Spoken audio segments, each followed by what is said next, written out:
Hey, hello, everybody. Welcome to our first ever Arcade Con. I'm so glad that you're here. I'm really looking forward to Arcade Con. We have a lot of amazing sessions for you today.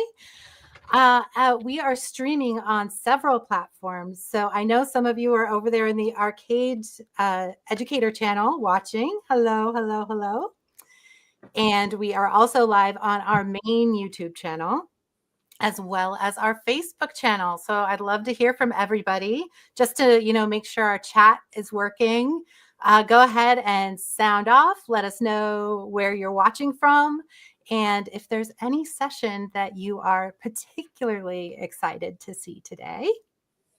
After this is all said and done for the day, we will be taking each individual section and clipping it up and hosting it on our Educator YouTube channel. So if you do not subscribe to that channel, go ahead and subscribe to YouTube/@MSMakeCode. And that will let you see all of the content, even if you miss some today. So to get the party started, I'm going to introduce our brave leader, Jacqueline Russell. She is the queen of MakeCode, and she's going to give you a little bit of history on MakeCode. So thank you all, and I'll see you later. All right. Thank you, Kiki. I just have a few slides to talk through. So Sarah, if you wouldn't mind pulling on my slides. All righty. So welcome everybody to Arcade Con. We're so excited to be getting together online to talk with you all about teaching and learning with MakeCode Arcade. But first I thought what I would do is introduce a little bit about myself. So my name is Jacqueline Russell. This is a photo of me with the MakeCode team several years ago, working together in our office on the Microsoft campus in Redmond, Washington. My role in the team is as a product manager, which basically means that I try to make sure we build the right product for our customers. And so it involves a lot of customer research, market research, working with our design and engineering folks to help scope and prioritize features. And really throughout my career, my passion and the mission that's really driven me is to use technology to help people learn and teach. And really the most satisfying thing for me is when I see a teacher be able to pick up and easily use our products to create these transformative aha learning moments for students. It's really super, super satisfying. All right, so Kiki asked me to give a little bit of background on MakeCode. So I thought I would take you a little bit through, why this product exists at Microsoft. So let me start at the basic fundamentals of, what is the purpose of education? And I love this quote from Malcolm X, where he said, "Education is the passport to the future, for tomorrow belongs to those who prepare for it today." And, that is even more true now, in this very uncertain world we're living in, where change is happening so fast. We don't know what jobs will look like 10, 20 years from now. But one thing we do know is that technology will become even more ubiquitous and influential in our daily lives and across the workforce, no matter what job you do. And so it's even more important than ever to make sure that we're opening doors to opportunities for all young people to be able to contribute and to shape this digital future. But we know that, a lot of students are being left behind. These are stats from the code.org report. Last year, only 6% of high school students in the US take a computer science class. And of that, only a third are young women. And so this is really generating this skills gap between, creators and consumers of technology. And so, we really need to make learning about technology and computing exciting and fun and relevant. And we want, wait lists for computer science classes. And so the vision for Microsoft MakeCode is to inspire new generations of technology creators. Technology is such a powerful tool for expressing student creativity, for helping, students build things that they care about. And so we want to make sure that our approach to computer science is hands-on, it's playful, it's personal. It taps into that student agency and creativity, while also teaching core computational thinking concepts. So when we very first created MakeCode, we took a lot of inspiration from the Constructionism learning theory. This was made popular by Seymour Papert, the creator of Logo and author of Mindstorms. And he actually built a lot of his ideas on a lot of the theory of the Swiss child psychologist Jean Piaget. And you can see in this table here, there are several ways that Constructionism differs from the more traditional instruction-based learning philosophy. And Papert really believed that learning is the construction of knowledge within each student's mind. So much like kind of connecting the dots or erecting the walls of a house. And because knowledge is constructed by the learner, it's inherently extremely personal, reflecting the individual's own personal experiences, interests, beliefs. And, some of the other ways it differs is it really values purposeful play, tinkering, trial and error processes versus sort of linear following a strict curriculum pathway. And so that was really the inspiration for our product name when we sat down and tried to come up with a name for our product. We wanted to create a tool that would combine the magic of making with the power of code. And thus MakeCode was born. All right, so let's talk about Arcade. So in 2019, we kind of turned our focus from physical computing and robotics to games, and we created MakeCode Arcade. MakeCode Arcade is a retro game development environment where students can code their own arcade games. And I think we know that game development can actually be very intimidating and difficult to get started. And so our first thought was, hey, we want to build the easiest way to create a game. And objectively speaking, I think we have, with just 8 blocks of code and a few pixel graphics, students can create very, compelling, simple games. And so, a lot of people ask me, well, why games as a learning format? So, and I'll tell you a story. So one day I was doing some research at the local high school, and I kind of camped out in the hallway outside of the computer science classroom. I was working with the teacher there.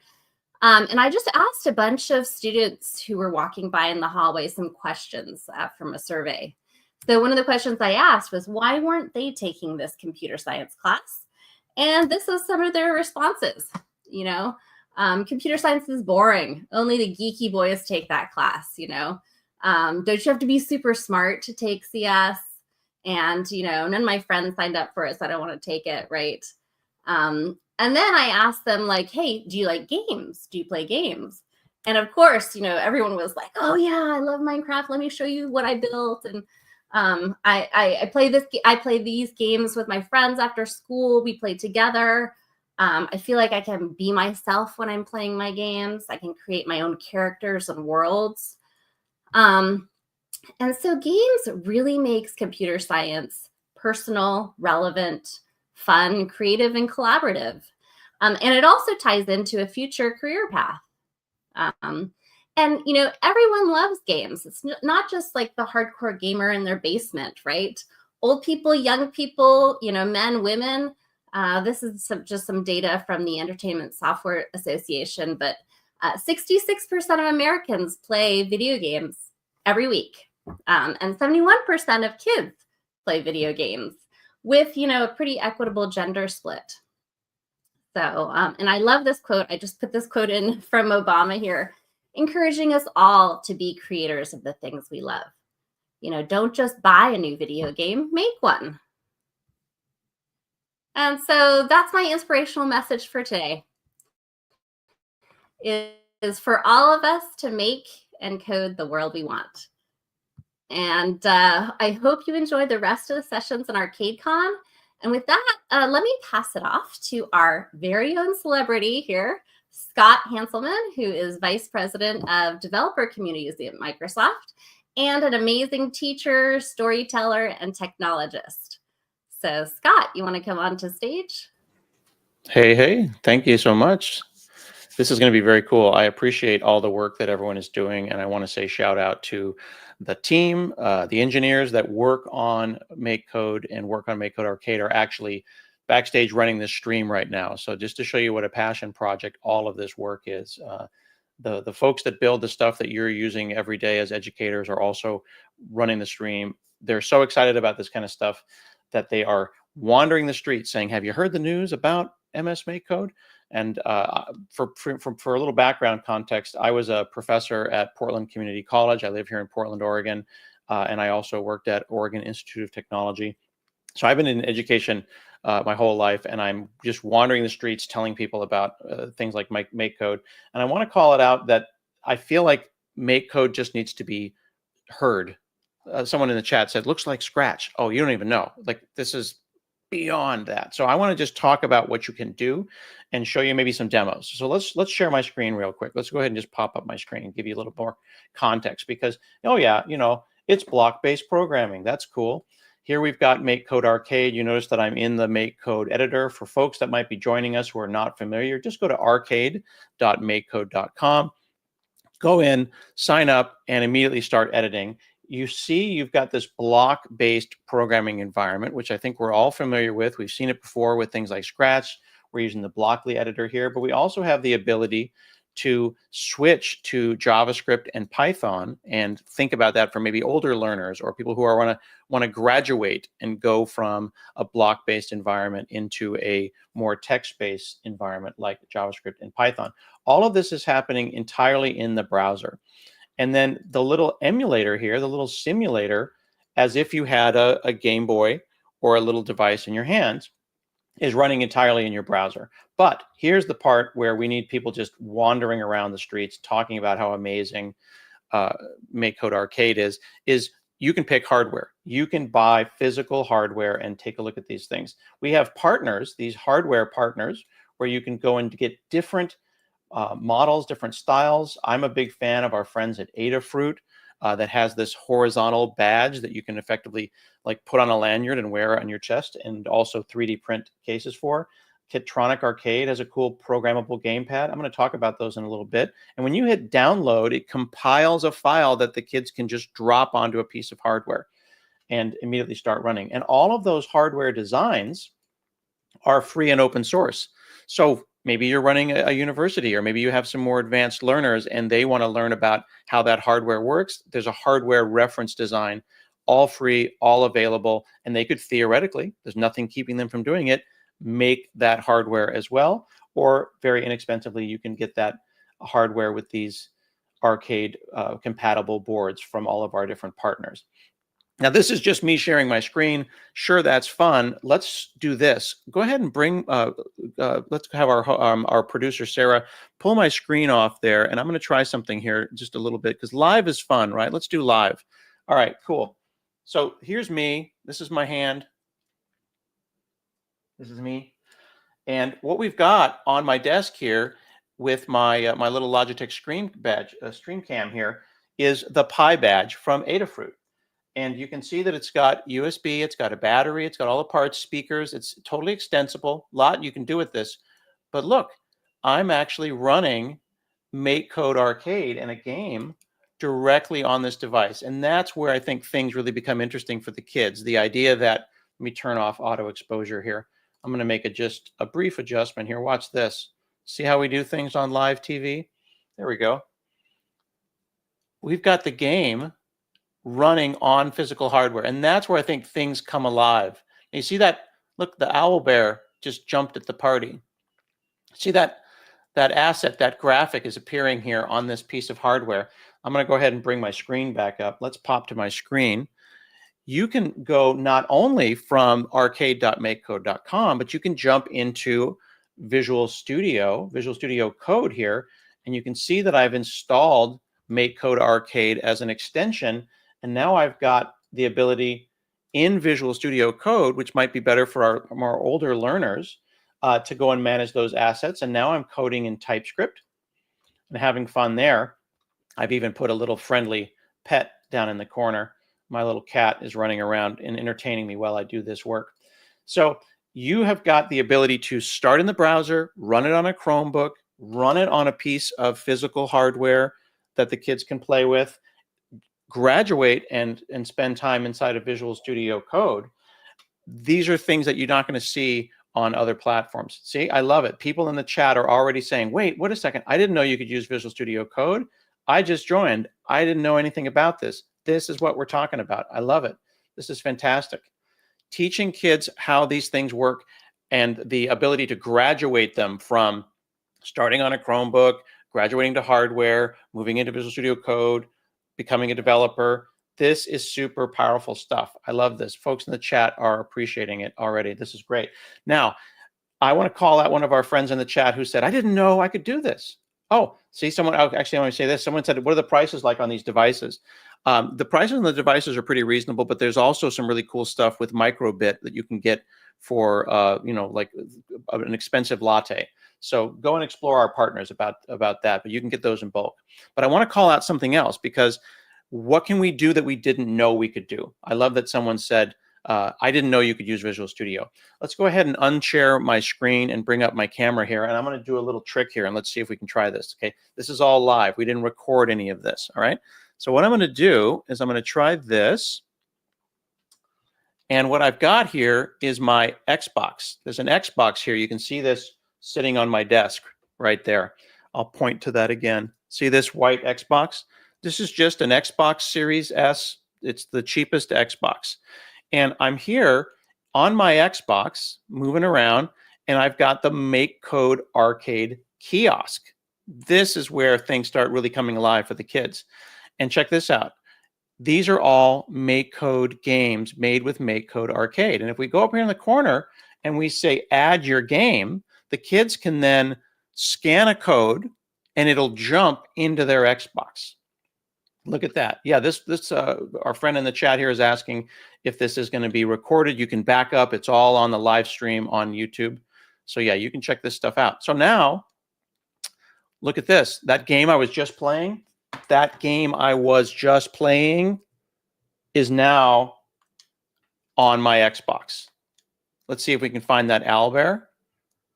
Look at the pixels, how great that looks. It's like having a Game Boy.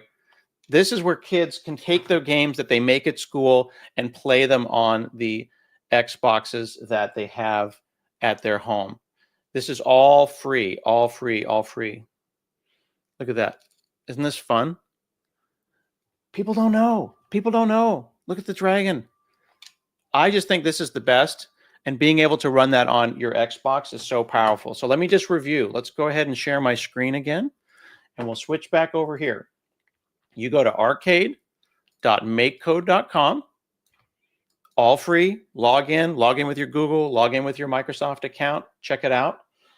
Then explore, try it on Chromebooks, all runs entirely in the browser. Maybe consider graduating and checking out hardware from the partners. These are not Microsoft things. These are all free hardware plans, and our partners price them their way. There's lots of different ones. So go and explore those hardware partners if that's something you're excited about. Maybe you don't have budget for hardware. Maybe the kids have Xboxes. Run the games on the Xbox, but you can also run them on any PC. Any PC. Now this arcade right here is just a PC. So I can go and run it on this, take any PC, plug an Xbox controller in, plug a PlayStation controller in, and I can play all those fun MakeCode Arcade games that the kids set up. Right here inside of MakeCode Arcade, I want to go and run that game. I can go full screen, hit A, and now we're playing directly in the browser. You can also put it into kiosk mode. You check out kiosk mode and run it on a kiosk. So we actually have an arcade at Microsoft headquarters in Jacqueline's office where people can come and play directly there. So if you're a computer science educator and you're excited about this, you could build this, put a little joystick in front of it. Maybe you could do something like this. I made one out of a Raspberry Pi, just did a little laser cutting. The possibilities are endless. It is to look a little bit like Scratch from MIT, but it's much, much, much more.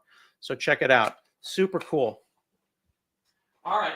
That's just me being overtly excited about this. Go ahead and unshare my screen there, Sarah. Yeah, the hardware is totally up to you. Hardware is not even required. I 3D printed a Game Boy and stuck a Raspberry Pi in a 3D Game Boy thing. So that's a project that you can do as well. So lots and lots of fun. You can just run this stuff in a browser. Super cool. So anyway, I'm super jazzed about what we're going to see today.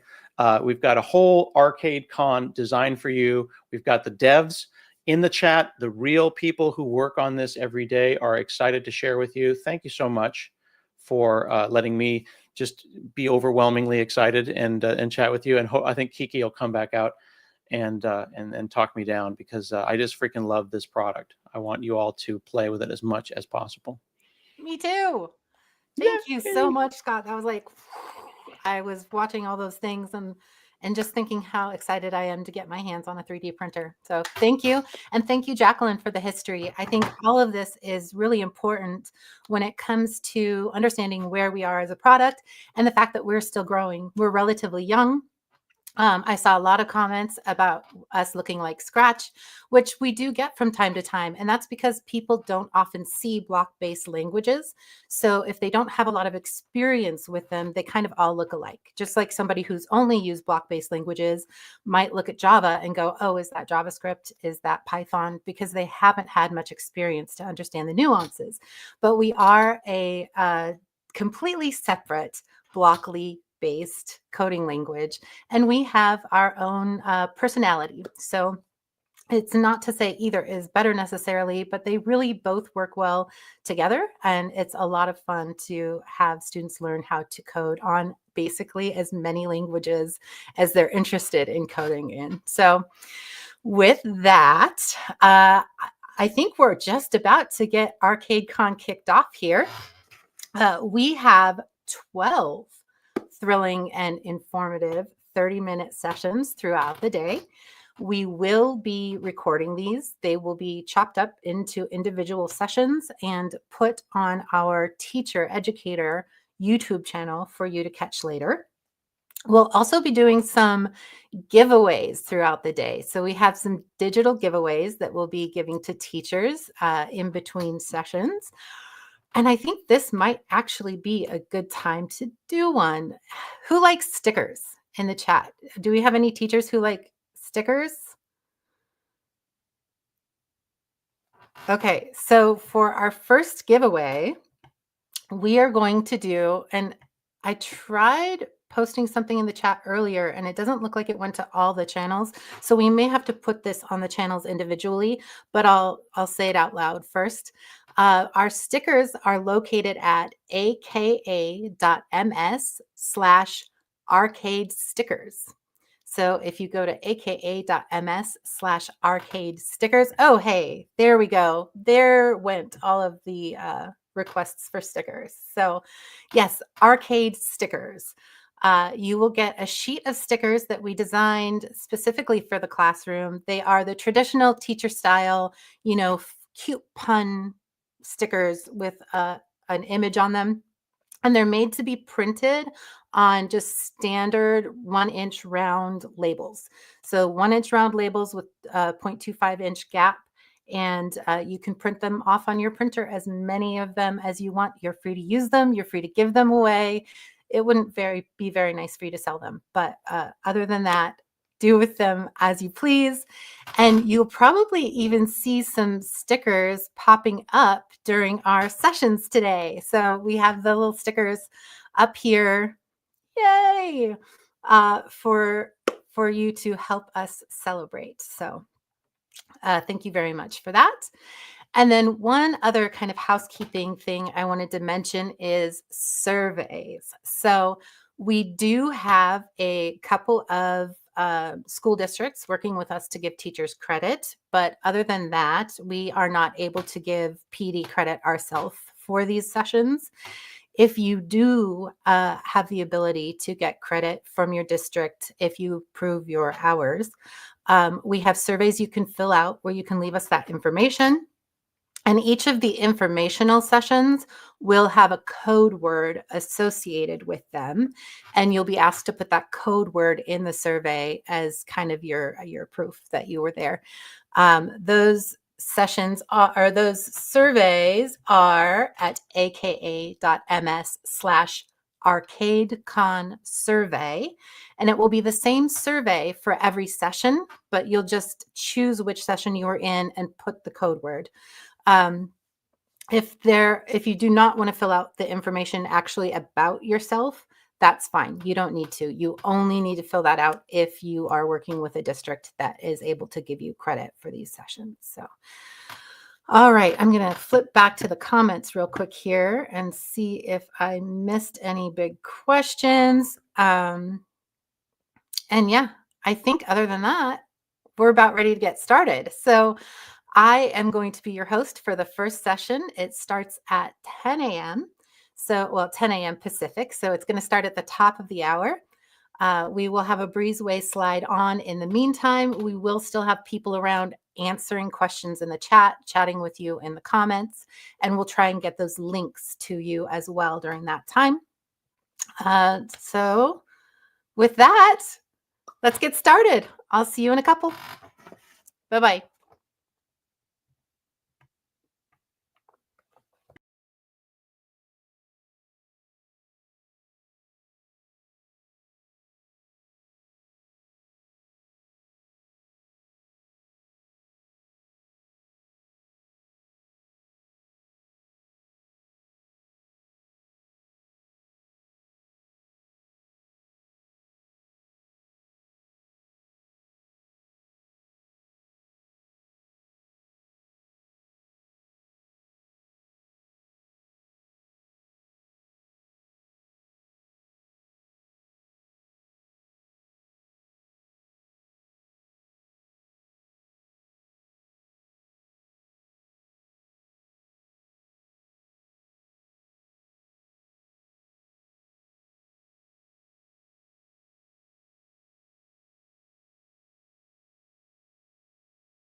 All right.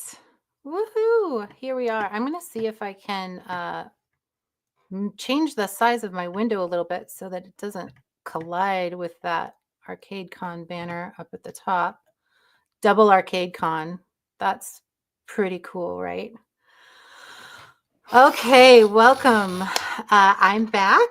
I will be back several times throughout the day. I just love seeing you all so much. So I have quite a few presentations for you, but we also have some other amazing presenters today. We have some from inside MakeCode, and we have some from outside Microsoft altogether. So I'm really looking forward to walking through some of this. Let's get started with some general introductions. We will do our little intro. I will be doing my intro for every session because they'll be sliced up separately. So if you've seen my intro a couple times by the end of the day, that's okay. They'll probably get shorter and shorter. Then we're going to just go through some of the basics of getting to know MakeCode Arcade. We'll look at the homepage. We'll talk about tutorials versus skill maps versus curriculum. We'll look at how to start a project. And then if some of you are new, you may not know that we just released a major update, our first major update in a couple of years. So if we have time, I'll talk about some of that. And then at the end, I have some resources for you, and I have a survey. Introduction. This is me. Doesn't look much like me anymore. My hair is a different color, and I'm not wearing sunglasses. But my name is Kiki Protzman. I am at Kiki VSIT almost everywhere on social media. If I look familiar to you, that might be because I started out at code.org. So I was over there for several years. I wrote their first few sets of curriculum, and then I moved into doing specifically their elementary school curriculum. So if you have done the computer science fundamentals curriculum, you have probably seen my face, maybe quite a bit. I moved over here in 2020, at the end of 2020. So I've been here just about 5 years. And I put those books up there. I do have a couple of books. These are my educator books. I have some for kids as well. And then I do have a code if anybody's interested in getting my latest book, Let's All Teach Computer Science. And it is that bit.ly code, LATCS. And you can use Raven25 to get 25% off. Our producer today is Sarah Reitkirk, and she is at Sarah on the MakeCode forum. She is also doing a session this afternoon. She has an Ask Me Anything session at 3 p.m. That'll be taking live questions from the audience about what it's like to be a MakeCode engineer. And she also happens to be a woman in computer science. So if you have any questions about being a woman in computer science, that is a great place to ask those as well. We will have a special hashtag to ask those questions so they don't get kind of lost in the overall chat. I realize that I have the ability for, if we have any comments that should interrupt me, then that is great. I am all about that. But I have my window up in front of my screen, so I wouldn't end up seeing those. So I'm going to move that around a little bit. There we go. All right. So Jacqueline told you that we actually got started using the hardware stuff, and eventually our arcade product popped up. Our other two products we still use. Oh, let's see. I think we've got a little animation here. Waha! Fun.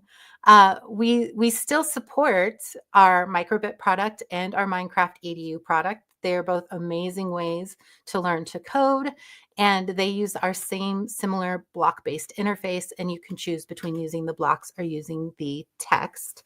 But today is all about Arcade. Arcade is our first solo product. So it is our product and our product alone. It is also our first product that doesn't require any buy-in. So there is no item to purchase. There's no subscription to purchase. It is absolutely free. All of our lesson plans are absolutely free. We even have some curriculum sets that Jacqueline will be talking about later, and our entire sets of curriculum are absolutely free. So we welcome you to come along and play. Speaking of coming along to play, We are going to hop over to arcade.makecode.com. And this is what you will see. And actually, mine is blown up really far. So I'm going to go ahead and zoom out a bit here. And this is our homepage. So it has a banner at the top that'll kind of let you know if there's anything new and important that we want you to take a look at. For now, we have ArcadeCon and our new pizza party. So I don't know if you've played the pizza party lately, but we have a new version that's lots of fun. We also have a project row. This row is for the projects that you create yourself. And if you've done any tutorials or any skill maps and you have saved those to your projects, they will show up there as well. And it's a great place to be able to just find what you were working on, although certainly you can save them off to your computer and take them with you that way as well. If you don't like to log in, sometimes you want to be able to take them to multiple computers. We do have a login though. So our login experience, I'm not logged in at the moment. There will be a session later that I need to log in for, but our login experience allows you to log in to a Microsoft account, and it could be a Google account, it could be a Clever account, but it allows you to log in to the Microsoft version of your account so that you can save all of your stuff. But it also allows you to log in to GitHub. So if you are a GitHub user, you can interface with GitHub through our interface. And I'll show you later kind of how to do that. We'll be working with some extensions, and that'll require us to do that as well. The first couple rows here are skill maps. The very first one is beginner skill maps. A couple of these are what I call beginner. And I call them that because they are very hand-holdy, very step-by-step. They show you exactly the block that you need. And in some cases, there's even anti-GIFs that show you how to take the exact block you need every single step and drag it into the workspace. So these are good for people who are just learning to do block coding, maybe people who aren't as strong of readers. These first couple are perfect for that. And then as you go down this row a little bit, you have some that pull back just a little. Maybe there's no anti-GIF. And then by the time you get to burst in balloons, it's not even showing you the block you need. It's just telling you what block you need. And then you have to go locate it yourself. So these are all a lot of fun, and I really enjoy them. As you get a little more comfortable with block-based coding, you go into next level skill maps. And those next level skill maps are a little more, I'm not going to quite say intermediate yet, although we kind of start to get in that intermediate space with Code and Adventure. But they just require a little more thinking, a little more cognitive load in order to get through. And they start to get longer as well. By the time you get to Save the Forest or Jungle Jump over here, you can see Jungle Jump is quite long. And while I'm talking about that, let me go through tutorials before I pull this up. But this is a good way to show kind of the difference between a skill map and a tutorial. So you'll see these entire rows of tutorials down here. We have our very famous Chase the Pizza. Many people who have done our tutorials have done Chase the Pizza as one version. These tutorials are single tutorial experiences. So you have one set of instructions from start to finish, and then you make a game that is more or less a complete game. The difference is that skill maps, you're making a more complex game most of the time. Some of them feature animation. They feature a lot of steps that you wouldn't necessarily be able to get through in just a single tutorial. So we link a bunch of little tutorials together. And the way we do it is we try and make each little tutorial kind of have a win at the end of it. So you kind of first you put a sprite on the screen, yay, a little win, and then you've got another one, and then you make the sprite move, yay, another win. And so it's very gratifying each way through. And often you have a complete playable game by the end of that third level or so. So that's what those are. As we go down just a little bit further, we have some multiplayer tutorials, and we will talk about that a little bit more throughout the day, the multiplayer. But these games are tutorials you can build and then play with friends online in our very secure, very safe online multiplayer tool. Okay, so that's about as far down as I'm going to go to show you what we have here. I'm going to go ahead and open a skill map so that you can see what they look like. Since I'm here, I'm going to go ahead and open Jungle Jump. It wasn't originally what I planned on doing, but that's the fun part of this, is that there's so much to choose from. So you'll see when this opens, we have this little map of levels, and that will take us through to do all sorts of fun things. We have a description of the map over here, and we have this learning outcomes page. So when I click on the learning outcomes page, you'll see that this opens something fairly similar to a teacher, or at least I think you'll see. There we go. Fairly similar to a teacher lesson plan. So it tells you about how much time each level should take for the students that this was meant to be used with. Gives you some objectives, game design concepts, and then it shows you kind of the blocks that you'll be using in each session. It even gives you kind of a little solution option. So it's almost like an answer key, but it does show you a version of the game that you could have by the time you're done with that level. So it has that for each level in the skill map. A lot of teachers don't know that those are there.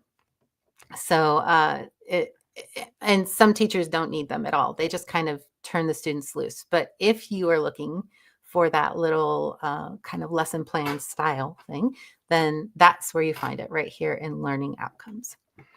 As you click on each of these levels, you'll kind of see an image of what you should be able to do by the end of that level. And we just have moving it around. We have the ability to win or lose the game. You want to be able to jump, not just jump, but create things to jump on, then explode the things that you want to take away. And as you go, you'll have animations and all sorts of fun items. And after your first 3 levels, you've got a complete game. You don't have to keep going. But everything after that just kind of allows you to do a little bit more. So can students access the learning outcomes? Yes, they can. However, I have never seen a student ever find it. In fact, I haven't even ever seen a teacher find it out in the wild. So they are pretty well hidden. But yes, it is possible. The skill badges. So we do have badges. When you complete, you get these certificates, but then if you're logged in, you can also get a little badge that goes in your profile. And those badges aren't tied to any specific badge management system. So it's not necessarily something you could put in a digital wallet for a future employer. But hey, you can copy it and put it on your social media platform and let people know that you got through Jungle Jump, which is one of the fun ones. And it really is a game that students enjoy because they really like making platformers. I'm going to walk through just one step of this tutorial real quick, show you a couple of things that you might not have known you could do. And then we'll look at making an actual project from the start. So this is just our modal that pops up at the beginning. Almost all of our tutorials and skill maps have one of these. And the instructions are over here. And they tell you what you should do. And this one already has a background image and a tile map in it when you get started. And that's because the tile maps are really difficult to teach. And this was not originally built as an intermediate level tutorial. It will be switching to an intermediate level, like a true intermediate level tutorial at some point. Excuse me. So, but then when you get to the place where it needs blocks, it tells you what category to look in and which block to look for. When you do that, if you don't know where you're looking, particularly with this kind of block where the colors don't match, the color of the block doesn't match the color of the category it's in, you can click on this and it will open the category you need so that you can easily find the block you're supposed to find and pull it out. So this is our instruction panel. we have our toolbox right here in the center, and then we have our workspace. And when you put code in the workspace, it will render on your game window. And so your game window is down here, and that allows you to see your game every step of the way. So that you can see exactly what your code is doing as you're building, which is a lot of fun for students. It's also helpful for debugging, because if students are constantly looking at that game window and know it worked here, it worked here, it worked here, it didn't work here, it helps give them a place where they can go and look back at what was happening. Also, you'll notice this game window is a little bit small. You can click this button over here to blow it up nice and big, and then you can play your game. We don't have any playable items in the game right now, but the instructions will tell us how to create one. And so you can just follow along. We have a wonderful sprite library. If you're new here, something you may have realized is that everything looks a little bit on the pixelated side, and that's as intended. We built this to kind of simulate that retro style arcade game. And one of the reasons that we really like this is that, well, it's jungle jump and I just chose a duck. Sorry about that. One of the reasons that we really like this idea is because it helps manage expectations. When you go into a game development course, students might join that course thinking that they're going to make something, like a massive multiplayer online game, something like Halo with 3D graphics and lighting and all of that. And, maybe they will get to that place, but the intro to computer science students probably aren't quite ready for that. Most of those games take several years and a few hundred, maybe $1 million. So this helps keep expectations in that, like Super Mario Brothers, Pac-Man space. And that is something that is absolutely within reach for learning this curriculum. And sometimes for some students, it's within reach in a single class in a single hour.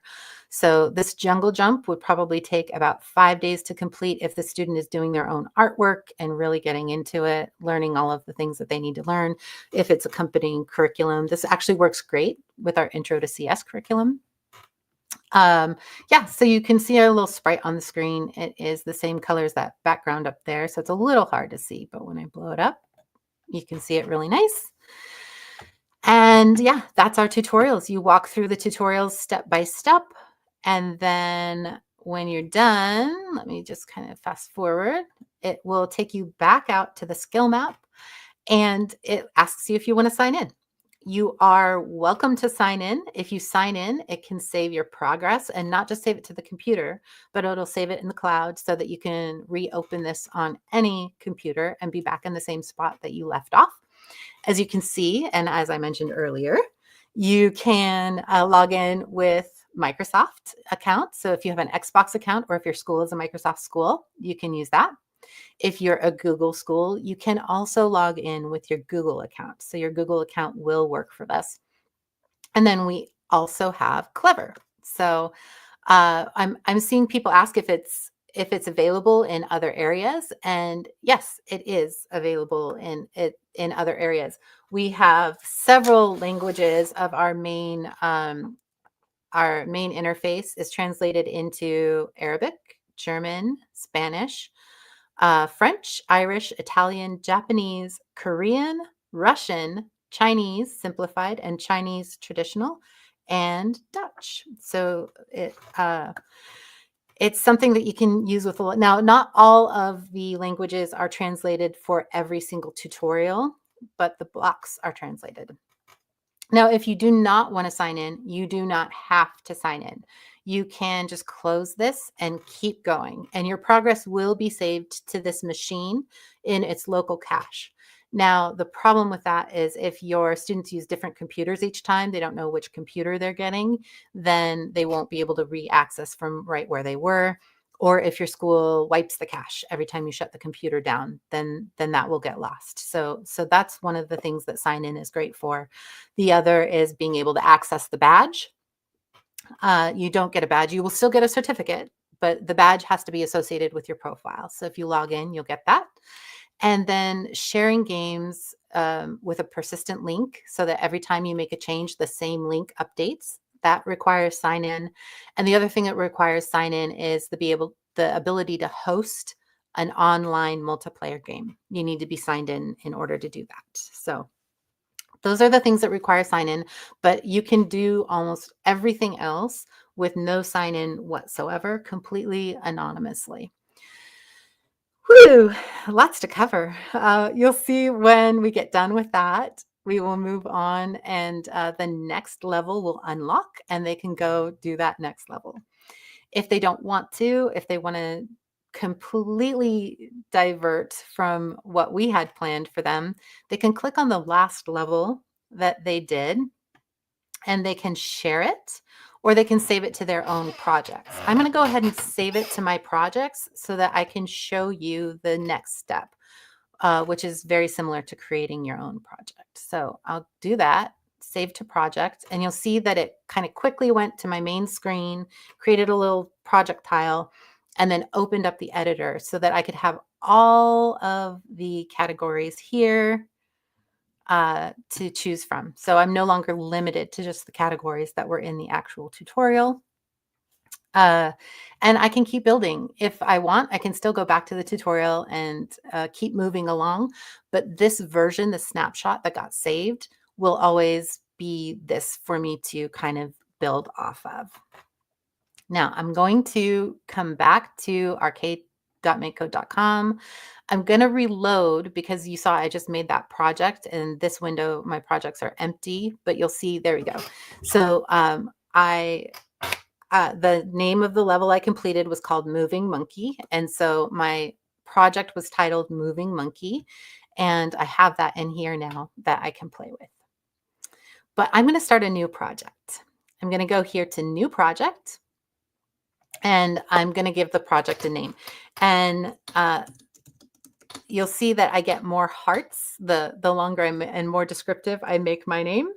So I'm just going to call that, this is not Moving Monkey. There we go. And now I have a project. There are a couple differences here between projects and tutorials. Namely, this simulator is no longer down here. It's now up here in the side window where you might be used to seeing a simulator for microbit if you use the microbit. We have all of these categories, although you might notice in my, oh, that's not the one I wanted. Oh, those were the stickers I shared. I never actually showed you the stickers you were getting. So that's the stickers, aka.ms/arcade stickers. Okay, so what I was trying to show you is in this project that I made from my tutorial, there are some categories here that are not in the main portfolio in the toolbox when you start a new project. These are called extensions, and we have a couple of great sessions on extensions coming up. So Bill and Sarah from Code Ninjas will be doing a session about existing extensions, and then I will follow up with a session about making your own extensions. But that's why you'll occasionally see things in here that are not in your other projects. You can add them to your other projects, and I will save how to do that for that next session. But this is what you'll see when you start a standard project, and you can just get in there and start building. You don't have to follow any sort of protocol. You can do whatever you want to do. I'm just going to kind of start pulling things out. I'm going to make it so that when the A button is pressed, my sprite, let's see, my sprite starts. We're going to make this a very juicy ham. How's that sound? So we're going to make this sprite spray pixels for 200 seconds every time. And then I'm going to blow this up real quick. So now we have a clicker game where my juicy ham is leaking. And I just see so many problems with the way I just said that for middle school classrooms, but that's okay. We're going to move past it. Anyway, you can see in just 4 blocks, we have a pretty fun clicker game that people could play for quite a while. If we add some points to it, just as simple as going in and changing the score by 1 every time I click that A button or press the space bar. And now I have a clicker game that keeps points. So Fun stuff. It's really, really easy to get started in MakeCode Arcade. Super easy to build something fun, super easy to build something familiar in MakeCode. That is starting a project. I'm going to pop back to my slides real quick because I need to remember what else I'm not ready for wrapping up yet. Here we go. What else I promised you? Starting a project. 2025 updates. So let's take a look real quick at some of the updates. You might notice just by looking that my screen looks different than yours, unless you've already found some of our updates. But I have kind of a more modern teal color with a grayish background. There's dots back there. I can't really see them right now, but there's some dots back there. And that's because we introduced something called themes. So in this little gear here, the settings menu, you can click theme, and now we have a couple of different options that we can choose from. So most of y'all are probably on the orange theme. That should look really familiar. I prefer the light theme. I feel like it's more bouncy, more playful, and it is easier on my brain. But other people prefer the dark theme. It's easier on their eyes. It makes them feel more grown up, and it matches a little more what they might be used to if they've used some VS Code. So that's there. And then we also have high contrast theme. And the high contrast theme makes it easier to just see everything a little bit better with a little less strain on the eyes. So students can choose between which theme they want. They don't have to be signed in to do that, but occasionally you will need to change back if you've been using things that aren't cached. So light is going to be mine. I see some people in the chat asking about curriculum. We do have curriculum. And if you scroll down a little more on our homepage, you'll see it. But we have a whole session dedicated to choosing Arcade curriculum. So I'm not going to steal Jacqueline's thunder on that. I'm just going to kind of keep moving along here. Something else that we've added is this is getting to know MakeCode Arcade. So this is the very entry level session. Thank you for asking. So one other thing we added is version history.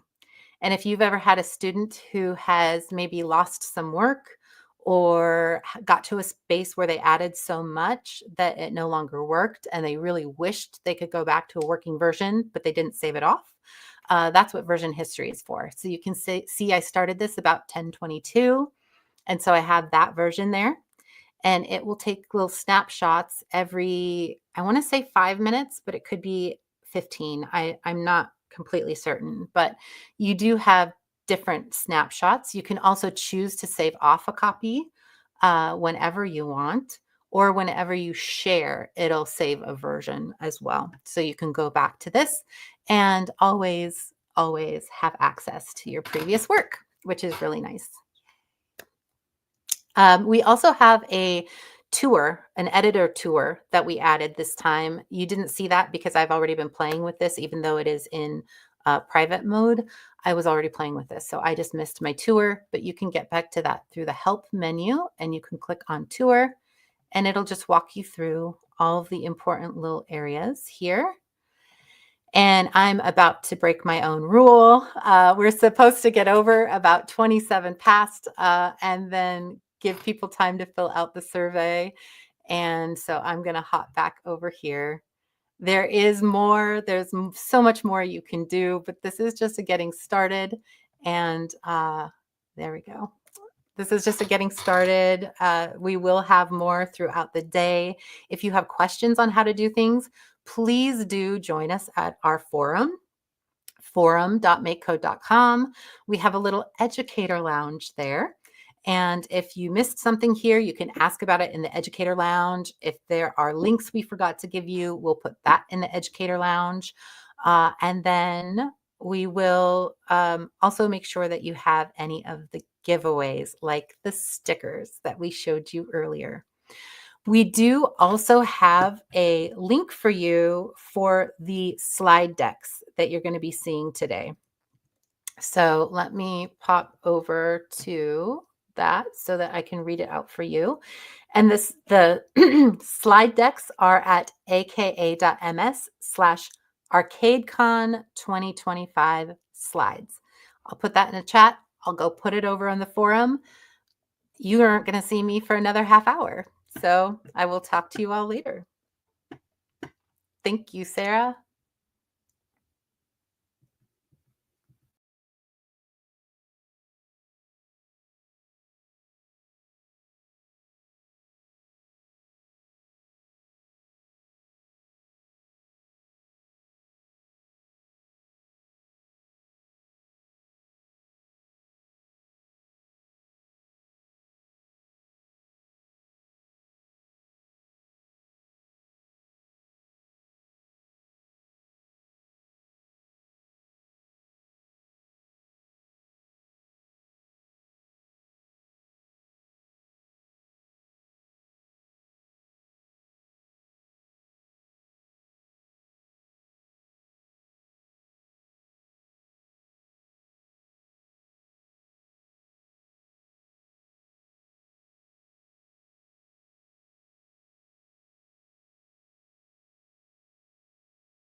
All right. Hello, everybody. I'm here. I'm going to talk more about getting hands-on with the arcade tutorials. In the previous session, Kiki talked about some of the tutorials and skill maps, and I'm going to dive a little bit deeper into them. So hopefully you learn something new and get something of value from that. But tutorials, I think, again, some of you in the chat were saying, how's this different from Scratch? Well, this is one of the features that is different and so powerful. It's an easy way to kind of unlock coding and creativity for your students. It's just a really kind of easy entry point to get into MakeCode Arcade and really the rest of the MakeCode products. All right, so let me just kind of start off with a little introductory question. Yes, an ice-breaking question. Sorry, I have to do it, but here are kind of 5 educator personalities. If you're not an educator, that's all right. Could just be your personality. But we have the storyteller. So this is someone that loves to weave narratives into a lesson. I wish I was like this. I'm not a good storyteller, but I always admire teachers that could do that. The explorer. This is someone that's loves that project-based learning, kind of open-ended, guides the students through that. We have the strategist, which is basically the teacher that plans out every single detail, scaffolding, different kind of options for the students to choose from and challenges to unlock. We have the action hero. That's someone that likes a high energy classroom, fast-paced activities, hands-on, always moving, always doing. And then we have the tinkerer. That's someone that loves to take something apart, remix it, put it back together, you know, kind of your maker problem solver. All right, so if you could just kind of pop in to the chat what number you are. I really do think kind of educators were all of these things, but which one kind of really speaks to your inner self? Let's go ahead and pop that in so we can see what kind of styles we have today in today's sessions.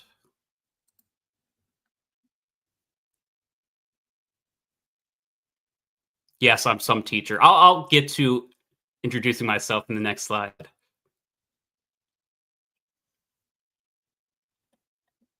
So a lot of 4s, action heroes, 5 and 4, 2. I view myself as the explorer, kind of the project, you know, the guide on the side instead of the sage on the stage. All right, excellent. So in today's session, I'm going to kind of try my best to match up your teaching style with tutorials, because really tutorials and skill maps will help all of these educators. All right, so I apologize for being so rude. I didn't introduce myself. I'm Ryan McCoach. Like I said, I'm just some teacher. I'm a public school educator. I have developed some curriculum. I'm an indie game developer, but most importantly, a MakeCode enthusiast. So I'm going to kind of tell you my story of how I got started with MakeCode and MakeCode Arcade. Originally, I was using MakeCode with the microbit, kind of hands-on programming and kind of integrating some science in with that. And then I discovered that they had a arcade version where you can make games with MakeCode. My inner child's mind exploded. I was amazed because growing up, I would always sketch out my game ideas, characters, worlds, stories, but really couldn't even make them real. I even remembered I sketched out a game for the Nintendo 64. It was Bob the Alien something. I thought it was so clever where the aliens had to rescue one of their friends who were abducted by humans. I know that was the twist. And I even sent it into Nintendo, but I think all I put on the envelope was Nintendo and then put it into the mailbox. So I'm still waiting to hear back from them. So Nintendo, if you're watching, and I know you are, hey, still waiting. But anyways, now this is a reality where MakeCode Arcade has provided something that's accessible to a lot of people and our students. And tutorials is kind of the best way to get started on that game dev adventure. All right, so here are some of the features with tutorials. You probably noticed when Kiki, was going through these. You notice how it's step by step, right? So it really has that built-in scaffolding for students, and it really kind of narrows their focus so they're not distracted by all the kind of bells and whistles that the editor has. We also have some in-editor guidance, so other visuals that can help the students kind of figure out what the instructions are asking them to do, whether this is an image, a GIF, videos, and even little hint blocks as well. And then we have the instant feedback, the game simulator, right? So this is where students can see the changes that they make come to life in real time. And I think that's really powerful because it allows the students to fail fast, and hopefully fail forward. All right, so those are just some of the features. We're going to be, again, kind of walking through this together in just a little bit. But here are the collection. There's even more available out there. So it comes in a wide variety of styles and concepts. And again, there's always adding more. MakeCode's always adding more. I remember one time I was teaching my class and was going to MakeCode and realized they now have multiplayer and multiplayer tutorials. Well, I told my class we're scrapping what we're doing that day, and we're just going to explore this new feature. And it was just kind of great because I was learning alongside my students at the same time using the tutorials. All right, so always make sure you're kind of checking back on the homepage to see, well, what's new. All right, so we're going to do a walkthrough of Chase the Pizza. I think it's the best one to kind of get started with because they create a game with very few lines of code or blocks of code. So if you would like to follow along, you can, or you can just sit back, relax, and watch. Hopefully, I am entertaining enough. All right, so here we go. The tutorial starts off with kind of this introduction. This is where the students kind of see what their goal is for this tutorial. And it will give them an image or a GIF of kind of what the end product is going to look like. And hopefully they can work their way kind of as they're working towards this, they can kind of see where it's going. So this game is just, we're going to try to eat as many pizzas as possible before the time runs out. One thing I do want to point out is another great accessibility feature is the immersive reader that Microsoft has built into this. So anytime that you see this icon, students can click on it.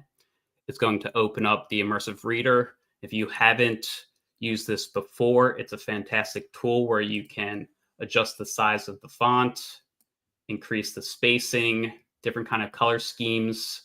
It can even, I believe, translate to different languages. So the instructions, this is kind of really adaptable. It can read the words out loud as well as kind of provide a picture for the words. So this is great for students that, again, maybe are English as a second language, or they're learning English, or again, speaking a different language than what the instructions are written in. All right, so that comes with all of the steps. All the steps have that immersive reader. You can see it right here. All right, so here we have our first step. We're going to set the background color. And just like Kiki said, the words are color-coded. The instructions are color-coded. So it kind of helps guide the students to where they should be looking at with the toolbox. And if you click, it will open that up for the students. And another thing you'll notice is the toolbox doesn't have all the blocks available. If you were to open up the editor, you'll see kind of the very wide selection of all the different blocks available. This is nice because it limits actually what the blocks you're going to be using in this tutorial. So again, it kind of narrows in the focus for the students, and they don't become distracted with everything else. Because I could tell you, with my classroom experience, they love to kind of go and explore, and it can kind of be a little bit distracting, and they get off track easily, especially once they discover the extension category. That's always fun. All right, so we have our instructions, and again, we have these drop downs, which are great because it adds a little bit more information without cluttering kind of like the main instructions. So again, when given instructions, we have the highlighted text. So this is a great tutorial that will introduce the tutorial itself. So let's go in here. We can set the background. Hopefully I zoom in a bit. And this is where you're kind of encouraging students to kind of make it their own, to remix it a bit so they can choose the background color to what they like. All right, so now we're going to go on to the next step. All right, so now we're going to add a player sprite, open the sprites drawer, and then we're going to set it into the on start. And this is great because we have right here a definition for a key word, a key concept when creating games is the sprite, right? So a character or image that's called a sprite. Again, that's why I love these drop-down boxes, because they provide key information without cluttering it up. And then you can even see that we have a GIF of what the steps should be. All right. So again, this is for like beginners, right? So they're getting used to the layout and kind of getting their feet wet with game development and coding. If you kind of have more advanced learners, you kind of want to open up what they can be able to do. So let's click on to the image. And with tutorials, which is great, is that they'll come with custom images. I don't know if you notice when Kiki was presenting, when she went to the gallery, we didn't have these smiley faces. So these tutorials will have custom assets that are made just for the tutorial. So if your students maybe are artistically inclined, they can easily just kind of pick from here. So we have a smiley face. They can edit it if they want. They can create their own. So we want to encourage that creativity. All right, so let's move on. And again, we can see what's happening in our game simulator. We can go full screen, back to minimum. All right, next step, draw your sprite by clicking. So again, we kind of skip that step, but I believe you get the idea where maybe an angry, evil. For some reason, my students always like to make the sprites evil. So now we got an evil smiley face. Click done. Again, we still have the show me of a GIF kind of showing you the steps of what you can do. All right, so now we're going to enter in our controls for our character. So going to the controller, dropping it in. And even though this is not in the tutorial, but again, encouraging kind of exploration, you'll notice that some of the blocks has this plus icon. If you open it up, it gives you a little bit more parameters. So you could change arguments you can put in to kind of adjust how the sprite is moving. So right now they're kind of moving 100 on the VX. kids can increase that and encourage that exploration, and then we can test it out in the game window. So let's see how this affects it. So now the character is moving a lot faster. So again, as you're going with these tutorials, yeah, you're kind of still building the same thing, but you're making these minor adjustments to kind of personalize it for the students. And again, I think speed's number one. And that might come back with a mod. Maybe the more food that they eat, you can have the player kind of slow down as they get more full. Again, just some ideas. All right, and again, here we go. You can test your game in the window, make sure it's kind of working as it should before you move on to the next step. All right, so now we're going to add some pizza, make sure we're good on time. So again, let's just say this is a lot of text for me, a little confusing. You can always click on this hint button. This is going to kind of show you what block you need to add for this step. Again, another good visual.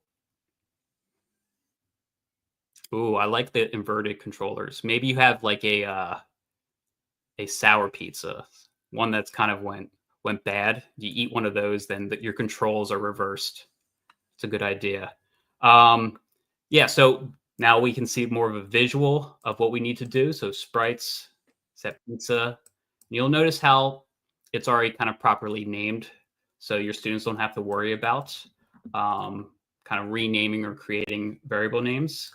We'll go into sprites, click on the gallery. Again, you can choose from anything, maybe a little science. You can incorporate a little science into here. Maybe you pick like an animal and then have the students design kind of what that animal would eat. That would be the food instead of the pizza. All right, so we have the pizza, and we got to make sure it says in bold, making sure students focus on that. It should be a food kind of sprite. All right, so now we have pizza in the middle, player in the middle, got a pizza face. All right. Got that. Making sure we have everything. All right. So I'm going to kind of try to speed run a little bit because I'm looking at the time. We're going to add a overlap block. So something happens when the player kind, which is our smiley face, overlaps or touch the food kind. Make sure I got everything right. We're going to change the score by 1 when this happens. I want to make sure this is working, but this is why you kind of want to encourage students to always test after each step to make sure everything's working properly. But we're noticing that our score is going up and not stopping. And this is actually kind of entertaining. I know my students just love this and kind of sit back and watch the score go up. I guess it's a kind of an idle game. All right, so let's move on and let's see how we can fix this. Good, a nice built-in question. Notice that you'll get way too many points when the pizza sprites overlaps the pizza. All right, so we'll fix this. So we're going to make the position random. And again, you'll notice the block is already set up. Usually the position block doesn't have this pick random with the screen width and screen height. So again, it's kind of already nicely laid out for students just to drag and drop. This is a beginner skill map, or sorry, tutorial. All right, so now when we test it out, our evil pizza, there we go, got it working. And last but not least, we kind of need like a game over state. There's got to be some kind of challenge with games, with the game. So we're going to now start the countdown at 3 seconds every time we eat the pizza. So when the player overlaps the food, eats the pizza, we change the score, give it a new random position for the pizza, and then the countdown starts over again. I only got 1 that time, so now every time we eat the pizza, we get 1 point, and the countdown starts over. Now we kind of have like an endless, now we have a game loop. All right, so there's our turtle chasing, oh, Brittany, that's such a good idea. Turtle, that makes sense. But it has to be a ninja turtle, not just any regular old turtle. All right, so that's just kind of a walkthrough. And again, once you are done, click on this. You can share the project via the link. And then this is kind of the great part, is where you can now open up and have complete access to the rest of the code blocks. So now you can have students all kind of on the same page, the same foundation. And then if you now want to kind of challenge them to add more to it, this is your opportunity to do that.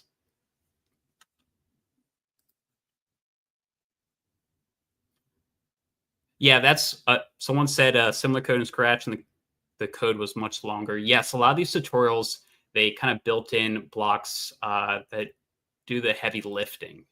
So kind of for beginners again, right? They can kind of create some cool things within their game, but the blocks are simplified and kind of do a lot of the behind the scenes stuff they don't see, but just makes it a little bit more accessible.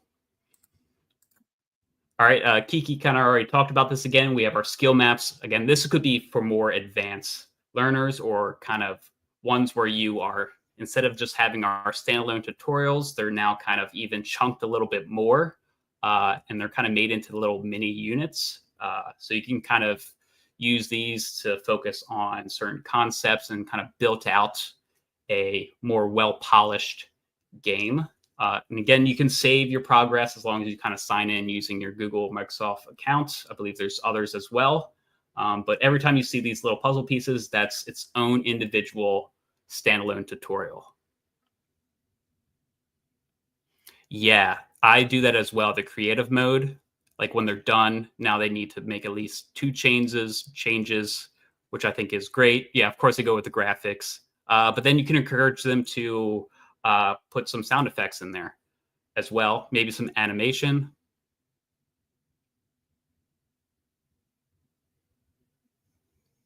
Yeah, so I see that. What are some strategies you've used so the kids understand the coding versus copying the code? Yeah, that is a certain struggle, and that's why what I use in my classroom is I kind of use this as, here's all the collection. Let me kind of go forward to this. Is I use these tutorials kind of as my whole class instruction. It could be used for warm up if you're doing a flip class. You kind of flip classroom. You kind of, or homework. The students complete that tutorial on their own, and then when they come to class, or as you're doing it together, right, that's where your instruction takes over. So they kind of have all the fundamentals of this project complete. And then from there, you can kind of dive a little bit deeper into those blocks and kind of explain what's going on. And then once you get to your creative mode at the end of that, then you can kind of challenge them to then add a different feature or behavior with those blocks that you used in the tutorial. So that was a great question. But yeah, these are really, tutorials can be used through every stage of the lesson, whole class, independent practice. I use it for students that miss class. It was a great way for them to kind of catch up on what we've been doing in class on their own. Fast finishers. So we always have those students that finish sometimes too fast, where you're just like, really? You did everything? And you check it and yeah. They just pick it up like that. And also subplans as well. I think with the skill maps, Kiki pointed out, they have learning outcomes, kind of breaks everything down, gives you kind of a rough estimate of which each stage of the skill map, how many minutes is going to take and what concepts are being covered.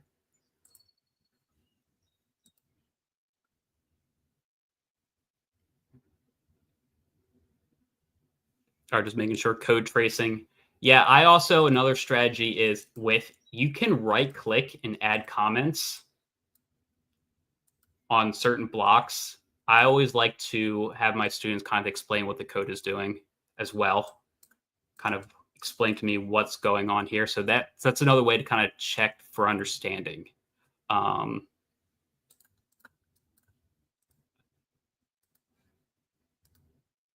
right, so my time is kind of wrapping up here, but what are some resources and kind of what's next? I encourage you to visit the educators page. Again, it has kind of all these resources. Let me just kind of show that to you.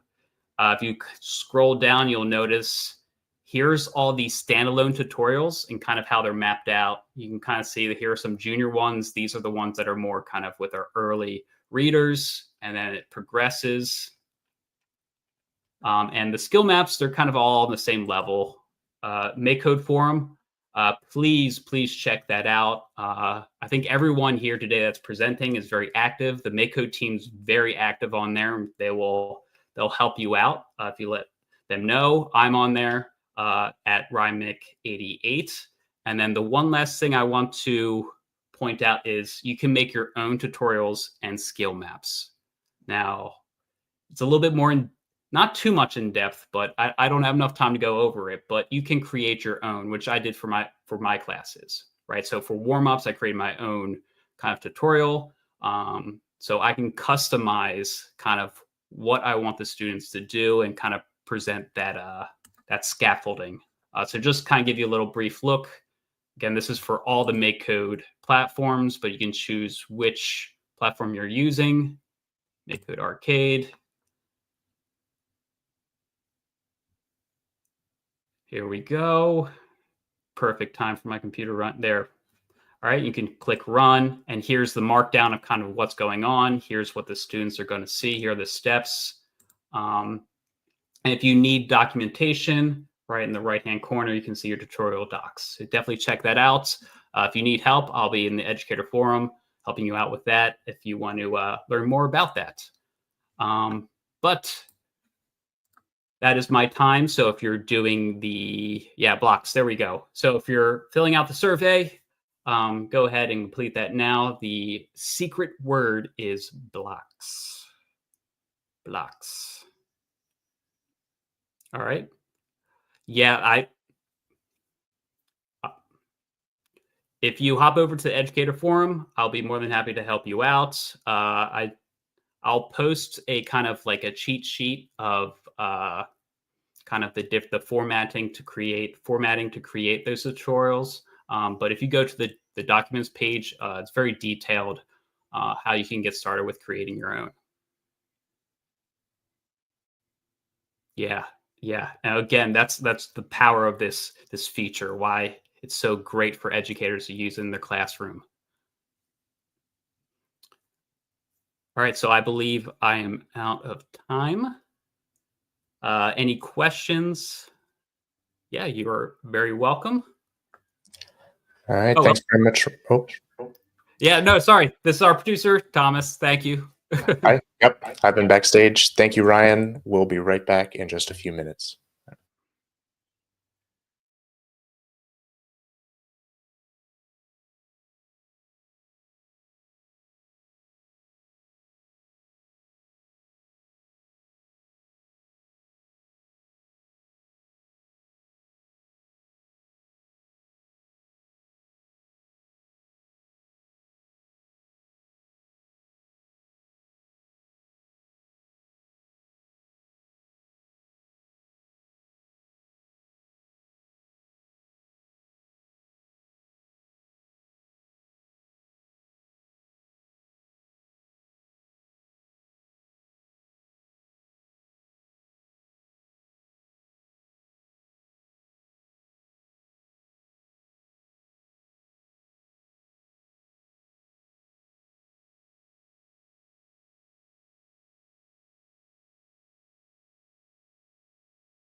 All right.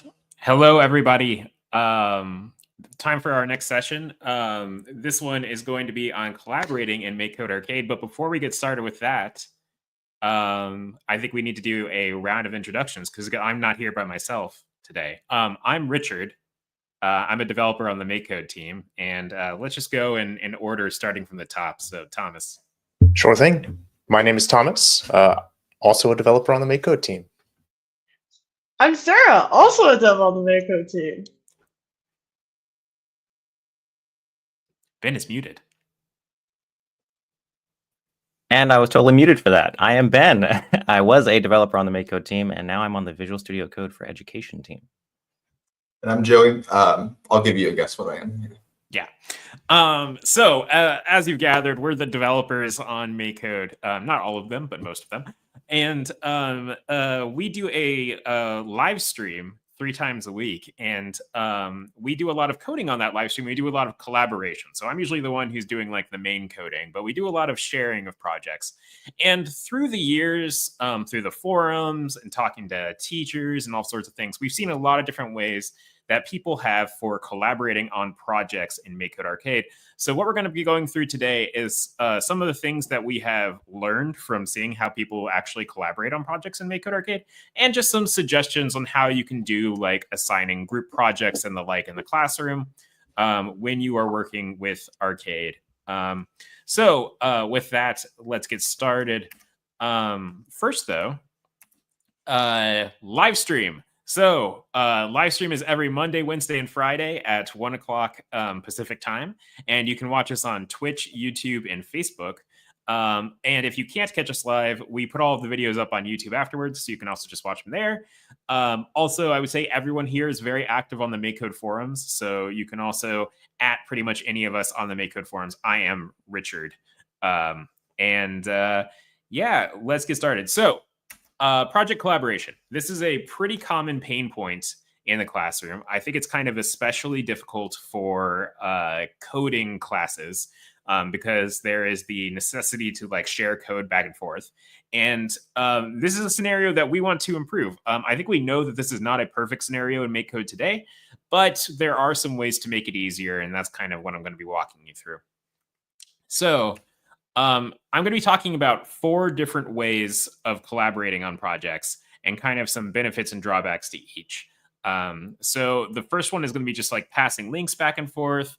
Then we're going to be doing some new features that are in Arcade, which is copy and paste between projects and a couple other ones. We'll get to them one by one. But let's actually start out with the age-old way of sharing code for class assignments, which is passing links back and forth.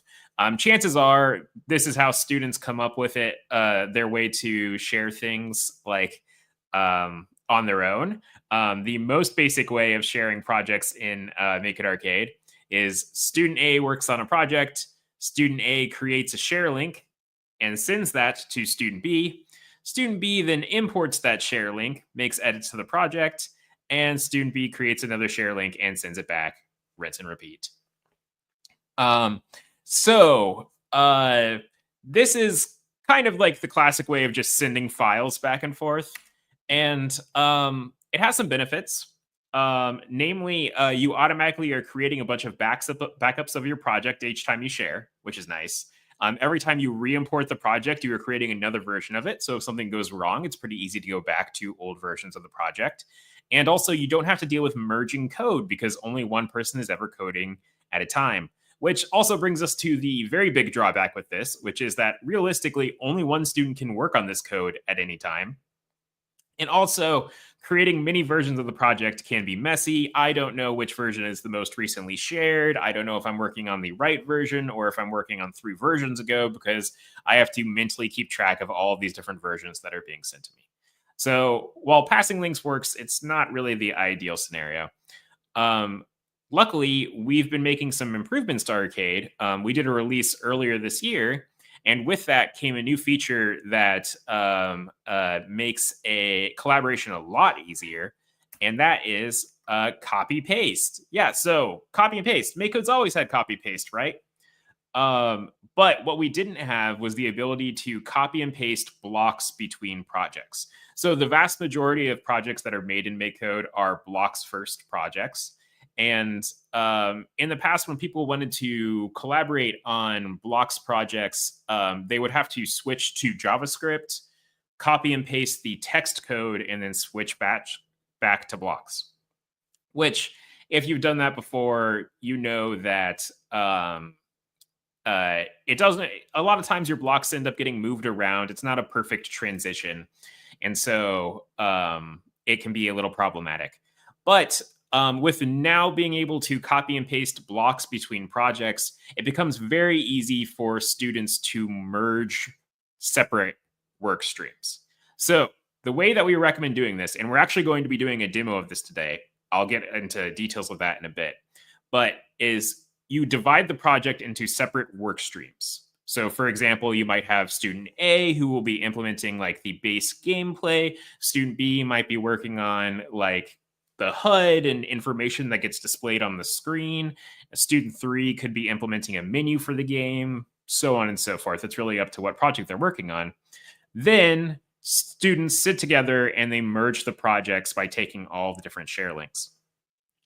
And because this is a new feature in Arcade, and there are a few gotchas, we wanted to demo this today. So we have actually prepared some projects that we are going to live code at the end of this presentation.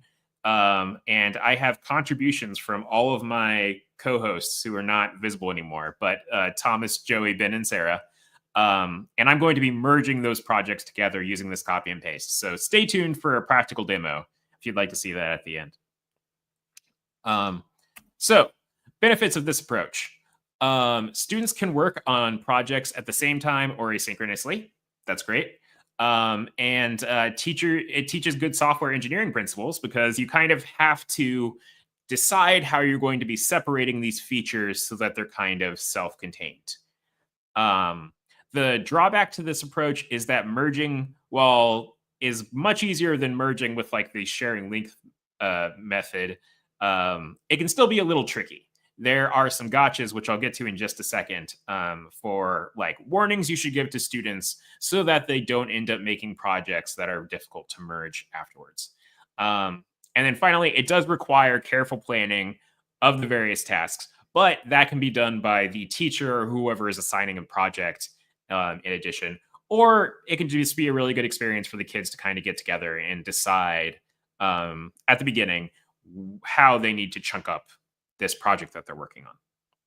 So, like I said, I'll be doing a demo of this in a bit, but some pitfalls to keep in mind.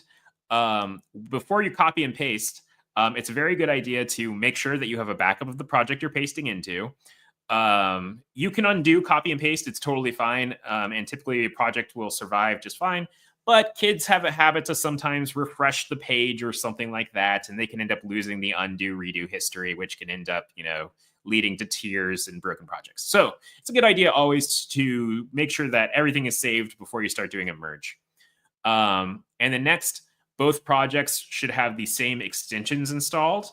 You will actually get a warning if you don't have the same extensions installed. It won't let you copy and paste. So this one's an easy to remember. It'll let you know if you didn't do it right. And then finally, it's important to make sure that the projects use different variable names. You'll see some strategies of this when we merge our code together. For our example that we're going to be doing, we actually decided on what extensions should be installed ahead of time. So I have those installed in a project that I'll show you in a bit. All right, so that's copy and paste. There's two more strategies I want to go through real quick. The next one is what we like to call Project Game Studio. So the idea here is that, like a game studio, you have students take on separate roles when they are developing a game. So you might have a coder, an artist, a level designer, play tester, project manager, those sorts of things. And each student gets to inhabit that role for a certain amount of time, and then they rotate so that all students get a chance to do all of the various things. One note here is that all MakeCode asset editors support copy and paste. It's very easy to copy images from one project to another, or levels and the like. So having artist and level designer be separate projects is actually pretty easy to do. So benefit of this is how actual games get made. Teaches you about how some software engineering stuff actually happens and how you have to kind of integrate a bunch of different work streams, which is great. And there are no problems with merging code because there's only one coder at a time. But the obvious drawback to this approach is that it is not suited for non-game projects. If you are trying to do a recursive implementation of the Fibonacci sequence, there's not an artist for that one, so it's a little bit harder to chunk that up. All right. Finally, there's one other thing that I did feel like we had to mention because we've definitely seen people try to use it on the forum, which is GitHub. So if you're not familiar with GitHub, I'm not going to be doing a whole introduction on how GitHub works today, but it lets you have repositories of code that can be shared between multiple people and then merged together. So the basic idea here is that students create a shared repository in GitHub and each import the repo into MakeCode. And then each student would then commit locally and pull from the central repo to have everything together. Now, I'm not going to go super in depth into GitHub because in general, I would not recommend it for the classroom scenario unless you are already teaching Git and GitHub for your class as a whole. So the benefits, of course, GitHub is a very useful tool to learn and use. And it's very easy to restore old versions of the project if something goes wrong. The drawbacks, though, is that GitHub is quite complicated. Yes, we have a question for Brittany. Do students have to have their own account to use GitHub? They do. And this is also not recommended for blocks projects. Merging things like blocks is not something that Git or GitHub is particularly good at. And while we have plans on how to make this better in the future, for now, you end up with a lot of merge conflicts, and merge conflicts are difficult for students to resolve. So while I think with any coder, it's very important for them to learn how to use source control and things like GitHub in the future. In the classroom scenario, if you're not already integrating that into your curriculum, trying to add GitHub on top of, basic learning to code can be a little bit difficult. So my last 2 points are, as we mentioned, everyone needs to have a GitHub account. And also GitHub is often blocked in school. So you obviously will know if this applies to you or not, but a lot of school intranets block GitHub for whatever reason, which can make it difficult to use in the classroom. All right, so those are all of our different collaboration things. It's demo time. So for this demo, I have, everybody add yourselves back in. For this demo, I have, we came up with an idea for a game yesterday, and I have tasked all of my co-hosts with making projects that we are going to merge together. So, Sarah, would you like to say what the game idea we had was? I didn't come up with the name, so I don't think I'm qualified. Okay, I think either right. Thomas or Ben. I don't know. All right, someone say it. Thomas, go ahead. All right. Well, since I did the title screen, I unilaterally decided the name of this game is Banana Bonanza. We will be running around collecting monkeys. I'm not sure if we'll be a duck today, Richard, or something else, but I leave that to you. We'll see. So we divided up all of this work beforehand. We gave everybody a different task. I'm going to be coding the base gameplay of the game live here. We'll be starting in a second. I'm going to be starting from a blank project.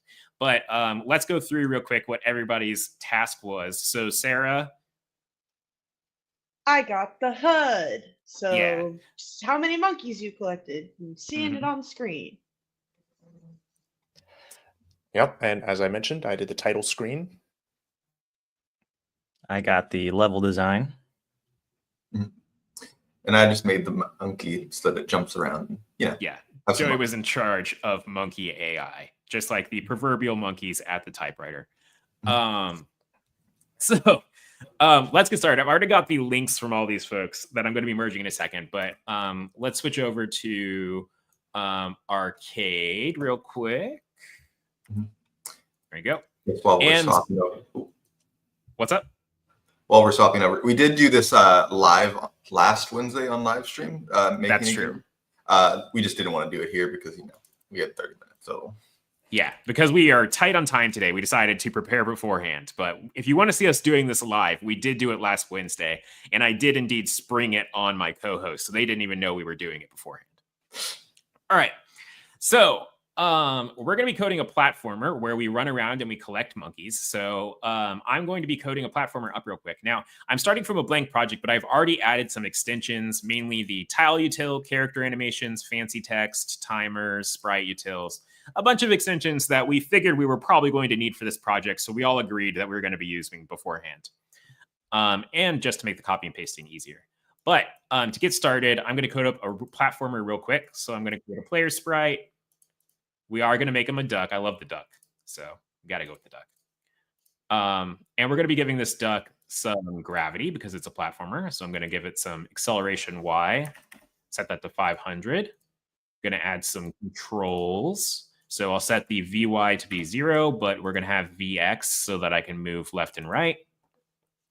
And we are going to have the camera follow our duck.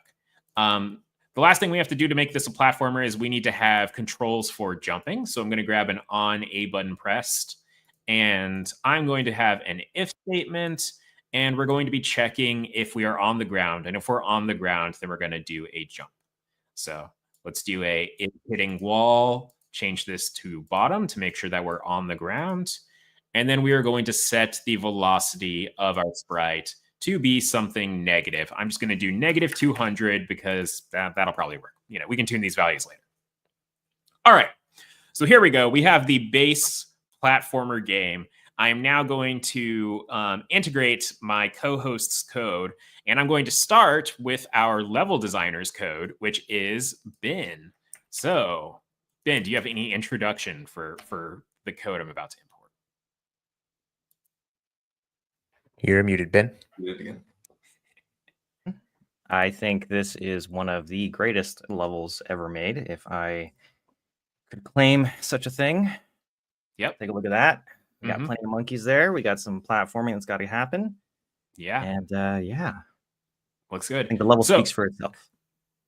I asked Ben beforehand to put in 2 special kinds of tiles that we're going to be using, which is a monkey tile for where we need to spawn the monkeys and a spawn tile for where we're going to spawn the player.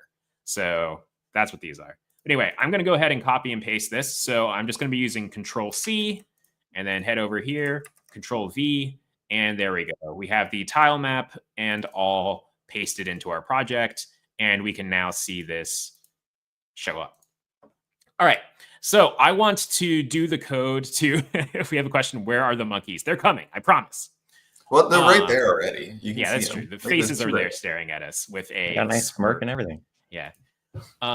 So I want to spawn my player on top of that spawn location. So I'm going to go ahead and code that up real quick. I'm going to grab an on tile map loaded event right here. I'm going to grab from scene. We're going to do a place on top of random location. And we're going to change this to be our spawn. And now our player should jump up there. So there we go. Looks good. And we're also going to cover up all of these special tiles because we don't actually want the player to see them. So I'm going to grab the cover all block from tile util. And I'm going to cover all of the spawn tiles with the background. Oops. And I'm going to cover up the monkeys too. All right. Okay. Next up, I'm going to grab the code from our monkey designer in chief, Joey. Joey, do you have any words to say? I mean, it's a monkey. It jumps back and forth. I guess one thing to note is that we did try and make an emphasis to make this one easy to copy. So it might not be as smooth. You might have to copy some more variables or some more chunks. But this one, we tried to put it in all in one function so that it's just easy to just take it all out. That's something you might encourage in your classroom. Yes, that is a tip. It's a very good idea to have students do like one function, because that makes it very easy to then copy and paste this code because you're just going to copy one big chunk. You can definitely copy smaller events, but we don't currently today have a way to select multiple blocks at once. So collecting a thing is, nice and easy. So I'm going to go ahead and copy this place monkey function, and we're going to switch back over to our project, paste that in there. And I'm going to call this place monkey so that I place them on all of our monkey tiles. So to do that, I'm going to need a for of loop. I'm going to go into scene, and I'm going to get the list of all monkey locations. And we're going to go ahead and place our monkey on those locations. So we should now have a game that has a bunch of monkeys in it. Go. Whoops. Do I have a problem in my code? Mm-hmm. Oh. Whoa. Oh, it dragged out. Oh, wow. I see what happened here. Okay. I can fix this real quick. Bug we'll have to fix. Yeah. Technical difficulties. That's what happens when you code live every time. Yep. If you didn't have technical difficulties when you code live, were you even coding live? It's true. This is how you can Murphy's tell Law. that it's real. Yeah, we didn't test everything beforehand. There we go. All right. There we go. Now we have a world full of monkeys who are jumping around in all of the locations that were specified by Ben. All right. So that's great. Let's go ahead and catch these monkeys. For that, we're going to need to display how many monkeys we have. So I'm going to go ahead and copy Sarah's code next. Sarah, do you have an introduction? I made it yellow because I think of bananas when I think of monkeys. Yep. That's what they eat. Me too, Sarah. Me too. So we have a monkey thing up here. If I press A, it's going to increase the number of monkeys. And we're going to use this to keep track of that in our game. So I'm going to grab this render on Z index and paste that over in my project right here. And then Sarah also made a catch monkey function for increasing that number. So I'm going to copy that over as well. And now I want to catch these monkeys. So I'm going to do an on sprite overlaps. Oh, not that. I want this guy right here. We're going to do a overlap between player and enemy because our monkeys are kind enemy. And I'm going to just destroy that monkey. Oh, that sounds bad. Don't destroy monkeys. No monkeys were hurt in the making of this game. It's true. And we're going to call the catch monkey function. And now I can go and catch those monkeys. There we go. Great. Okay. And now, finally, we need the title screen of our game, which was made by Thomas. And let's go ahead and grab that. Thomas, do you have an introduction? Well, like Sarah, when I think monkey, I think banana. So despite the fact that this game unfortunately has no actual bananas, the bananas are in our heart, and it's still called Banana Bonanza. Yeah, and we could add bananas to this at some point. Is a game ever truly finished? No, I'll follow the work item. I mean, it used to be when you have to put it on a cartridge, but yeah. Relatable much. Monkey plus bananas equals yellow. Very true. All right, so we have our little title screen here, and if we press A, the monkey jumps away, and we start the game. So our code is divided into two functions here. It looks like we have a show title and dismiss title. So let's go ahead and copy both those over.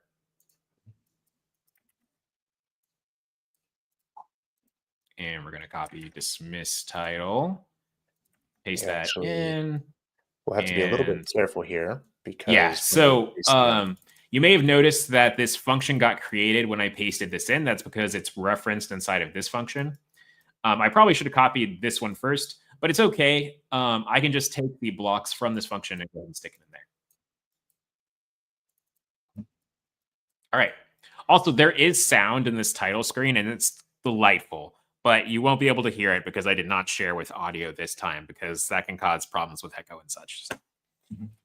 All right. So we're going to call this show title function at the beginning of our game over here. And let's go ahead and do that. So I'm going to grab the show title function. I'm going to put it at the top of my onStart. And now we have Banana Bonanza. Press A to start. Ooh, failed cast on null. Yeah, so I have this on A button pressed code, which is using the mySprite variable. And so I need to make sure that mySprite is defined before I actually trigger any of this code. Luckily, that's easy to do. I can just go ahead and do if mySprite. But it's a good idea why it's like you should discuss controls and the like beforehand, because that's kind of a big place where a lot of code ends up sharing stuff. And it's a good idea to work these things out before you do the project. All right. So with that, I think that we have finished our example. So we have Banana Bonanza with our monkey counter, our title screen, and our monkeys with their wonderful AI of jumping all over the place and laughing at us. And of course, if I was making this to an actual game, I'd probably make it so that there was a way to win and get scores or a timer, things like that. You know, you can work on this till the cows come home. But I hope that this was a nice little demo of how you can use copy and paste to kind of merge some projects together. With that, I think that brings us to the end of our presentation. So let me actually share this again. Whoops. Let's see, I didn't know you could just use a sprite in an if block. Yeah, you can put any variable in just an if block, because we follow the same semantics as JavaScript in that. Yes. The gotcha though is that once sprite has been defined, it'll always be true. It just doesn't exist, so it could be destroyed. So you have to check other ways if it's been destroyed if you want to check that.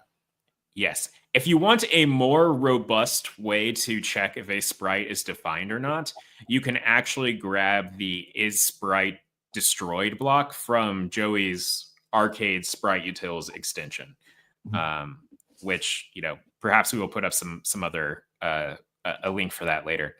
But that will also check if it's defined or not. So it's a better way to do this. All right. So we have some questions real quick.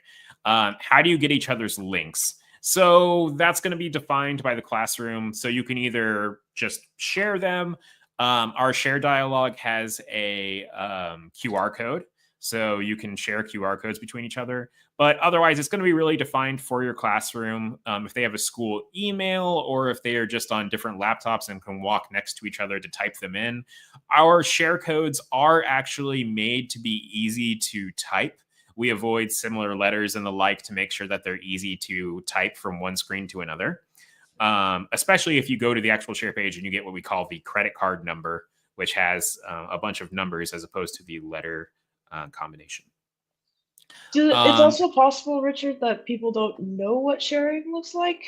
That might also be the question. I don't know if we want to try to show that off really quick.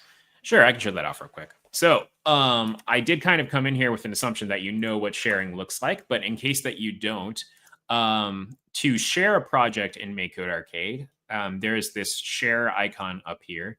And when you click this and click share project, you generate a link to your game, which can then be used to either share with someone to play it or to import into the editor so that you can work on that project or copy and paste from it and the like. So, all right, we're out of time now. So last thing I want to mention is we have a code for this session, which is theme. Please fill out the survey. It's the same link that you've had for all the other sessions. And thank you. If you have any questions, I'm at Richard in the MakeCode forum, or I'll be hanging around here all day and producing a lot of the sessions in the afternoon. So if you ask a question, chances are it'll make it to me somehow. Thank you, everybody. And I think that's it for us. So see you later. Thanks. Bye.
All right. That was a fantastic session, wasn't it? I was so excited for that. I was actually giddy backstage. I love the stream team. I love watching the Twitch streams live, but it does make it a little hard to get my work done while they're going. So thank you to the entire stream team. And thank you for showing us how to do that. I think it's very practical to know how to work together in Arcade. So now we are going to flip back to talk about you as the educators specifically. And this presentation is called Custom Games for the Classroom. So you know what? Let me actually follow my slides here. I'll go ahead and pull these up. Let me also change the window size so that it works a little bit better here. That looks good. All right. All right. So first we're going to talk about thinking about CS plus X, which is computer science plus another subject. That games aren't just about coding. I know we at Arcade love to teach coding through games, but they're about so much more than that. And hopefully what you pull out of this session is that you can code for fun, not just to learn how to teach your students, not just because your principal said you had to, but actually for fun because you enjoy it. And I'll give some project examples, some resources for you, and then we'll do the survey. This is me. I'm going to assume not all of you have been on since the very beginning, so I will reintroduce myself. My name is Kiki Protzman. I am at Kiki VSIT on all social media, at least all social media I can think of. And I started off with my own nonprofit. I worked at code.org for years. I started off their curriculum and then moved to the K5 version and created CS Fundamentals. I came to MakeCode in 2020 and I love it here. And just a side note, I haven't said yet in any of my intros, I'm here because I love MakeCode. I didn't love MakeCode because I'm here. And I think that that is something that's important to mention. Our producer for this session is Ben Villalobos. Ben is an engineer on the VS Code EDU team, Villalobos. And you can learn more about VS Code EDU at vscodeedu.com. Thank you, Ben, for being here to produce me today. Happy to be here. So you'll hear me yelling at him every once in a while, especially if things start to go wrong on my end. All right, let's talk about CS plus X. So this is something you're going to be seeing more and more. In the CS education world, we made a huge push to try to get computer science to be its own course. We really did want kids to learn authentic computer science and to some extent learn it quite rigorously. And that has taken off in many areas, specifically in high school, but it's a little less practical for younger students. And it's really important to get younger students interested in computer science. And I'll go into that more later, but this is to say that one of the ways we can authentically bring computer science down to very, very young students is to integrate it into other subjects. That's what the X is about. So computer science is a tool. And when people see computer science as something that they can use, it becomes more effective than seeing computer science as a subject that you have to be a member of. So I'm going to talk to you about two ideas that I call the escalator. I call this the escalator method. And there's two pieces to the escalator method. The first one is that we need to make sure that we're not expecting students to come meet us at computer science. We're not expecting them to come meet us in AP classes, to come meet us at college level computer science classes. That's too much to hope for. I call that the teleportation method. Like they might get there, but there could also be some very valuable pieces missing. So with the escalator method, we come down to meet them where we are. And so I would think of Annie, who is a graphic designer. She's an artist and she wants to be an artist. Everything about her says artist. Or her friend Lisa, who's an actress. She wants to be in theater. She wants to eventually be in movies. And to try to get them to switch their personality and now see themselves as a computer scientist is a very hefty ask. It's something that makes them not feel like themselves anymore, unless they've gone through that progression themselves. So instead of making them change who they see themselves as so that they feel comfortable sitting in that college level computer science course, we need to bring computer science to them in their acting class, bring computer science to them in their art course, show them that it's a skill and a technique that will serve them their entire lives. And now it's no longer you need to change yourself to be in computer science. It's computer science is already meant for you. You already belong together. So it's just a whole mind shift. And now they're more likely to take that entry-level computer science course because they took some computer science in art course, in art class, and they realized that it could really help them out. And that the more they learn, the more powerful their skills will be in the area that they want to study. So that's one of the subjects. The other piece to the escalator method is how we teach that computer science. So a lot of educators want students to jump in and be rigorous right away. When I created Thinkersmith and we brought computer science down to elementary school and we were using block-based programming and we were talking about the vocabulary as if it was something more playful, using beads, using stackable cups in their classrooms, people accused it of being watered down. They said that it wasn't real computer science, it was watered down and that it wouldn't do any good. But I think that as an educator, we understand everything needs to be developmentally appropriate. And when you start with something like an unplugged lesson where you're literally stacking cups, shout out my robotic friends, hey, to learn how to code and to learn about algorithms, then everybody's on a level playing field. It's not just the people who self-selected into computer science that are now experiencing these ideas. It's anybody who can stack a cup.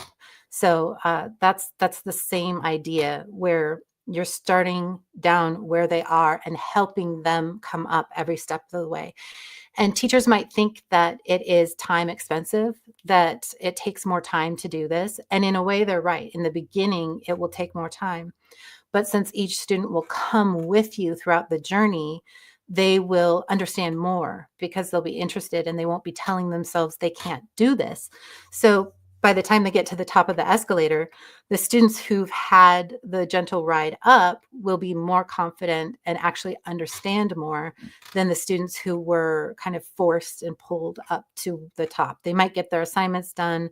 They might be getting good grades, but it doesn't mean they'll be comfortable and truly believe in themselves. So STEM from Dance is a cool initiative that literally blends dance and CS. Yes, I love the idea of STEM and dance, not just like the algorithm of the routines and everything, but even you've seen people do lighting in their costumes and all sorts of technology happens on stage. If you've been to a big concert, you can see people with amazing stuff going on behind them. And even the way that the lifts work, it's all just super duper powerful.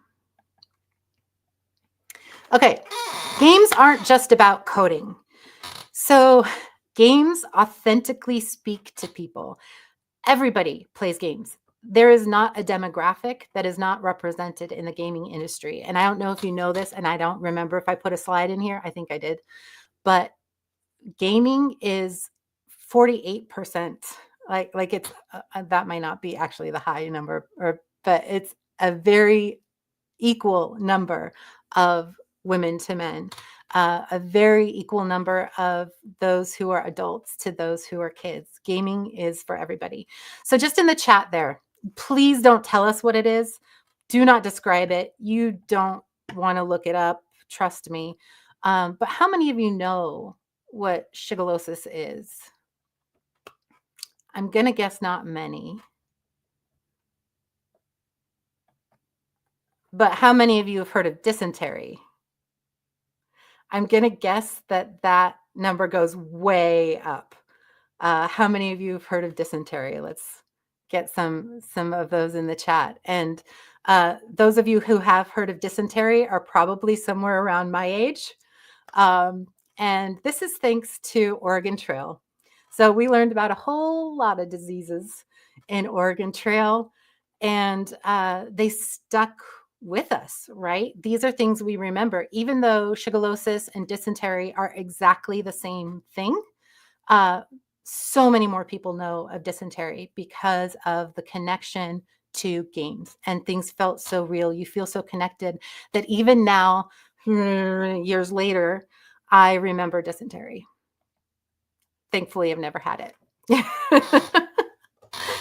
Okay, so here's the statistic. Okay, it was 46%. So it's not just about coding, universal reach, shared experience, cross-cultural, so much research about games and how games help students learn. When people are having fun, they retain information better than when they're zoning out and they're trying not to fall asleep and they're feeling left out.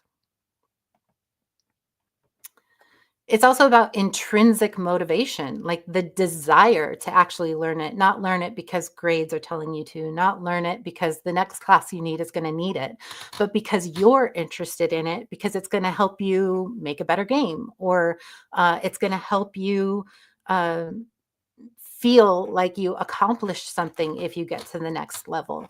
It creates this lasting knowledge that sticks with you, and it's very playful. And most of the time, these types of games have positive experiences for their players. Games are built in such a way that they'll be a positive experience. So with that, I want to talk more about you coding for your classroom, not just bringing coding to the classroom, but the understanding that you as an educator can create games for your students' classes. And if you teach computer science, that's fine. You can make games about coding. But think about making games for the math teacher. Think about making games for the English teacher. I've heard so many teachers complain about how the big game houses don't really understand what they need in their classroom. Well, you do. So if you want to play around with Arcade, if you want to learn how to make games that your students could then take to learn more about math, to learn more about spelling, to learn more about history, it's completely possible. And it doesn't take that much, and it's absolutely free. So we're going to dig into that a little bit. All right, I have two examples here, but I do want to ask the chat, what would you make? If you could code a game for fun for your classroom, what kind of game do you wish you could have in your classroom? I'm still seeing talk about dysentery in the chat. I'll see if I can change that subject a little. What kind of game would you want to see in your classroom? Oh, simple snakes game. Yeah, that's easy enough to code. All right, we've got FPS. So I've put these two games together. Let's see, where did my links go? Oh no. There we go. All right, I'm going to click on it. There we go, and hope that the link comes up. It looks like my slides shifted, so my links are at the bottom. But I'm going to choose one of these. I think I'm going to choose this Dino Math one here. And I'm going to click on it, and I'll show you what I did. So real quick, I'm going to open a new tab, and I'm going to go to arcade.makecode.com. And this was built using the Save the Dinos skill map. So what I did was I took a basic game that we already have the building blocks for, and you could do this with any of our skill maps, with any of our games. Oh, I see someone who said story-driven. I love that. We do also have a story-driven skill map right here. So If you want something for history, if you want something for English, full of stories is great. Also, if you are a little adventurous, and by that I mean willing to learn more about things like functions and conditionals, some more hefty concepts, then Code and Adventure is a great story game. It has that kind of choose your own adventure feel. So you write your story and then you can split them depending on if they say this, they go this way. And if you say that, they go that way. That's great to use for both history, English, any kind of story-driven game. So for this math game, I would just go through. I'm not going to have time, unfortunately, to build the whole thing in front of you, but I can kind of show you what I did in order to make it. So I followed the skill map, and the skill map walked me through everything from putting the background in to making the background move, adding the mama dinosaur. And this is one of our entry-level skill maps. So, oh, baby dinosaur, we're not ready for you yet. This is one of our entry-level skill maps. So you'll see that it has the actual block that you need, and it's even pre-filled. So that's something that makes this go by a little more quickly, a little more easily. You'll see I already have my mama dino on the screen there. Let's go ahead and shrink that down. And so I would just go through and build each step of the way and then continue through and continue on to the next one. And I'm not sure if I actually put the animation in for this one, but I'll click over to it and we can check. So I'm going to click on that tab and I'm going to open my Dino Math game. So you can see, I've got to make a decision. You can see that I'm using a very similar mechanic. I've got even the same road. I'm going to kill myself if I don't actually think about what I'm doing here. So in this case, I have the dino set to a number, and down in the corner there, you'll see that we're multiplying by 9s. So I have 9s, and I want 9 times what is 45. So 9 times what is 36. And then every time I get one, it shifts, and I have to find something else. So 9 times 9 is 81. And you can make them go slower. If you feel like this is too fast for your students, you're in control. So you get to make all the choices here. You get to choose if it's dinosaurs and bats, if it's dinosaurs and baby dinosaurs, if it's 9s. It's hard to play while you're talking, as it turns out. If if it's 9s, if it's 8s, if it changes, you get to make all of those decisions, which is why it's so cool and so powerful when you can design these on your own.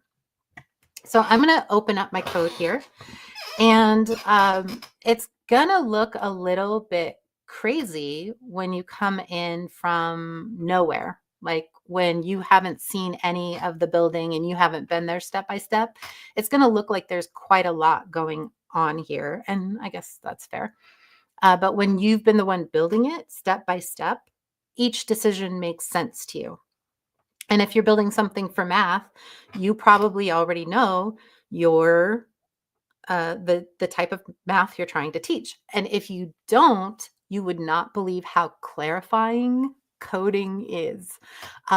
You have to get things crystal clear in your brain. And there have been so many times I've been making a game for something and I go, oh, that's why it's like that. Okay. So yeah, that's what I did. I took the game, the base skill map to make my base game. And then I said, I need to add the ability to say what number we're doing the multiplications for. So then I went in and said, well, how do I do that? How do I say I want this to be the number that we're doing this for? And let me find my on start here. Here we go. And so I made a variable. And now I have that piece. That piece is good. And then I had to start thinking about other things, like how do I say that I want the dinosaur to say this is a product that I want you to look for the other piece to. So it's going to have to be 9 times something equals this thing that's going to be above the dinosaur's head. And I built a lot of stuff in place, and then I tidied it up later by making functions. And you can see I made a function called call new product because I wanted to do it more than just in the OnStart. I found I needed to do it again after I got the correct answer. I needed to find a new product to put in that speech bubble. So I ended up making an entire function for it.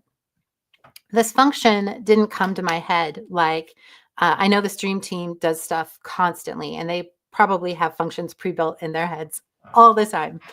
But that's not how it works for me all the time. Sometimes I have sort of an idea how I might do something, and then it turns out that that won't work at all in practice. So I go through and I just start adding block by block. How do I put a speech bubble above the dinosaur's head?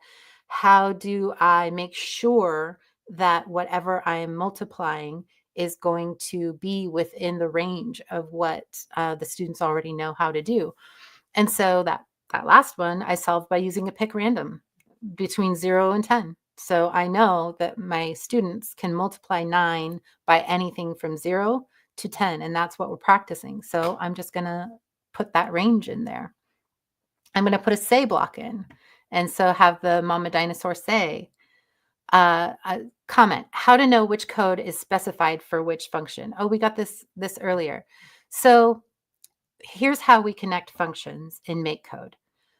First, it's very important, and this is something that we don't enforce in Arcade, but that as an educator, you can promote and you can enforce, is that it's pretty important to make sure your function is named what you want the function to do, right? It should be descriptive. So because this function is coming up with a new product to show over Mama Dino's head, I called it new product. That way, when I'm looking through my list of functions live down here under this advanced tab. So when okay, as it turns out, I only had one function in this game. Bad example, but you could have 20. And when you're looking through your functions, you know that new product makes a new product.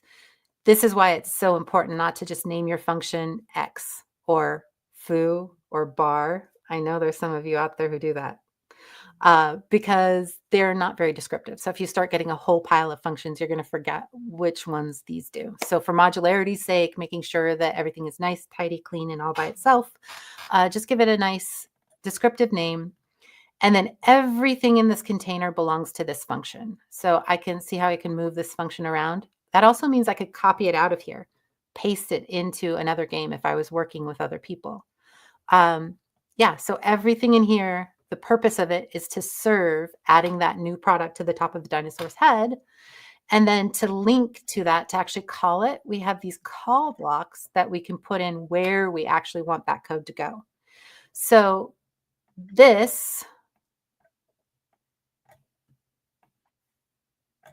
that is equivalent to this. And the reason that I didn't just leave it the way it was and I put it in a function is because I have to use it more than one place. If I was just using it there, honestly, I might have still put it in a function and given it a name because it's just so much code that it's a good way to clarify what that chunk of code does. But because I'm using it somewhere else, I didn't want to have all that code in two places. So this just keeps everything cleaner. That was a great question. Yeah, so then each step of the way, when I figured out, oh, I want this to be able to happen, I just said, okay, where in the code do I want that to be? If I want this idea of a multiplier to be on the bat's head, how many of you have ever gone to a webinar and done this in front of everybody live? Yeah, anyway. So if I want that multiplier to show up on top of the bat's head, I need to figure out where the bats are coming from. And so I went into my code. I found out where the bats are coming from. And then I needed to be able to choose a multiplier, but not just any multiplier, right? I needed to make sure that the correct option was in there somewhere, or it would be a pretty bad game. So I just used random numbers. I used a list of numbers, and I took the product over the dinosaur's head divided by whatever number we're using, which was 9. And I made sure that was in the array. And then I made sure that there was 1 on either side of it. And then I kind of have an outlier that uses a random number that could be 2 up to 2 on either side of it. And that gives some options for the kids to have to choose from. And then as I was putting it over the bat's head, I just pulled each item out of the array so it didn't exist in the array anymore. So there weren't duplicates, unless one of the numbers was already a duplicate. So it is not to say that your games have to come out as if an expert built them. What I'm trying to say is you can go through easily any of the arcade tutorials step by step. You can find a tutorial that you can then start thinking, how could I make this for my class, make this something educational for my class? You'll see in this one right here, in this target practice one, this is about syllables. So the ball says how many syllables of a word that your students are looking for. And then the words come across on the target. And you only get points for knocking over the target with 1 syllable word.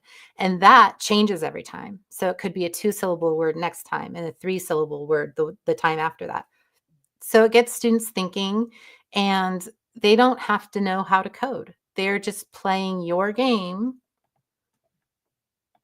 like this. They're playing target words. Target words is a game that they play in spelling class. They look for the words that have the right amount of syllables, and that one doesn't. And they go through, and it's just something that they play. They might know you made it. They might not know you made it, but it becomes part of their cultural icon. So, okay.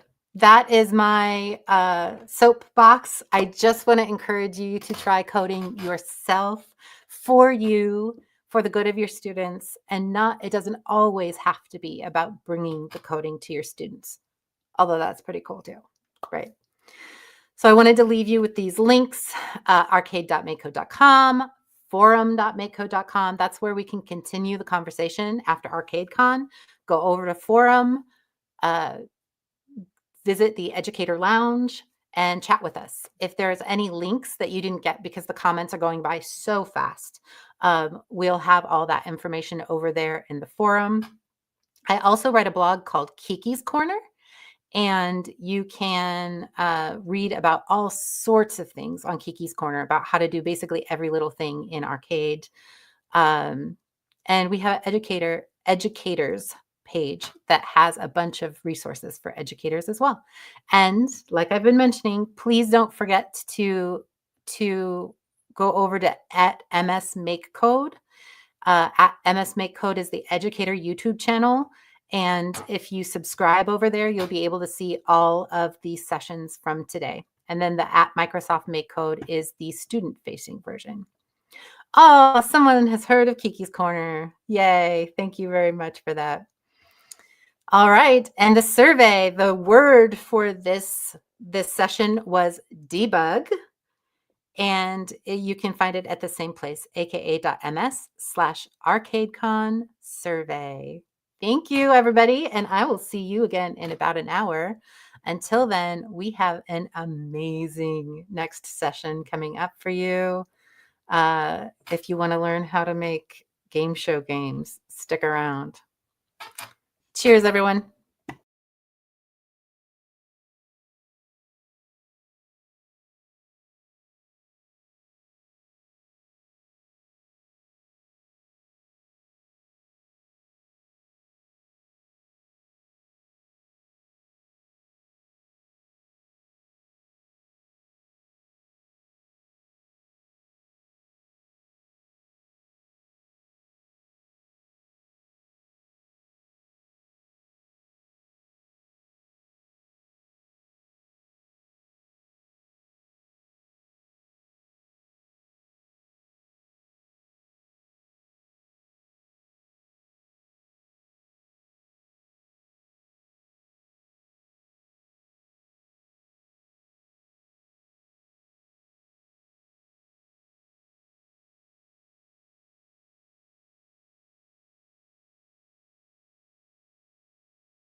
Hi, everybody.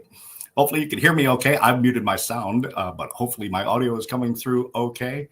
Thomas apparently pushed the button and then didn't push the button and then pushed the button again, but that's okay. We're good. Thanks, Thomas. No problem. He's up there. Thomas Sparks is going to be my producer for my 30-minute sessions. Thank you, Thomas, very much for helping me out here. Of course. Today, I was bummed. I was hoping that I'd get to jump in at the end of Kiki's session. Kiki and I will be at ISTE here in a handful of months, and it'll be the first time that I get to see Kiki in person. We've met many times virtually, but it's the first time that I'll get to see her in person. So I'm looking forward to presenting with her at ISTE in San Antonio in the middle of the summer. So come join us and come see us if you're going to be at ISTE this summer. I'm here to show you some game shows and to show you how you can run your own game shows in your own classrooms with hopefully not a whole lot of effort on your part. Kiki talked about this a little bit earlier this morning, but why would you do game shows in your classroom?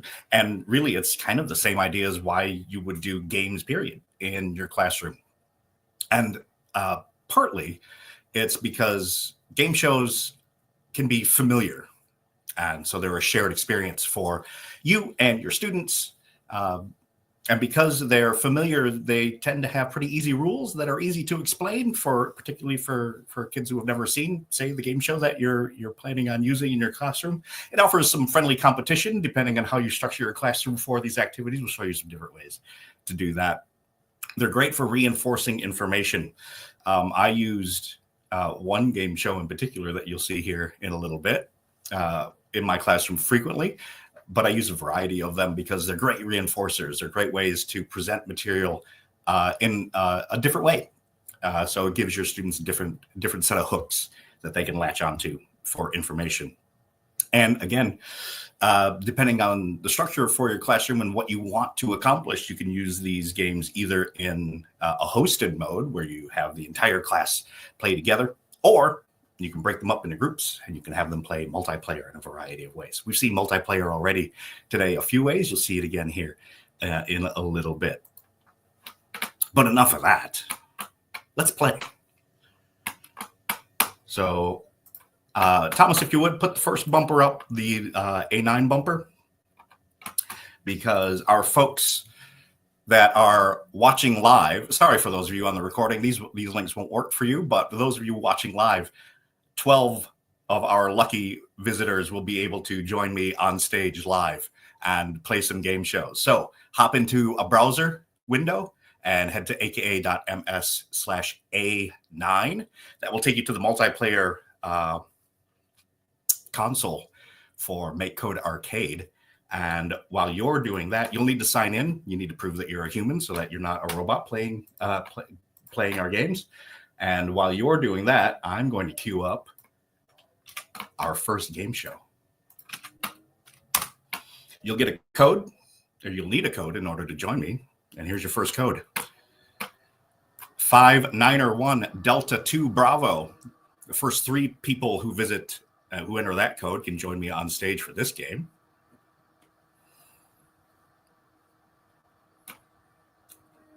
Now, for those of you who've never seen, excellent. For those of you who didn't get there in time, don't worry, you'll have more chances.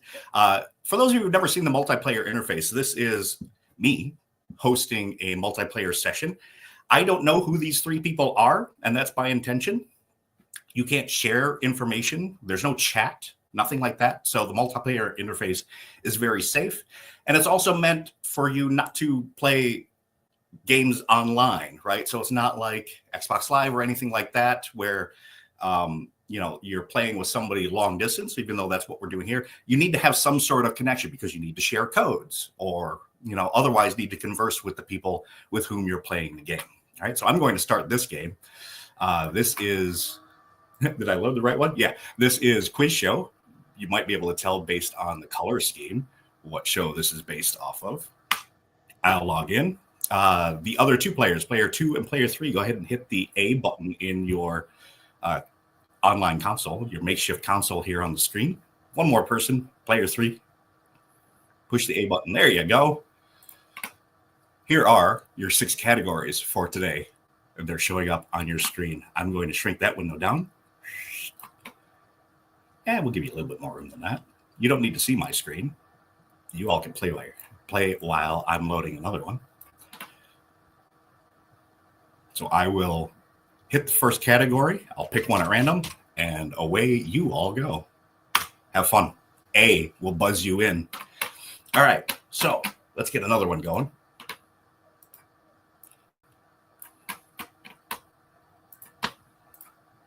How about this one?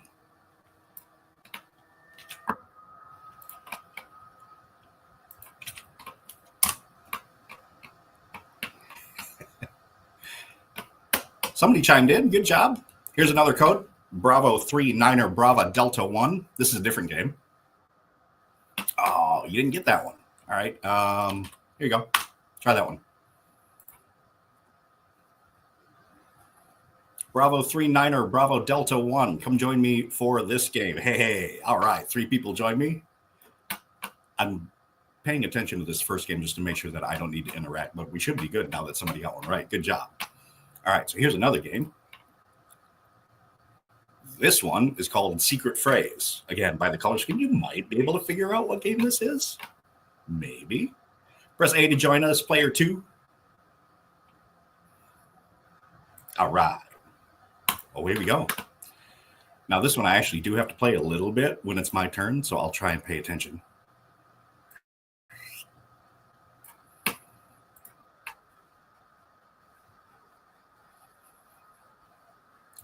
And how about a Z or Z?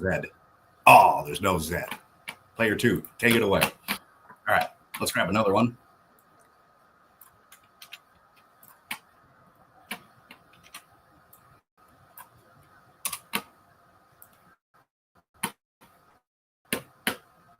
Three more people can join me.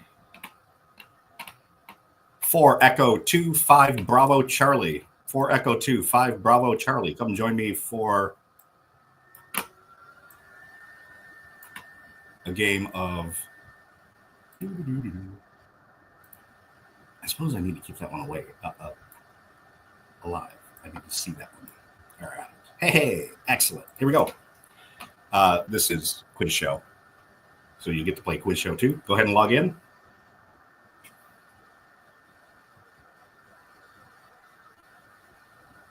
Player 2, hit A, please. Thank you. Same categories as before, as you saw earlier, because it's the same game. And while that one's running, we'll get one more instance. And hopefully my computer doesn't spontaneously combust. It is pinning at 100% CPU, though. But just give you a little bit of a chance to see how these games could work.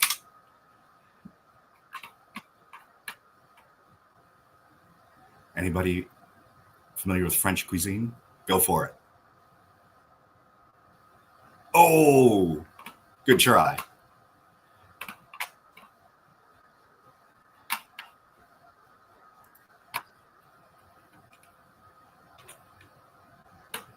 You're looking for rooster, aren't you? And it's not in there.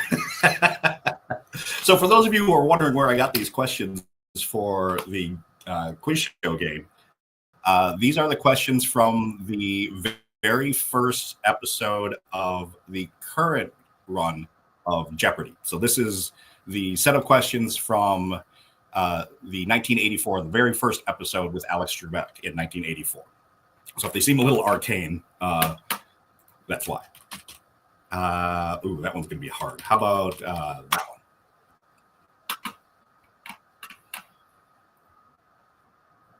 one? All right. Did you get it? Nice. Good job. Away you go. All right. One more game. This will be secret phrase. Echo 7 Niner 4 Delta 0. And again, for those of you watching on the recording, these codes no longer work. I'm really sorry, but you'll have a chance to play something here in just a little bit.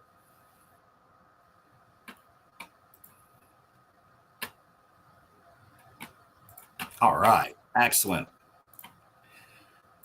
Once the game gets started, press A to join me here for secret phrase. Oh, and it's waiting for my turn down here. So one thing about this game is I have to keep playing. How about a queue? Is there a queue? No. Player 3. Press your A button, please.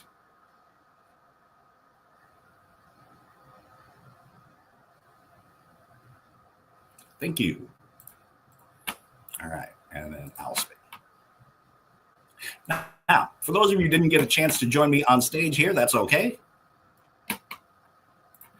Because if you like, you can play a game on your own. Oh, there's no V. Shocking.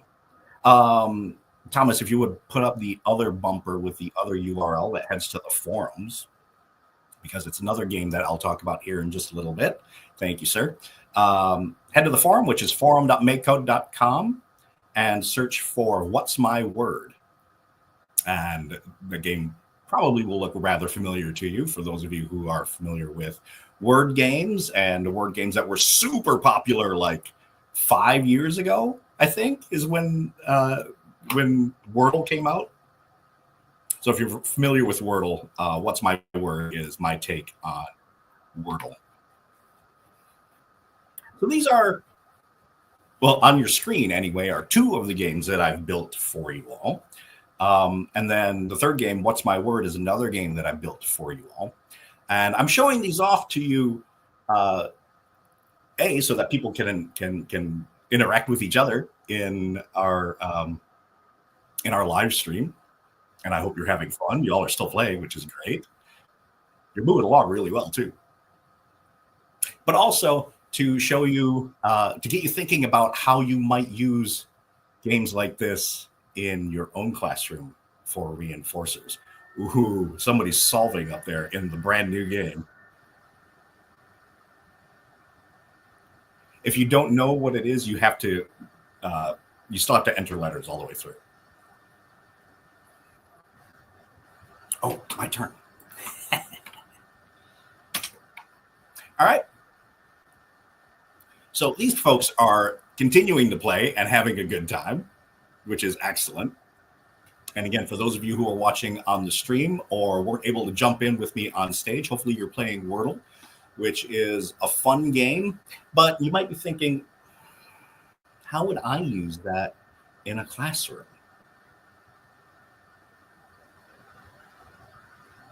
You got some ideas?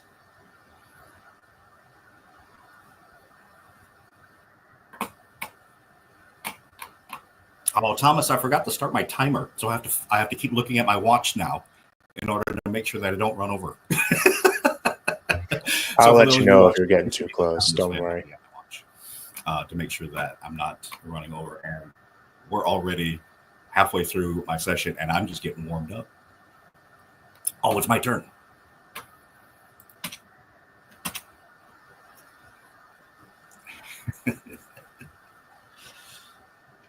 This one's a hard one.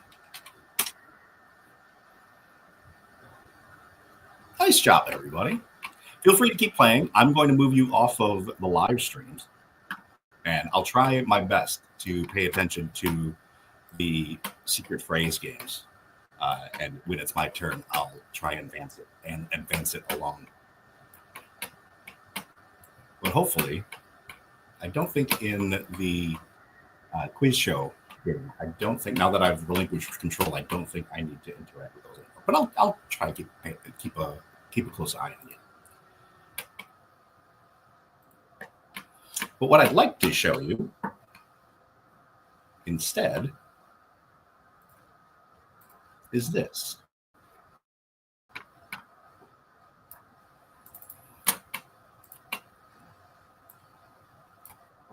So you saw the games playing in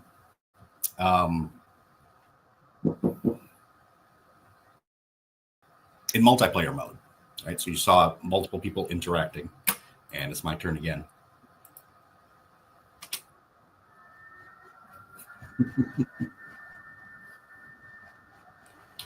What a B? There a B? Okay. So this is what you would see if you were to open the game normally outside of multiplayer mode. And up here, don't worry, you'll get links to these, I promise. Up here, you can look at the code, but you can also edit the code. And what I've done with these projects is to give you the ability to make these games your own and run them in your own classrooms. And you saw one way to do it, which is to have groups individually. For example, Quiz Show would work as an individual game. It's fine.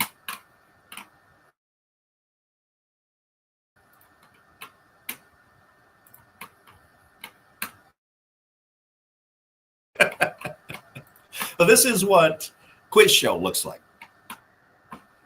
And I've created a bunch of functions. You can use these. You don't have to, but it's meant to make things a little simple for you to customize, right? So you can turn design mode on.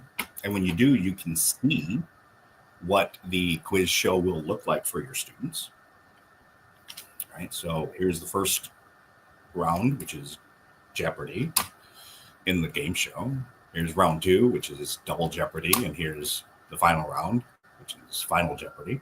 All right, and you can alternate amongst those. And then you can also select a particular item to make sure that the question appears correctly and that everything's spelled correctly and that your answers are all appearing the way that you want them to. Nothing's randomized, so it's consistent while you're doing your design review. Do you want to make the background red instead of blue? Go right ahead. You want to change the text color to yellow? Go right ahead. Do you want the categories to always present in the same way, or do you want them to be different each time? Do you want the questions to show up in the same order? Do you want them to be randomized? What do you want to call the game? By default, it's called Quiz Show. You can call it whatever you want. You can turn sounds off. So if you have a classroom full of laptops or other computers and you don't want everybody's sound to be on, you can turn the sounds off in the game and they won't bother you. And then the timers are set for kind of high school / adult reading level to make it kind of challenging. You can change the timers so that the question stays on the screen a little longer, particularly if you play this in, say, a math classroom, which is where I taught.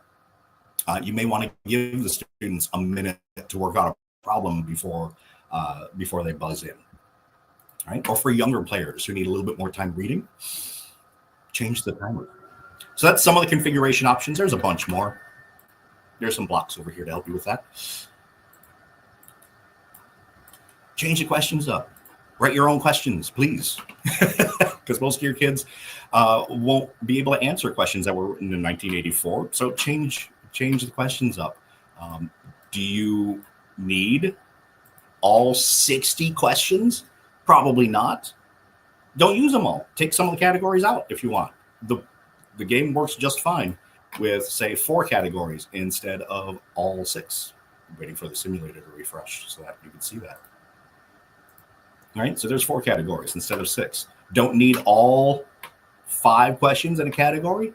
Don't use them. You notice that I have a hole here. One of them actually has been skipped just to show it off, but all of the categories don't need to have 5 questions. Some of them can be shorter, some of them can be longer if you want. It doesn't have to be symmetrical like it is in the television show. Television likes symmetry, but you don't have to be symmetrical in your classroom if you don't want to. Do you only want 1 round? Go ahead. You don't need both rounds. Do you not want Final Jeopardy? That's okay. Take that one out too. Just have 1 round. This is the game that I use most frequently in my math classrooms. And when I played it, and I did write 60 questions.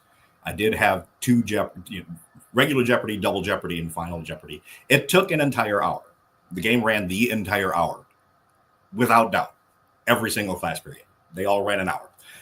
So if you don't want to spend that much time on it, cut it in half. Run just 1 round. Right? Whatever works for you and whatever works for the content that you're presenting. But these games are fully customizable, and I'm sure there's bugs in them because I haven't done a complete set of play testing, and there's no unit tests in here for those of you who are computer programmers. There's no unit tests.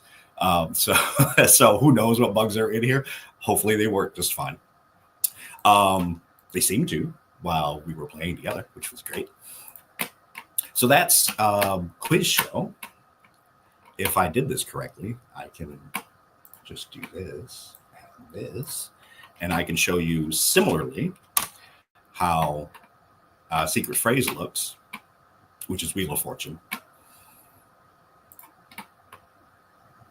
Those of you watching from across the pond, either live or in the recording, I saw that you recently started your own version of Jeopardy on British television with Stephen Fry as the host. That looked fantastic. I watched the first episode. I hope you're enjoying it over there. Jeopardy has been a long-standing game show in the United States. It first aired in 1964. The current version is one of the longest running television shows in the United States. It's been running every day since 1984. This is what secret phrase looks like. It's a lot simpler because there's a lot less information that you have to put into Wheel of Fortune.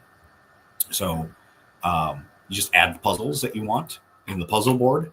You can change the name from secret phrase to something else.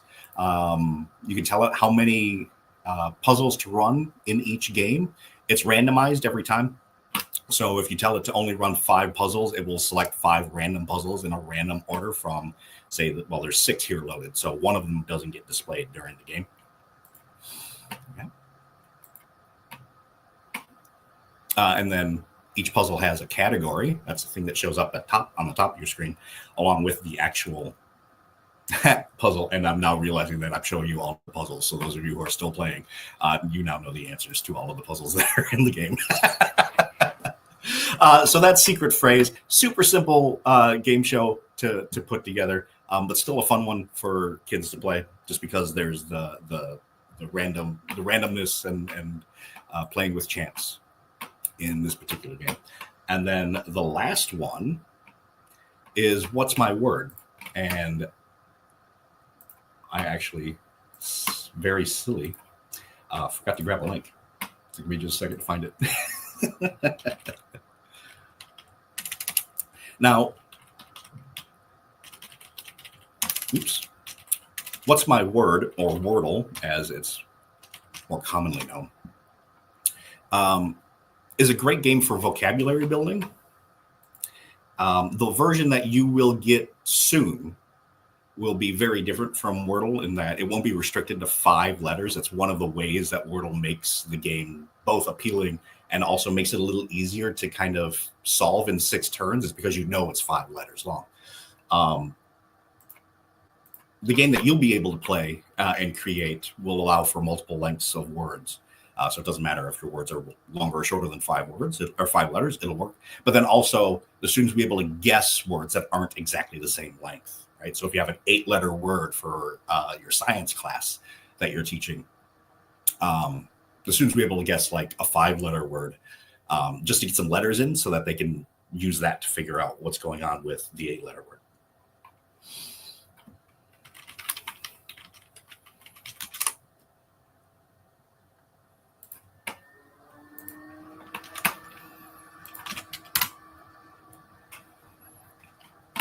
So here's What's My Word. Again, you can find this one in the forum. And this one, if you were to try to edit it the way that it is, it's not very editable. You can edit it. It's just a bit difficult to do because once it runs, it's written in JavaScript. There's no blocks yet. So again, this one isn't. This is the old version of the game that is meant to be played and not modified. If you know JavaScript, feel free to modify it to your heart's content. You don't need my permission. Have fun.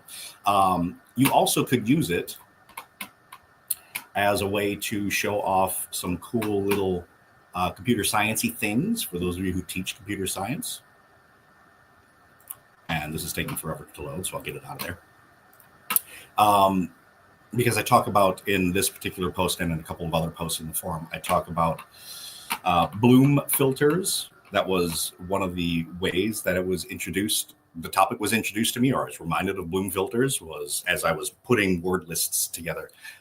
That idea came up, and it was a great idea. That's a very computer sciencey thing. Really great data structures as a bloom filter. So have fun playing with those if you're a computer science educator. or not. Just add it to the word list and that will work too. All right. So that's some of the ideas for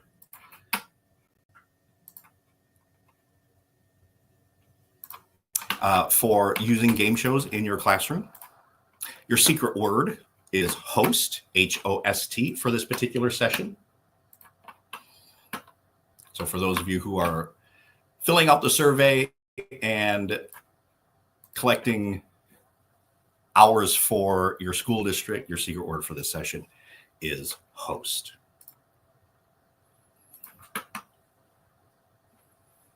Be sure to visit us on the forum. I'm there frequently, forum.makecode.com. For those of you who get the slide deck, that link will take you directly to the forum topic for this session. It's already up there and already posted, so feel free to join me over there and ask questions. You'll also get the links for all of the games there in that forum topic. There's a few summer sessions for professional development besides the one that you're at right now for ArcadeCon. There is the Pathfinders Institute for Teaching Intro to Computer Science with MakeCode Arcade. I run that one along with Kiki. So feel free to head to Pathfinders Institute and register for that course. There is also an asynchronous, partially asynchronous and partially synchronous PD for teaching AP Computer Science principles with MakeCode. And in the slide deck, there's a link to that on the MakeCode site. And there's also a couple of links for the educator page and to the MakeCode forum. So be sure to join us over at those resources as well. You'll see me there quite frequently. Thomas, I have literally not looked one time at the StreamYard, so any interesting comments that you want to put up on the screen for me to respond to, or any questions or anything like that came up during the session? I think you're all good. Everyone seems very grateful. Any last minute questions you want to squeeze in before we wrap up this session? Put them in the chat right now. I was going to say, I am literally running minutes over time. I know that. I think you timed it very well. I was impressed.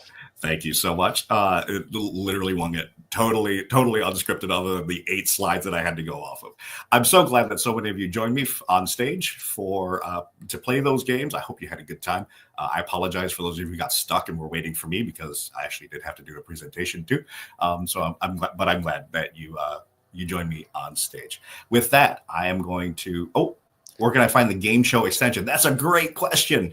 They are built into the games. They are not offered as a kind of a separate extension because they are specific to the game. So there's a game show extension specifically for Quiz Show, which is Jeopardy. There's another extension specifically for Secret Phrase, which is Wheel of Fortune. So they're not standalone. They're embedded in the game. But that's what that drawer is for you to pull blocks out to customize the game and create your own puzzles or write your own clues. Okay, great question, though. Thank you for asking that. All right. If you do have any other questions, come join me at the forum. That's where I'm heading literally right now because I have some moderation to do, I'm sure. So if you want to ask me questions, you're welcome to join me there, too. But stick around for other sessions. You've got a great afternoon. For those of you on the Pacific time, you've got a great afternoon in store for you. Have some fun. Thanks for your time. Appreciate it.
Hello, everyone. Welcome to our presentation called All About Extensions. My name is Bill Mars. I work with the Ninjas Education team. I'm here with my colleague, Sarah.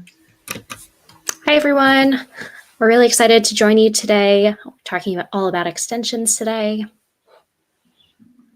Yeah, so today we are going to share with you 4 of our favorite MakeCode Arcade extensions.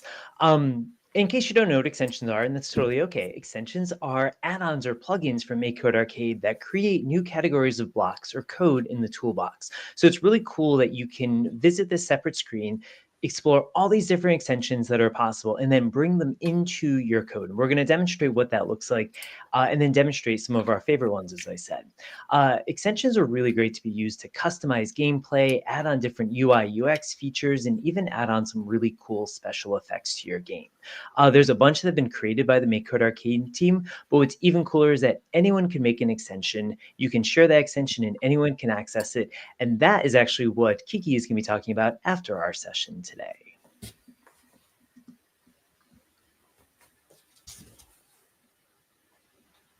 Sarah? Oh, sorry. Sorry, Bill. I thought you were working on this one. Great. So to add an extension, there's a couple different ways that you can go through it. There are some screenshots on this slide. You can either just select the extensions menu on the left side of those drawers that you can pull out.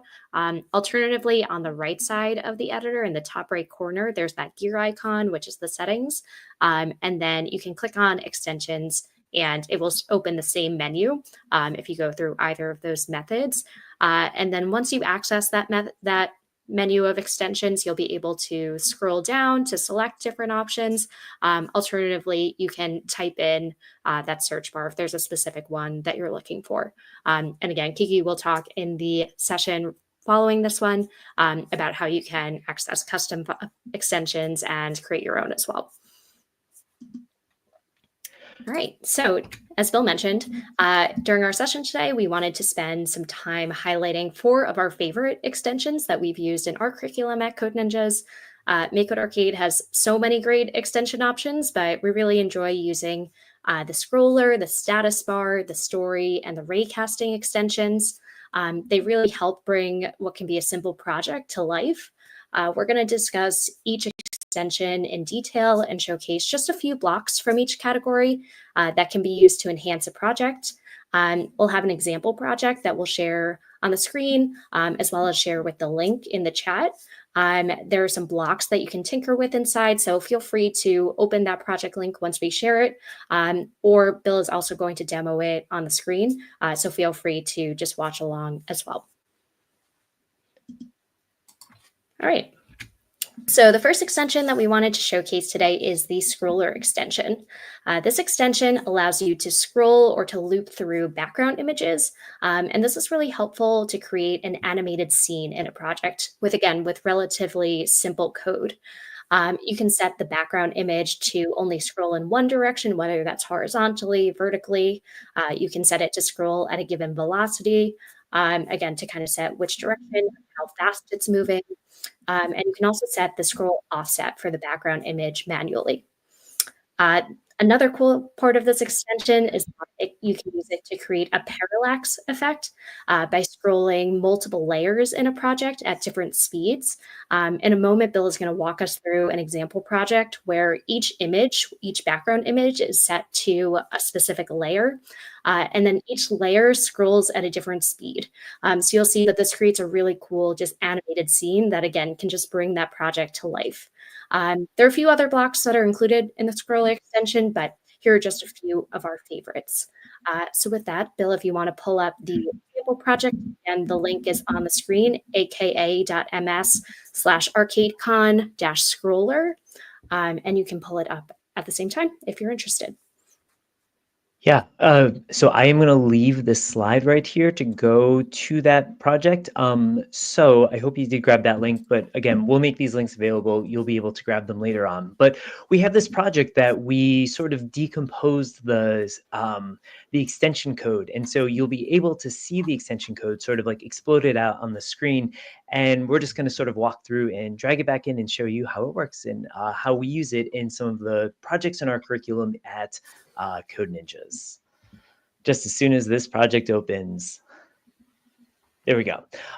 So again, we've already preloaded the extension into the code here, and then we've given you some starter assets. So this is one of our favorite ones, where I'm just going to start off by setting these different images. So I'm going to set sky to the very background layer. So now it's going to appear on the screen.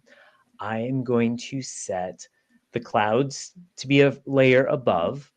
And I can actually start by just scrolling those clouds, and I can adjust that. I can make them move faster or slower. I can make them move in the opposite direction with a positive number here. I could even make them move up and down if I wanted to. So it's really fun to like play around with this. Also, I should have pointed out, just for the sake of the starter code, I started by just declaring all these background images as variables, but you could actually just drag them directly in here as well. It was just a little bit easier for the starter code to do it the way we set it up. Layer 2 is going to be some city images. So we're going to have this city background, and that will now appear on screen. And if I want to actually give the illusion of the city scrolling as well, I can make that scroll, and I just have it set to scroll at a -10. So just sort of like a small scroll as it goes across the screen. And then my last layer will just be some extra birds, and I'm going to have those birds also scroll just in the opposite direction. And let's see that.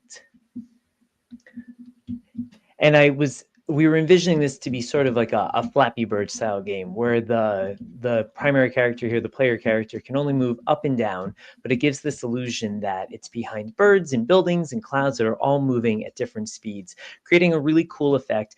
And just adding like a subtle extra to this game. This is great for like adding on the UI UX. This is great for like having kids feel like, oh, like I've really made something very cool, when really it was just creating a simple background and then applying this scroller effect to the code. So we'll move on to our next one. Pass it back to Sarah. Awesome. Another favorite extension of ours is the status bar extension. Like Bill just mentioned, it's great for really enhancing the UI in a project, and again, making that project come to life.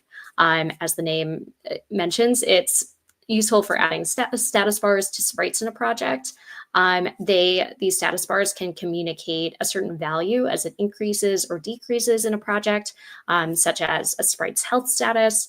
In the example project that we're going to show you, the player sprite must send burger sprites to the customer to decrease their hunger status. So there's a lot of just unique ways that you can integrate the status bars into projects. And the status bar is actually a sprite. So it must be created first. And then you'll do that by defining its width, its height, its kind. So you can set, again, what sort of status bar you're including in the project. You can assign each status bar a value and then change or retrieve that value when different events occur in a project, such as when it overlaps another sprite in a project. And then in order really for status bars to be really useful, you have to attach it to a sprite. Not always. Sometimes you might want to have a big status bar somewhere else in a project. I know in one of our curriculum projects, we have kind of a mini golf game, and the status bar increases and decreases based on when you're holding down the A button. So it doesn't always need to be attached to a sprite, but often that's a really useful piece of the status bar. And by attaching it to that sprite, it also allows you to then access the value of the status bar that is attached to that specific sprite. You can also customize the status bar by changing their field colors, their border, their position, and a lot more. Particularly for the status bar extension, we recommend using the documentation to learn more about each of these blocks, as sometimes they can be a little tricky to figure out on your own. And Bill's going to demo it in a moment, but you can access those resources if you go to the JavaScript tab and you can select the function that you're looking for. And then there's a question mark where you can pull out the documentation for each block. So that's just really useful for learning what each block does and then how that block or function can be used in the project. I'm going to pass it back to Bill, who's going to bring up the example project. And again, you can access it at aka.ms/arcadecon/statusbar.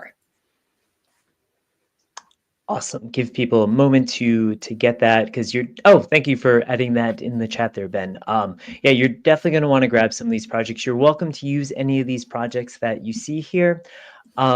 yeah, we're really excited about these projects, and we love sharing them with other people, especially this one. As Sarah pointed out, we love the fact that we wanted to teach kids about using status bars, but we didn't just want to make a shooter game. So that's why we tried to spin it on the idea of, we're actually increasing from, instead of going from like green all the way to red, we're going from red to green as we are feeding these hungry customers and filling up their life. So I, again, have some exploded status bar code here on my screen. You can see this if you open up this project yourself. And when I play this project, sorry, it does seem to be taking a moment to load, but when I play this project, there's nothing, like the customers are coming towards me, and I can use the A button to shoot projectiles that end up being burgers to these customers. But nothing actually happens until I put in this status bar code. Okay, doesn't seem to be loading at the moment. So, okay, over here in my on-game update every pick random milliseconds loop, I'm going to add this status bar code. So I'll do it one at a time. These are going to be, this loop is creating the customers. There we go. This loop is creating the customers that are going to regularly appear.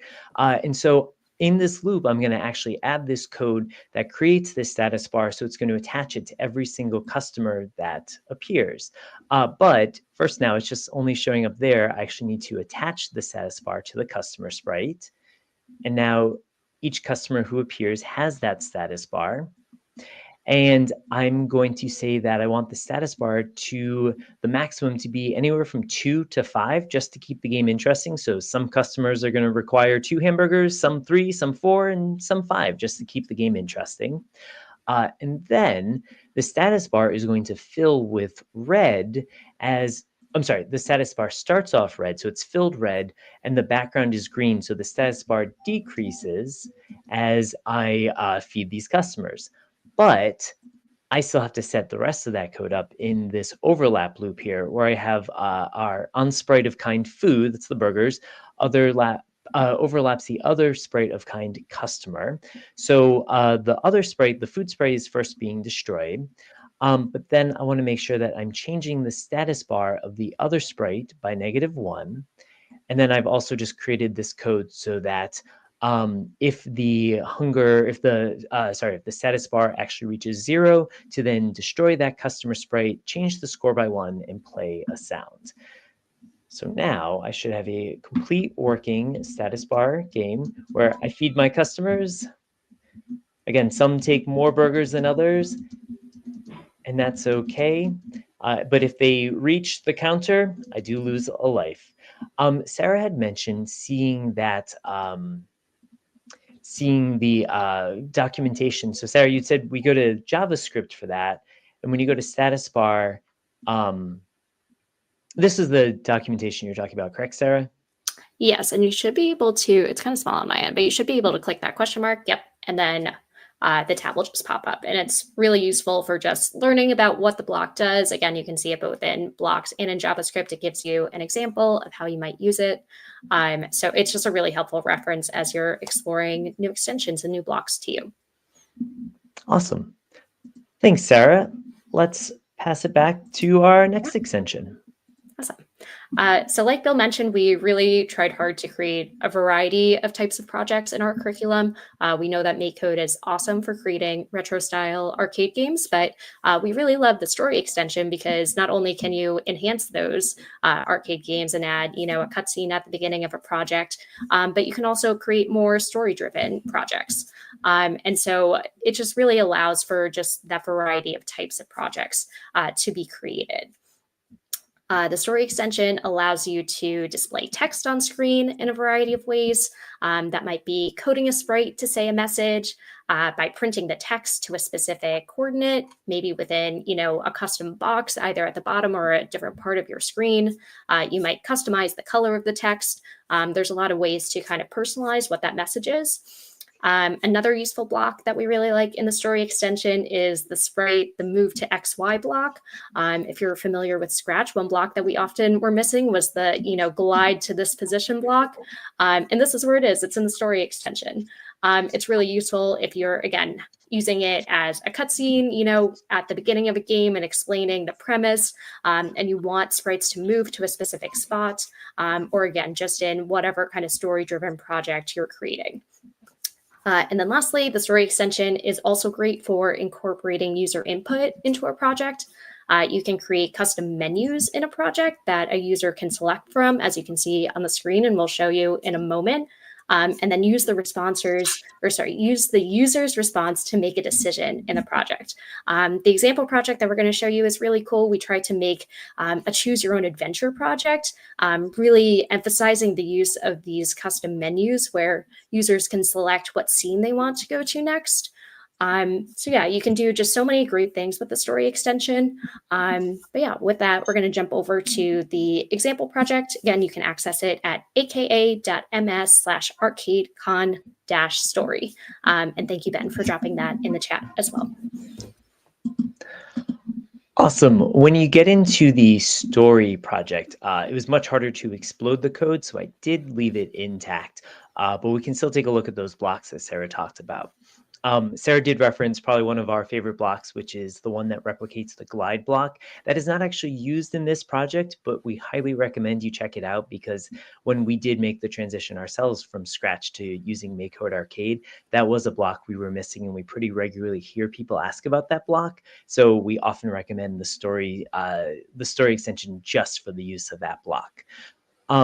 But here, one of our favorite things is just this idea that you can print text anywhere on the screen and you can create that text box. We also love using the text sprite extension, where text is actually used as a sprite. And I did use that extension in this project as well, though we're not specifically talking about that in this section. But it's great to just have this text on screen. Let me get rid of that. And it's also nice to have this idea of the player choices. So we had set this up. This project was talking a little bit more about the use of arrays. And so we have all of these text arrays, but you can actually just enter the text directly into these bubbles and have it show up on screen. Actually, what you're seeing on screen right now is an example of the text sprite. Oh, no, I'm sorry. Nope, I was wrong. This is actually just the regular one. But then you can see this menu here which says either climb the cat tree or eat breakfast. Those are being pulled directly from those arrays that we have set up in this line of code that I just have highlighted right there. But this is a great way to practice using conditionals as well, where one answer goes to one function scene or to call one function. And the other answer calls the scene of another function. And so it's really great to practice lots of different things with this story. Like I said, we were practicing arrays, we were practicing calling functions with different parameters. And yeah, the code, even looks maybe a little complex, but it was really simple to follow along with. And it follows a pretty regular format, which is also really great and convenient for kids. So again, not much to put back together in this project, but definitely take a look at this project, play around with it. Feel free to, tinker with this and make it your own. We'll go back to Sarah for our final extension. Yeah. So the last one we're going to talk about is the Raycasting extension.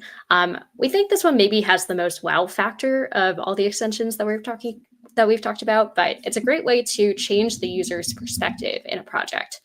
So with the Raycasting extension, you can render a tile map into 2.5D and really bring sprites and tiles to life, as you can see in this image. The Raycasting extension requires that you create a myself sprite, which kind of serves as the viewpoint for the Raycasting render. You can update the position, the speed, the scale of the sprite as well. That toggle current view mode block is useful for changing the user's perspective, even within the same project. In the project example that we're going to show you, the user can toggle between the 2D and the 2.5D modes to identify different sprites in this museum heist project. The Raycasting extension also allows you to set a sprite to jump with a certain height, with a certain speed and duration, and then move with a specific speed as well. And those blocks are helpful. They just build off the additional dimensions that are present in the Raycasting view. But there's so many other blocks to explore in the Raycasting extension besides just the ones that are on the screen. And similarly, the documentation is really helpful for this extension as well, because there are so many different functions to learn about. But this is really just a really cool extension to play with. And again, just really makes those projects kind of come to life, literally. So yeah, let's jump into the example project. The link is in the chat. It's on the screen, aka.ms/arcadecon-raycasting. Thanks. And I will point out before I leave this screen that these bottom 3 blocks are awesome blocks to use, but were not actually available when we were creating this curriculum project. In fact, only those first few blocks that Sarah showed were available. So it's been really great to see how this extension continues to be built out. We love that the MakeCode team is building them out, and there's lots of conversation on the forum specifically about this raycasting extension, where folks were first requesting it and then offering features once it was actually live. In a moment, you'll see this pop up. Oh, there we go. But yeah, actually just by adding in this 3D render, which is what the extension name looks like, but the raycast, just adding that and then setting the player to this myself sprite sets up everything that you need to have the raycasting live. This is definitely an opportunity where it's great to spend some time considering what your tile map looked like. We wanted to have our player sprite start on the outside of the tile map, and so that's why we just have all these blank tiles around, because it's also important to think about the backgrounds, because that background color will show. And we spent some time sort of playing around with what that looks like in our raycasted project here. But yeah, we have a key that's hidden somewhere outside of this museum, and then you have to use the key to enter the door, and then you're inside the museum where there's going to be some enemy sprites and some artifact sprites that you are the museum heist. You're trying to steal those. So yeah, I was going to point out that we used the A button to be able to toggle the view if you want to, knowing that just for the plain tile map, we just want like a very basic background. But then when you are inside versus outside, we had different backgrounds for the game as well. So again, I didn't explode the code on this. I just sort of left it all intact, but you can explore it to this bright green code. And yeah, it's just taking the game a moment to load. But as you can see, really, this is just sort of a basic project. We use basic code. It doesn't really require anything fancy to do this raycasting. It just took a little bit more on the design side to be intentional about where we left open space, where we put walls, like the actual tile map walls, and then yeah, how we formatted these backgrounds.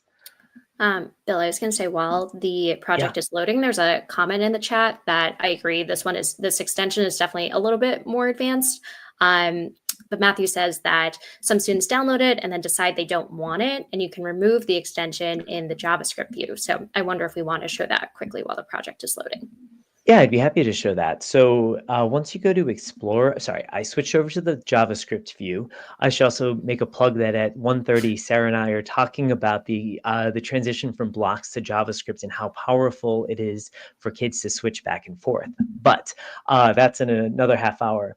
If you scroll down in the Explorer mode, you can actually see the extension, and I don't want to do this, but I can actually just delete it right here, and it'll remove the extension in any blocks or functions used from that extension.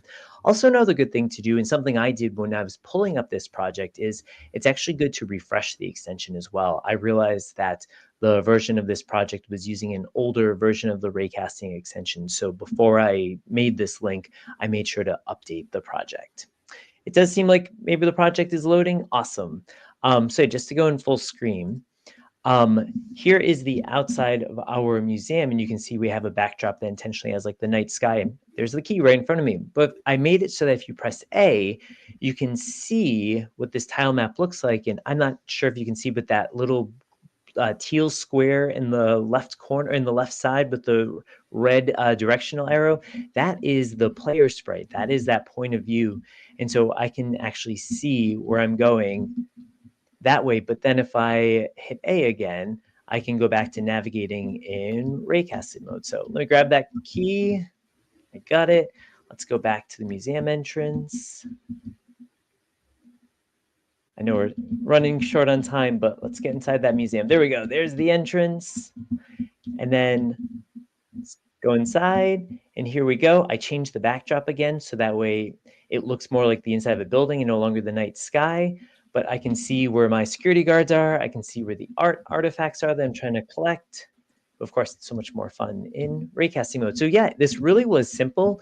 It was just using a tile map and using a background intentionally, but it's really cool how the extension does all of that work for you. So let's return to our presentation. We just wanted to share a couple more of the extensions that we really love at Code Ninjas, and just Sarah and I ourselves. Arcade Minimap is a really fun extension that, again, adds that extra layer of bringing a game to life, especially because a lot of the games that kids play will often have a minimap in the upper corner. So I just included a project here where there's a really large tile map maze, and it's awesome to have that minimap because you can even drop mini versions of the player sprite and any enemy sprites or goal sprites or collectible sprites on that minimap, which is just such a cool feature. And kids love that. And it really makes the game feel professional and real. We also love the arcade tile util, just some extra tile map blocks, especially the ones where you can just cover a tile, which is like a temporary thing, especially if you're like switching between tile maps often. It's nice to just have a cover instead of replacing a placeholder tile. I mentioned earlier the arcade text is a really cool extension where you're actually creating text sprites. You can change the font a little bit, you can change the size, tweak the color. That's just a really cool way to get text on screen that's not in those dialog boxes or splash screens that are just part of the initial toolbox. And then one final extension our students love are the timer extension, because it allows you to add in throttle, which means that you can't just spam press the A key if you're sending out projectiles, but you can actually add in some of that throttle, or even have a little bit more control on when things appear on screen without just using those pause buttons. So yeah, let's go for it, Sarah. Yeah, that's okay. So yeah, I know that was a crash course in extensions, and we only got to showcase a few of them, but just had a couple reflection questions before we close for our session. So thinking about all of those examples, how might you introduce your students to extensions? I know there were a lot of comments. It seems like people are already familiar with a few of these, but if you're new to extensions or new to any of these, how might you go about introducing them to your students? And what might you create or add on to a game using some of these extensions? Feel free to share any ideas in the chat. We'd love to hear your thoughts on those. And then as you're thinking about those questions, we just want to say thank you again and make sure that you fill out the survey for this session. Our code word is ninja, so you can scan the QR code or go to aka.ms/arcadeconsurvey. Thank you all again for joining us today. We hope you learned something new about extensions and are excited to bring them back to your classrooms. Yeah, thanks everyone, and join us again in a half hour to talk about the transition from blocks to text in MakeCode Arcade. Yeah, awesome. Thanks, everyone.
All right.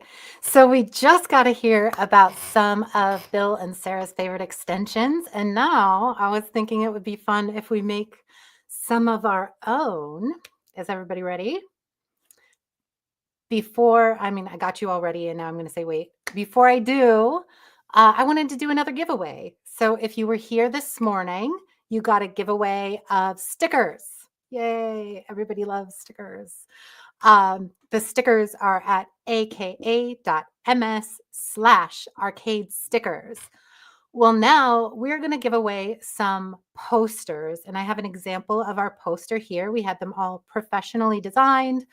There are, I think, 6 or so of them available for you. And the link to those is aka.ms/arcade posters. And then, because you don't have enough AKA links right now, I'm going to give you an AKA link to our forum where you can continue asking questions after these sessions are done. The links to any of the really important links from the sessions, including the stickers and the posters and upcoming giveaways, as well as the slide decks and basically anything else that we've talked about during ArcadeCon, are going to be at the forum at aka.ms/ I want to double check this, ArcadeCon forum. So ArcadeCon forum. All right. I'm ready to rock and roll. How about you? Slide deck. So we're going to talk about making extensions for your class. This is a little bit more advanced than some of our sessions have been in the past. It does require text-based coding, or at least swapping back and forth between blocks and text-based coding. We'll talk a little bit about what extensions are. We just had a great explanation of that, but for those of you watching this as a standalone, I just want to give a brief little mention of that. And then we will get started, build an extension, learn how to share our extensions, and I'll give you some resources. So I'm doing all of this on the fly. I did not practice, but I make so many extensions for our tutorials and skill maps that hopefully everything will go as planned. For those of you who haven't seen any of the prior sessions, I am, well, even if you have, I'm still Kiki Protzman, and I'm at Kiki VSIT at all my social. I founded Thinkersmith. I went to work at code.org, and I joined MakeCode just about 5 years ago because I loved it that much. And I have a few books on Amazon if you're interested in looking. Our producer for this section, thank you, is Richard Knoll, and he is at Richard on the MakeCode forum. He is one of the very first engineers on the MakeCode team. He's been around longer than nearly anyone else you've seen on the stream today. And he has a wonderfully helpful blog on the forum called Arcade Tips and Tricks. Thank you, Richard. I also make a lot of extensions. So a lot of extensions. In fact, I would have loved to have pawned this off on him. But you can tell me anything I'm doing wrong. All right. All right, I am going to go to arcade.makecode.com, and I have this in there for later. I'm not going to use that right now. So I'm just going to start off here, arcade.makecode.com, and I'm going to go into a new project. And I'll give this a name, and I'm going to call it Play with Extensions. All right, so what is an extension? You'll see that we have our project window, as many people are used to seeing it, and we have these standard categories in the toolbox. A lot of people don't know you can click this and there's more stuff down there. If you are often in our beginner tutorials and things, you won't see any of these, but we do have more features down here as well. But that's it. We like to keep it nice, simple, short, so that people don't have to wade through tons and tons of blocks just to make simple projects. But sometimes simple won't cut it. Either you're looking for something that you don't know how to do, or you've seen people use blocks on the forum, on the Twitch stream, and you want to know how to get them. That's where extensions come in. They are essentially additional categories that you can bring into your toolbox so that you have the capability to do more. One of the things we really love to say is that we have a really low floor, but also a super high ceiling. So people have been commenting occasionally how this looks like Scratch, and in some ways it does because of the block-based coding. We have a lot of differences, particularly in the way the code is structured. But one of the things that makes this more than just, say, something an elementary school student would use or something a middle school student would use, it really makes it extensible all the way up into adulthood, is this idea that you can add additional functionality, either to make something really super cool, or because you like to use certain blocks over and over again, or maybe even you want to be able to use some special images once in a while. So let's talk about that. When you click extensions, you will see a bunch of preloaded, these are Microsoft allowed extensions. They're things that we've gone through, made sure that they work great, make sure they have their documentation, that kind of thing. And they are super helpful. You'll find a lot of things, particularly I love the multiplayer. I also love the character animation. I really like that in platformer games because it helps you do the animation in a lot fewer steps. And you heard about some of Sarah and Bill's favorites, but you can also make your own. And one of the ones I was playing with an image pack. So I made an image pack, and it is in my directory, fish. And you'll see it load here. It already knows when I put Kiki Lee, it's going to assume that I mean in GitHub. So it's going to go look for my repo Kiki Lee /fish. And then I can add that to my project. And you'll see that when I go to, there we go. Oops, to put a sprite in my project now, I have all these fish added to the gallery that weren't there before. So that's a really powerful way to be, well, I should have probably chosen one. Let me go ahead and choose one.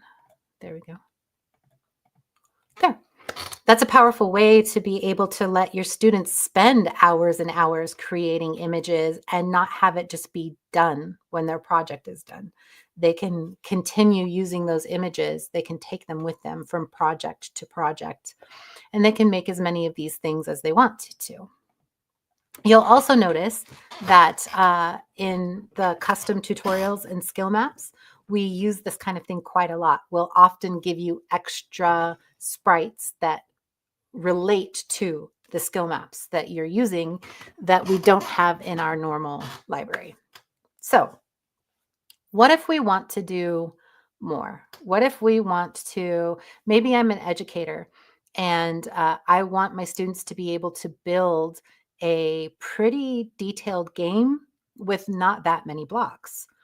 Or maybe I know that I have a feature I like to use over and over again, and I don't want to have to code it up every time. I just want to be able to drag my block over that I've already made. That's where creating your own extension comes in.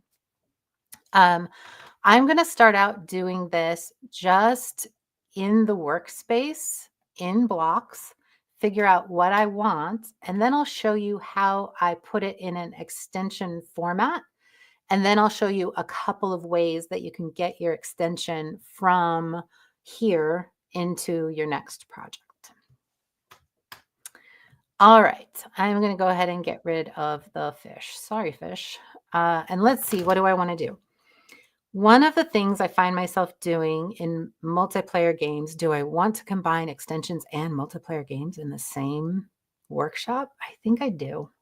Okay.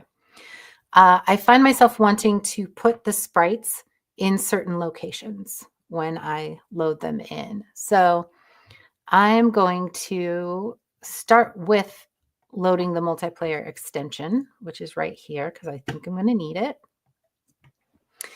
And then I like to load my sprites using a for loop because it's less code, and that way it can just go through all the different players and assign them.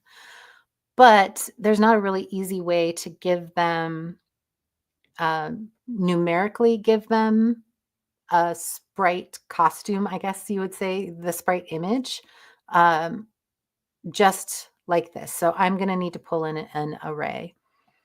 And I will do this. And I'm going to pull this in so that I have the image block. And I'm going to turn this array into an image array.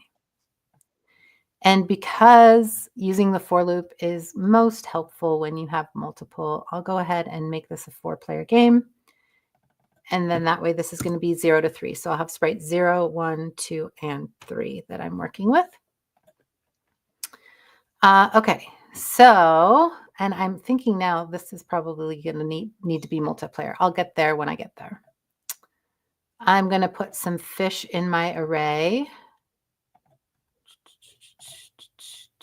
And these will be the characters that get loaded, and I will load them in the order that they're in the array. Whoops.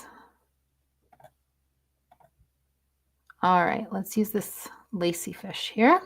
All right, so now I have my characters that I can load up. And now I need to actually build my function, or rather my feature that lets me put all of my characters on stage. So let's see, for multiplayer, I'm going to do this set player 1 instead of using this one.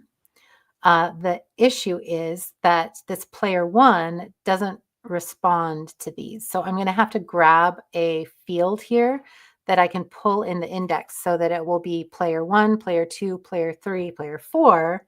But you'll notice our index is 0, 1, 2, and 3. Fortunately, there's a block for that. So we're going to do player at index here. And then we need to, can I just get away with that? I can. Okay, that's the one I need. I'm just making sure I have the correct index in there. All right, and now I need to be able to call the correct image, depending on whether it's 0, 1, 2, or 3. And so I will do that by pulling the array get value at index. All right, just to take a breather so you see what I've been doing here. Normally, you would do a different sprite for each player, and you would preload that image right in that set player block. But because I want to use a for loop and do everything automatically, instead of doing it one by one by one by one, I needed to make an array so I could have a numerical way to get those images that I wanted. So that's where we are. I've made a numerical way, and you can see all the fish stacked up right there. Well, that's no good for me. I want, when the fish load, I want them to automatically load to certain places. The easiest way to do that is put them all in a line. So some of the features I like to do is put them in a line this way, put them in a line this way, or do 1, 2, 3, 4 in their appropriate corners that go with their score. But for now, I'll do the 1, 2, 3, 4. And a good way to do that is to remember how wide your screen is. And then you want to cut it into pieces so that your fish can end up in the appropriate area of the screen. But I don't like my fish on the edges either. So I'm just going to cut it into pieces and shift everybody over. It still usually takes some math for me, but that's okay. I'm not scared of a little bit of math. So because I'm only changing their X value, I'm not going to use the whole position block. Let's see. Now I can no longer just use player at. This is a sprite. So I'm going to have to put this player at inside of a sprite block as well in order to replace the my sprite, because you'll notice none of my sprites are named my sprite. So I'm going to go back into multiplayer. I'm going to grab, sprite, player sprite. I'm going to copy player at index, put it in here, and now I have a player number, I have a sprite, and I can replace the my sprite block that came in there. All right, now everybody's x is going to be 0. That's not helping at all, right? Because we don't want everybody's to be right on top of each other. We want them to be spread out. So now we're going to bring in a math block. Math. And let's see. Let's start just by getting their positioning right. So I'm going to multiply by what number they are so that the first one will have 0 added, the second one will have a certain amount, the third one twice that amount, etc. So what should that amount be? Let's start with 25. 25 sounds good. And instead of 0 times, we're going to make it index times 25. And now you should see them spread out. Good. Not far enough, but good. Let's do 35. Liking that better, but you can see that one fish is all the way there. So I'm going to just move them over a scooch, and that is also math. Math is amazing, isn't it? So I'm going to add 35 just to keep everything kind of equidistant while I can. Put that whole thing in there and add 35 to everybody's location to push them over. That looks good. If I were actually making an extension of this and I was actually going to use it in something, I would probably fiddle with it a little bit more till the middles were exactly even, but I'm not going to spend time on that right now. Instead, I'm going to say that this is something that I want to do over and over again. Basically, every multiplayer game where I have 4 people, I'm going to want to spread them like this. So I'm going to make a function out of this. And let's call this function, well, I'm going to call it sprite setup. Now, I have a lot of options here. I can add all my images here so that you can call this function with your images and it will automatically do the array stuff for you. I actually kind of like that idea. Or if I want to always have the same characters because I have a world, a universe, then I can leave that in the function. But, you know, given everything, let's go ahead and just put the 4 images in here. And we can pop this in. I'm going to save these guys. They're going to get overwritten. Let's see. I think they'll pop themselves out when yeah, they will. Okay. So we have my image 2, my image 3, my image 4. And now when it runs, let me move these. Nothing will happen. And this is really common when people are learning functions. They create their function, but they never call it. So nothing happens and they don't know why it's broken. But it's generally that. I mean, there's obviously other things it could be, but we start with that one. Now I can just call the function with my different images. And now it should work. Yay. All right. So now I have done basically the hard work that needs to be done to create a extension here. In order to turn it into an actual extension that I can use over and over again. Sorry, I'm just reading comments to see if there's anything. Yeah, functions with images. There we go. Okay, so we have functions, images. Now I'm going to go into JavaScript and you see I have my function just nicely packaged for me right now. I'm also going to take this let list. I'm going to take this too because I use that list inside my function. I could redefine the list up here, but in this type of TypeScript, we don't really scope our variables in that way. So it doesn't actually matter if it's in the function or outside of the function. So, but I'm going to take it all. Now it's going to complain because I'm calling something that I don't actually have, but I will in a minute. So I'm going to create a file and I'm going to call this What should we call this? I can't call it multiplayer. We've already used that one. So let's just call this fancy players. This is my fancy. Wow, that could be. There we go. Fancy players extension. Now, just because I did that pretty quickly, I went over here into the Explorer. You do need to be in text to get to the Explorer. I went to the Explorer. I clicked to this plus button, and that allowed me to add a new file. And the file I added was called fancyplayers.ts. That lets it know that it's a TypeScript extension that I'm creating, and that my program should use that little folder that I'm sticking in as TypeScript. And you'll also see that when I did that, it gave me kind of this template for extensions already. I am not going to need an enum. I do want to keep the custom namespace, and I do want to keep this export function. And you'll see that it's got the foo and the fib, and I'm not going to use both of those. So I'm going to go ahead and delete the stuff that I'm not going to use right now. And then the other stuff I'm going to go ahead and keep around. So we've got this here. This line is going to help determine what goes into the toolbox. So I'm going to keep that for now.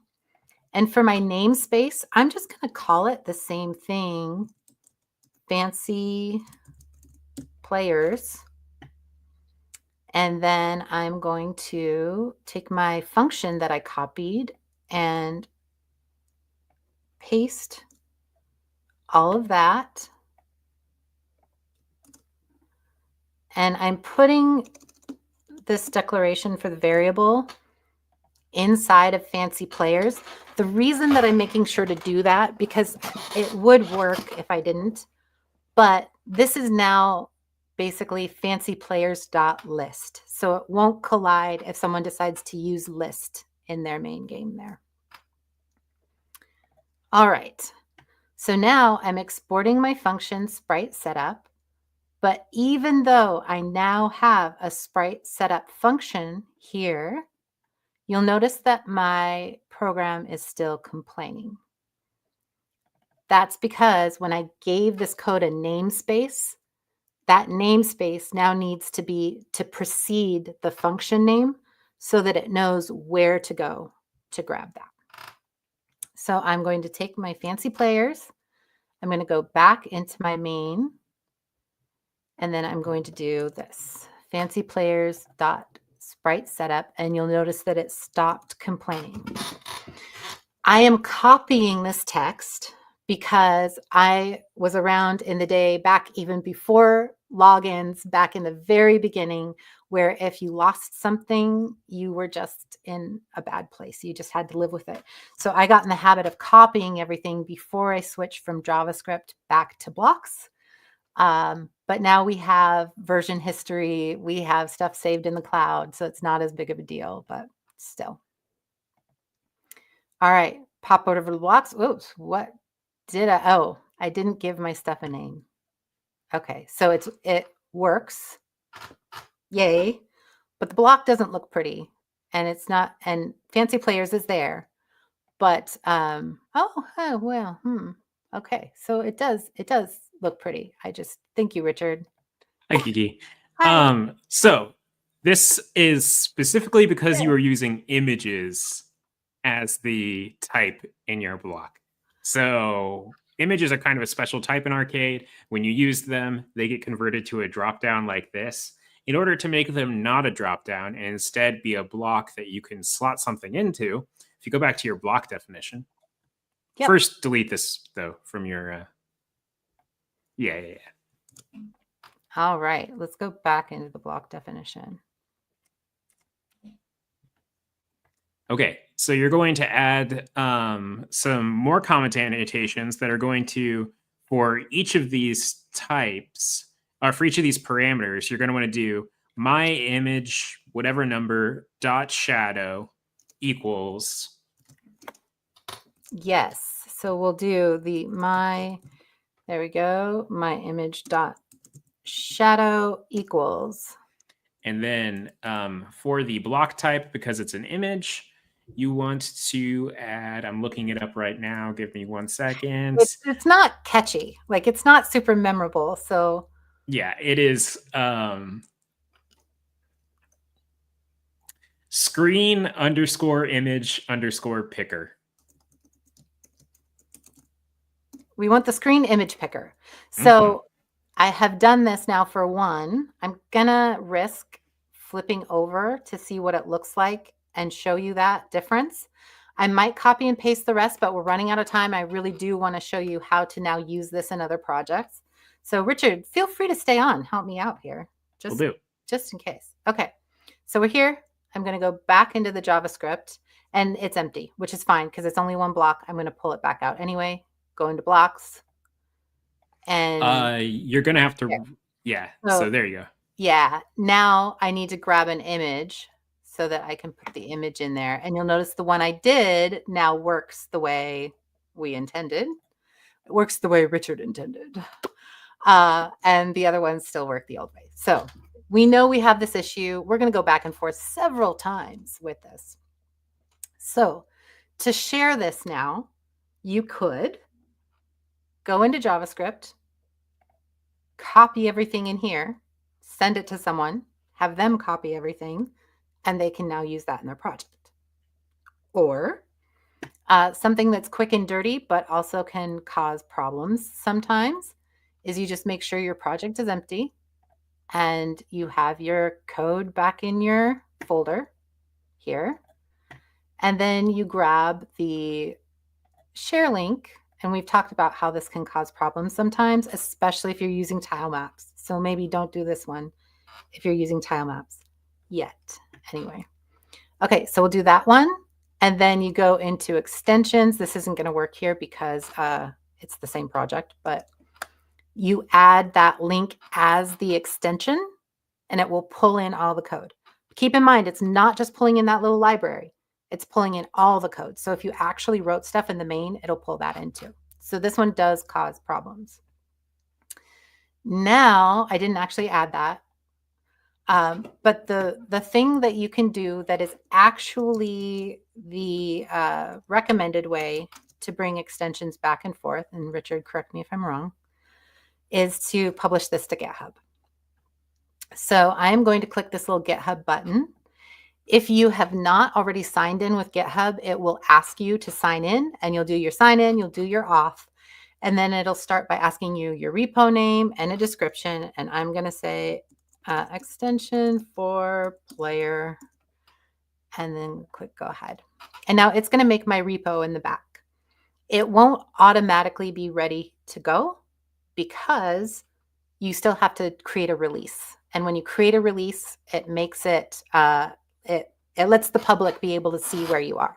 That way you can keep messing with it and get it in a state where it's broken and you're not messing anybody up. But once you do a release, then that will be the new version going forward. And you'll see we have this check mark here. I'm going to click that again. Oh, I'm going over someone's time. Why is it only me? I'm the only one being bad. I was just about to cut you off. Okay. Create release. Now you'll be able to use it. And it's going to tell you right up here, this is what you'll add as your extension in order to use this in other projects. Okay, I did it. I did it. And I'm just going to quickly go to my survey slide. So you have my code word, and my code word for this section is link. My apologies to Bill and Sarah. We will get them on as soon as possible. And I think I come on after them again, so I'll let them go over it. It'll all be okay. I'll see y'all in half an hour. Thanks. Bye. All right. And we're going to switch right over to our next session. So we bring on Bill and Sarah.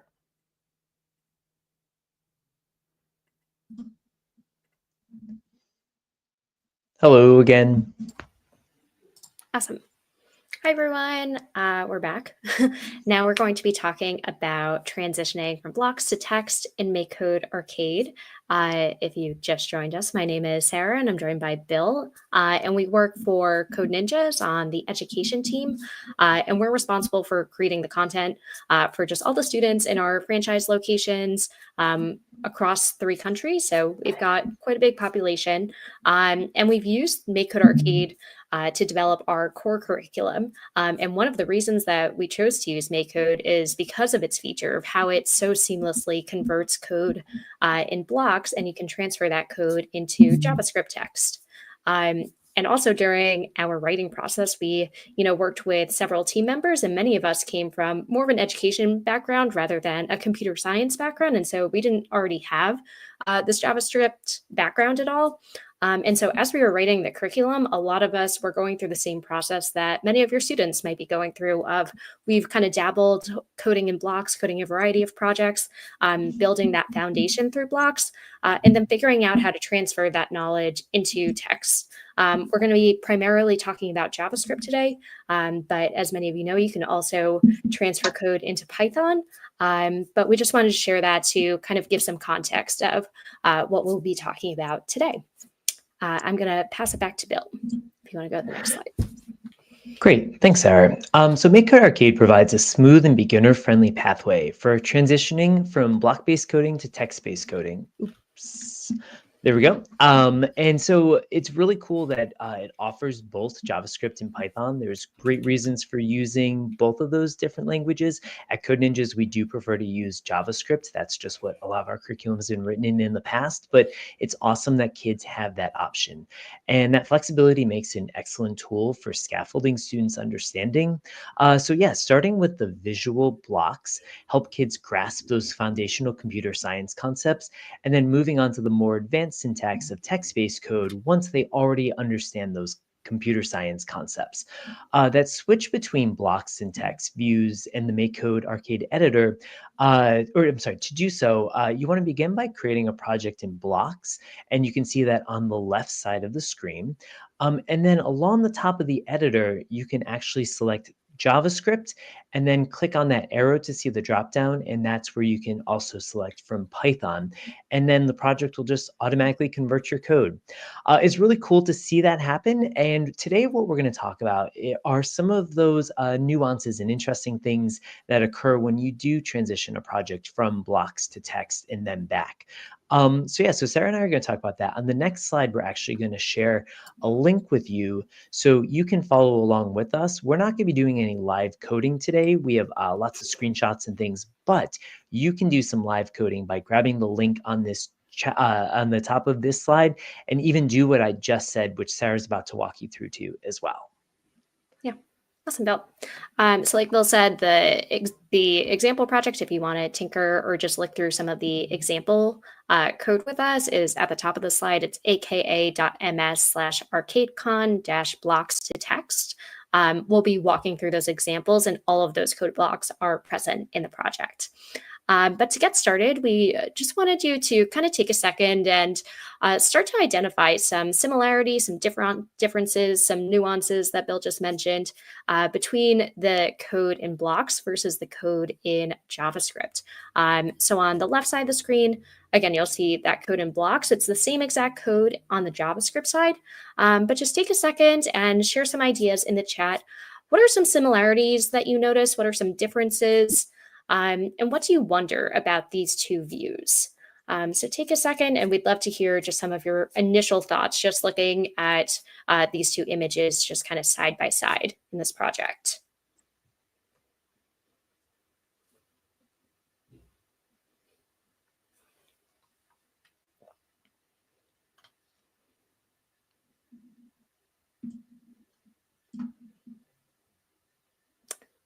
We're both former teachers and very good at wait time, but we do, want to make sure we have enough time to get through everything, but no worries.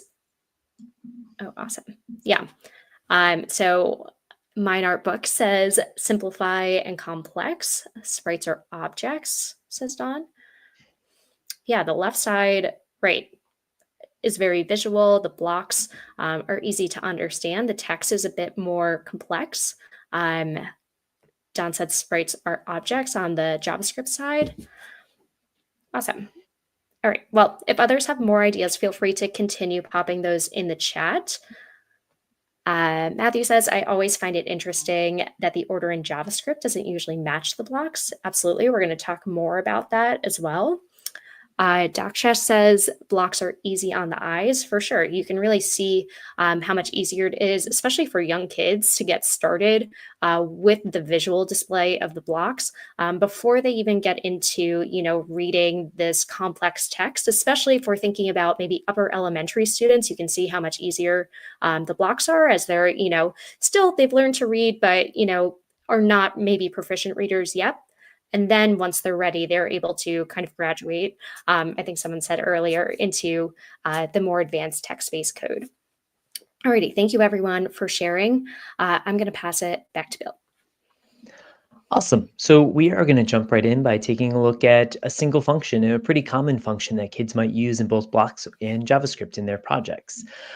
So in blocks, students are introduced to a variety of functions, including this set background color block.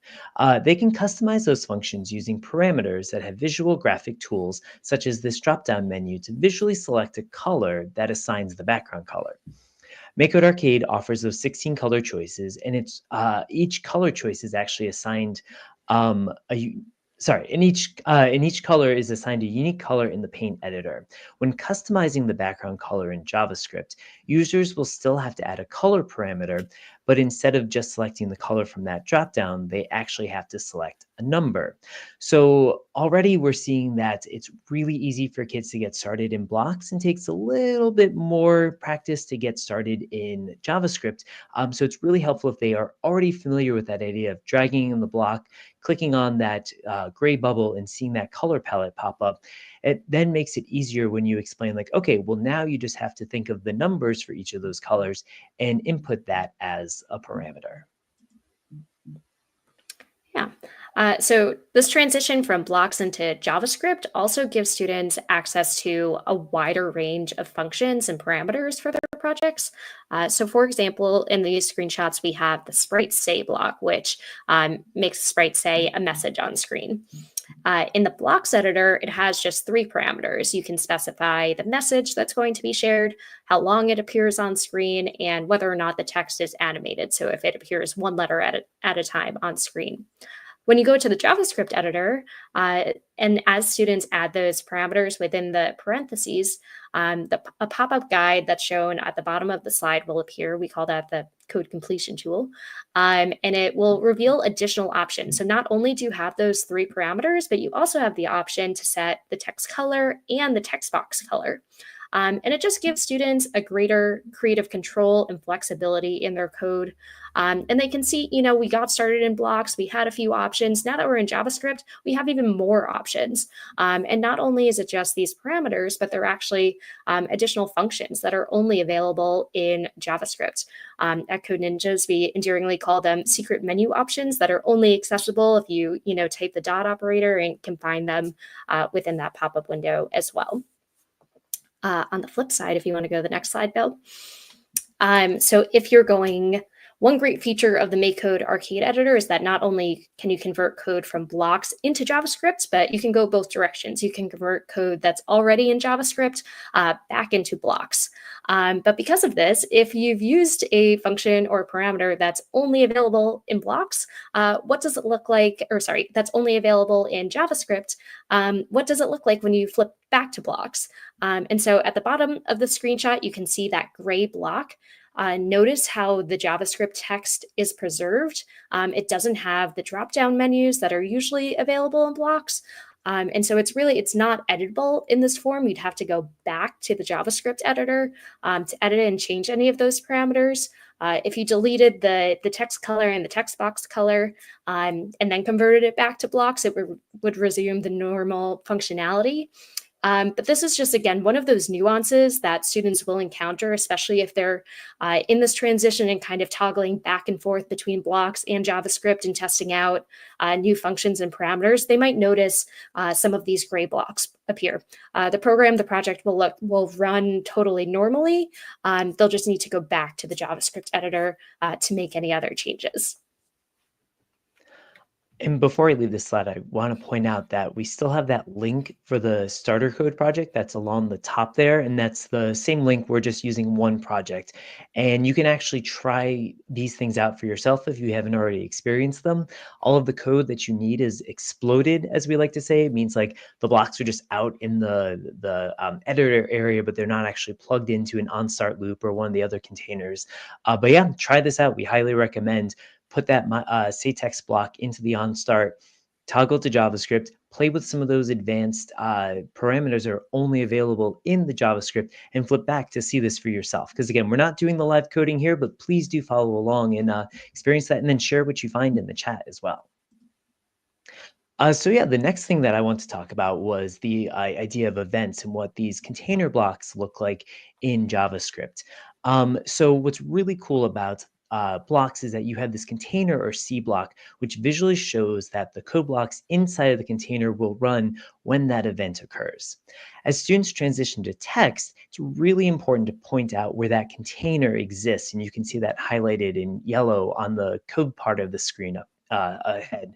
And that helps students notice that those curly brackets really are making that container shape, and that all functions are put inside those curly brackets in the same way that all of those blocks were dragged inside that container. Like the set background color function we chatted about earlier, this button pressed event also has customizable parameters too. And so it's important to point out that in this connection between blocks and text, that in blocks, students can use those drop-down menus to select the button and the type of event parameters. But in JavaScript, those parameters are still there. They must just be retyped in order to change that argument. This is also a really great time to use that code completion tool, which will help students sort of autofill that. So typing like controller button event and something's going to pop up, especially after they type the dot operator, that will show them some of those options that are available. So students aren't fully left on their own, but it does help to have some of that prior knowledge from coding in blocks to know what those parameters might be. So once we introduce additional container blocks into our code in blocks, looking over at JavaScript, we realize that when we flip back and forth, that things might appear in a different order. So as you can see in the top part of this slide, we have that onStart loop or the onStart container first, and then the onA button press container second. But when we flip to JavaScript, events are usually placed above any code that was put in the onStart container. And there is a certain sequence that the code follows that's just built into the tool. And so it's important to prepare students to anticipate that their code will appear in a different order. So yeah, as you can see here, the onA button pressed is underneath the onStart, but in that code snippet, the A button pressed event is showing up in lines 1, 2, and 3. So it's important that kids are aware of that. They're welcome to copy paste it and move it down to a place where they'd prefer to have it. But yeah, this is just part of the JavaScript editor. It's also important to notice that kids will not see the onStart container. That will not exist. The code that's in the onStart will just appear written out, typically again below different events.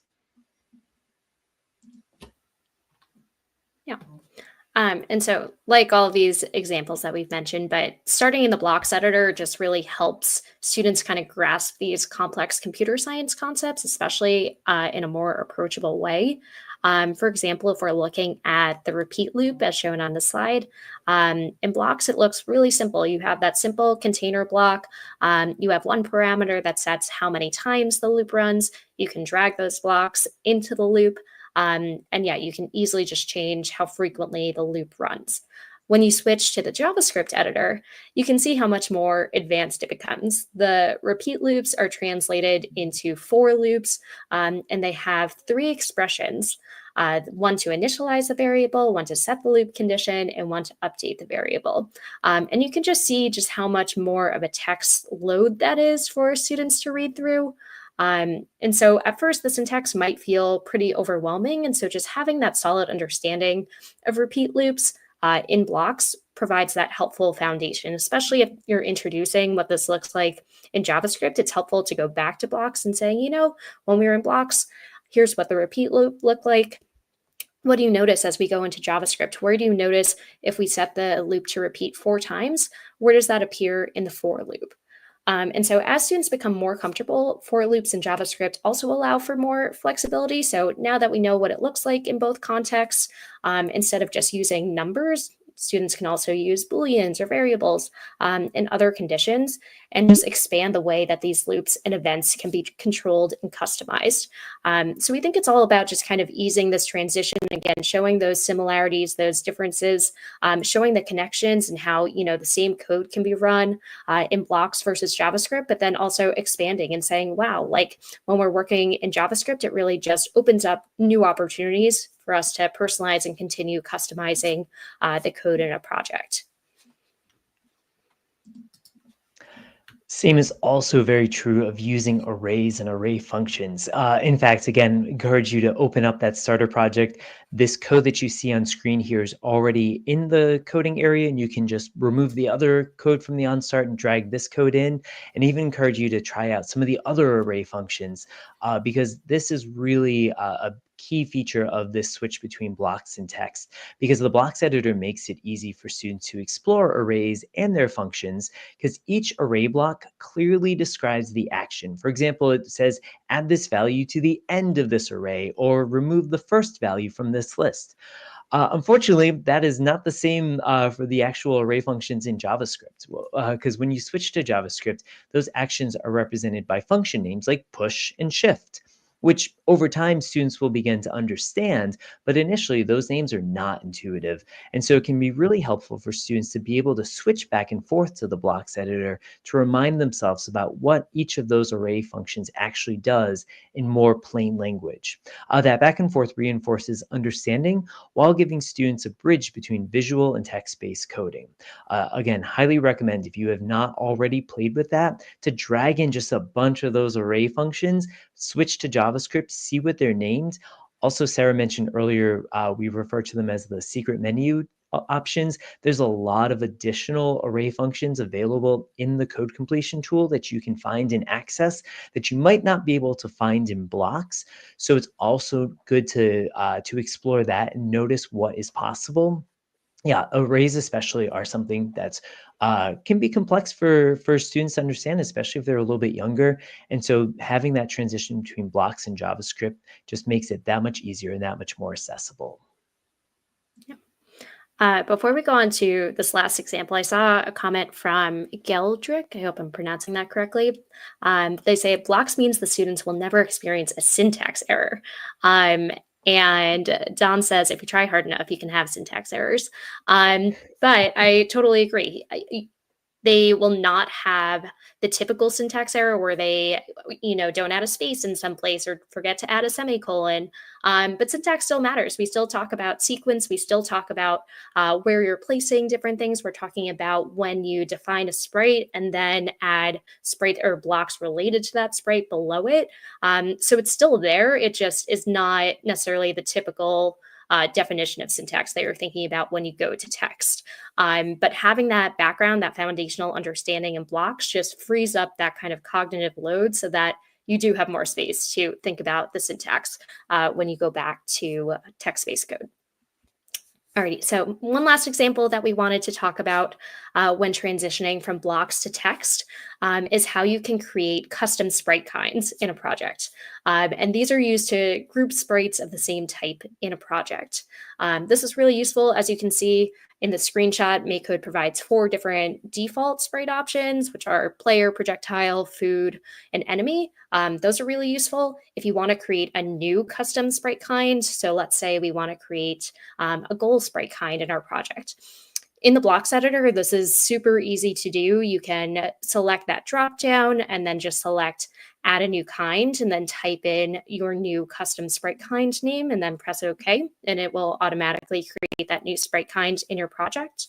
But when you go to the JavaScript editor, creating a sprite kind requires even more advanced syntax.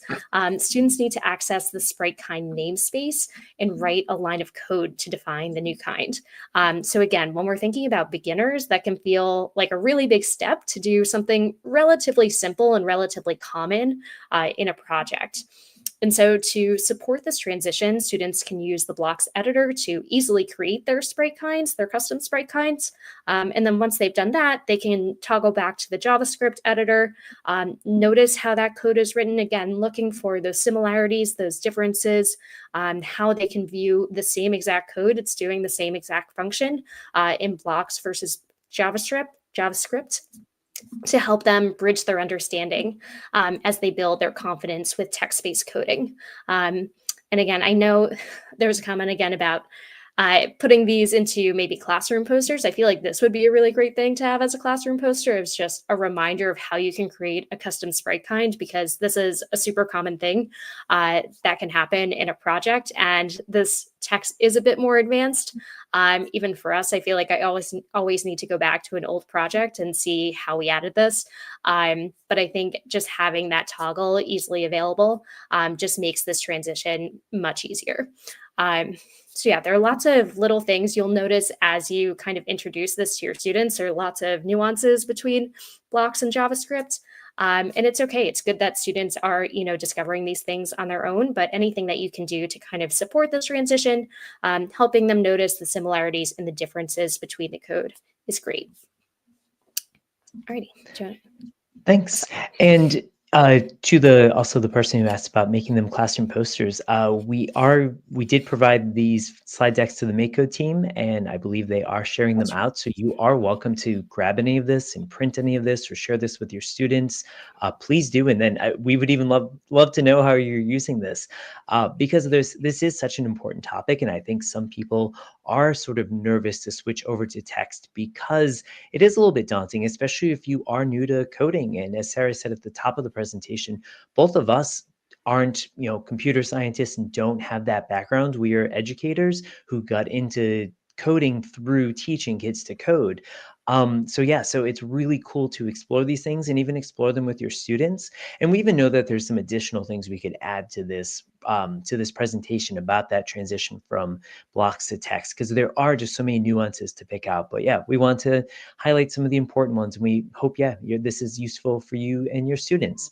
And so to that end, we do have some reflection questions, and we would love to hear from you in the chat. We would love to know, how might you use how might you use MakeCode Arcade to help students make that transition from blocks to text? And we can actually ask both questions at the same time, and then we'll be good teachers and employ our wait time. What's one difference between coding in blocks versus coding in JavaScript in MakeCode Arcade that you noticed and/or you might wish to highlight with your students? So please share your thoughts in the chat. So Sarah, I guess we don't have, we're unable to see the YouTube streaming chat or any of the other streaming chats, correct? I think they are integrated based on the icon next to each user. Got it. That makes sense. What I figured out. Cool. Also, it looks like the slide decks were just shared in the chat, so you're welcome to grab our slides too. Just at that aka.ms/arcadecon 2025 slide. So please do grab our slides. We would love to know. It would make Sarah and I very happy to know that they were being printed and shared with students on classroom walls. I love the idea of quizzing students about the differences between blocks and text, and just, bringing that to the forefront and having, kids really aware of it and anticipating these things too, because it is daunting. You're like, wait, I used to just pick that from the dropdown and now I have to remember it or type it in. Once students have transitioned to text, I can teach my students more advanced concepts like object-oriented programming. Absolutely. it's really powerful to see just how rich the JavaScript and Python. Again, we are only talking about JavaScript, but both editors are really strong in a really great way to get kids set up for success with other programming languages, other programming tools. When you get used to typing language, your thoughts can flow into the computer more quickly if you're a quick typer. Agreed. And even on our team, when we were writing curriculum starting in blocks, there were folks on our team who were just more used to typing code. And so it even works in reverse, where some of our teammates, as we were creating projects in MakeCode, would actually create it in JavaScript first and then flip it over to blocks as we were creating block-based curriculum. So yeah, it's great that it works both ways. The order of code is one difference for sure, Ren. That's a really important thing to highlight with students because it will surprise them. It continues to surprise us sometimes. You're like, oh, where did that function go? Oh, it's up there, even though I thought it was over here. Because kids do get used to the layout of their coding space. It's the first time you've sat and listened to someone for so long. Time flies. Awesome. Yeah, it can be tough to take the training wheels off. Absolutely. But the switch to text doesn't have to be permanent. And yeah, we would even encourage pretty regularly switching back and forth between text and blocks. Even as I code projects for different things, sometimes I start in text, sometimes I start in blocks. Sometimes I like the visual layout of blocks, but then I'm like, oh no, I need those extra parameters or I need that function. And so I flip over to text and, type it out in JavaScript or add in some parameters there, flip it back, and, I just navigate those gray blocks as Sarah showed earlier. On the flip side, the blocks make the project code a bit easier to grasp all at once. Very much so. I'm very much a visual person. I love the visual layout of seeing something in blocks, especially when they're color coded. The color coding in the JavaScript editor is great, but those blocks are just, it's very cool to see that visually. And yeah, it helps learners who benefit more visually and making it fun to see it in text or vice versa. Yeah, the visual aspect of both is like really powerful and an important thing to reinforce with your students. Yeah. Well, I was just going to mention yeah. one thing before we moved on. I realized we didn't talk about this, but when you're thinking about transitioning from blocks to text too, one other great feature about MakeCode is that you can actually drag the code functions from the menu in JavaScript. So it's not like students necessarily need to type everything from scratch all at once, but MakeCode has a ton of built-in functions that are the same built-in functions in blocks. Some of them don't always appear or don't appear the same way in JavaScript. But you can just drag, a huge chunk of a function into the editor. And so they're only kind of tinkering with small pieces. So when you're thinking about the transition and you're wondering if maybe students are a strong enough typer, they actually maybe don't need to do a ton of typing right away because there is that ability to kind of drag out and then adjust as they need. And that's especially helpful for those overlap events, for loops where there's a lot of syntax that kids have to worry about or kids have to make sure they include. So yeah, it's really great to drag those out. Sometimes I still drag out the for loop or I drag out the overlap event instead of trying to remember all the things I've got to type. Yeah, so we want to thank you all for spending the time with us today. Again, the ArcadeCon survey link is there, as well as a QR code, and the passcode for this presentation is FLIP. Yeah, we want to thank everyone for participating today. Please, let us know. I mean, it would be awesome to see this discussed in the forum as well. I hope you find all these resources helpful and that your students are successful with making this transition. And Kiki, we're happy to pass it back over to you right on time. So thanks, everyone. That's good. Thanks, everyone.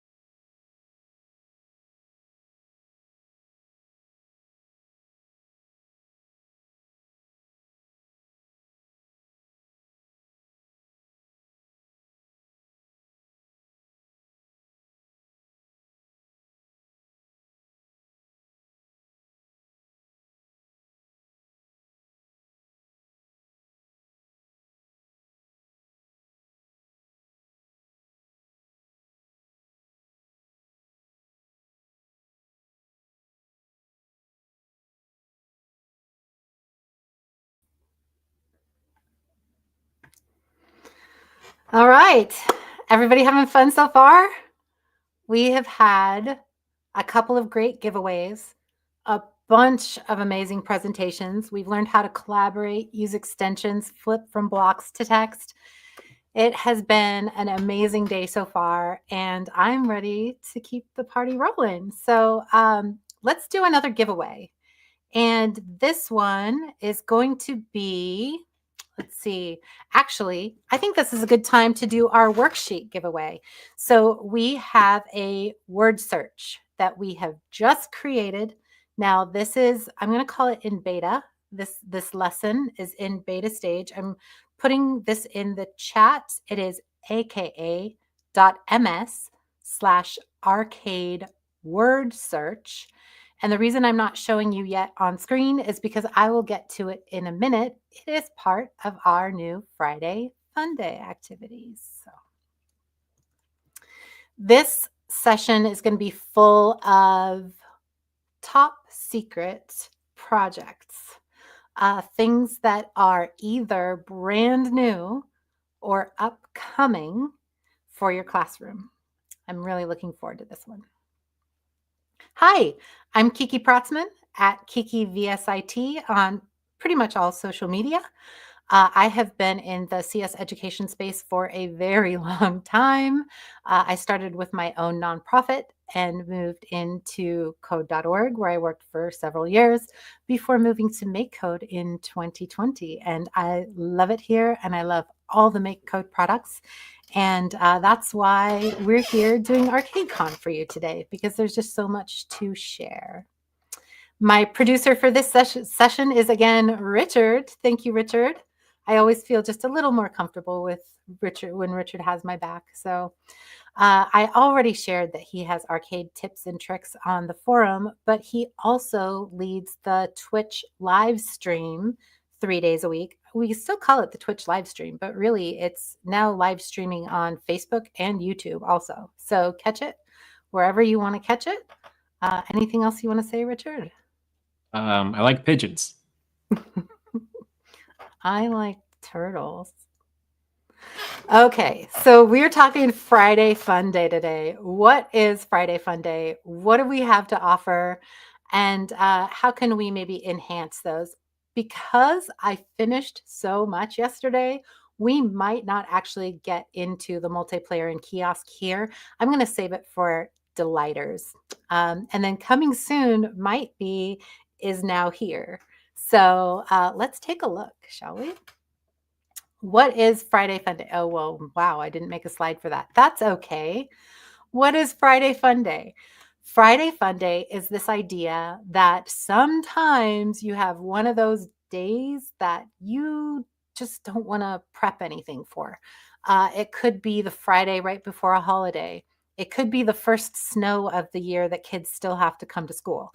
It could be a surprise substitute day. It could be anything, but something where you know you have a little folio of lessons you can just pull out and give to your students. And so these are made to be very flexible in the way of if your students have only been doing this for a day, it's something they can use. If your students have been using this all year, it's something that will still be fun and refreshing for them. So the giveaway that I have for you is one of those activities. I'm going to pull from it right here, and it is the word search activity. So I'm going to open the word search up. It gives you just a quick overview. So a substitute could read this in 5 minutes and understand what's being asked of them. It is then a word search full of words related to MakeCode Arcade. And they can go through, and this could even be used as a bell ringer activity for multiple days in a row if you wanted to.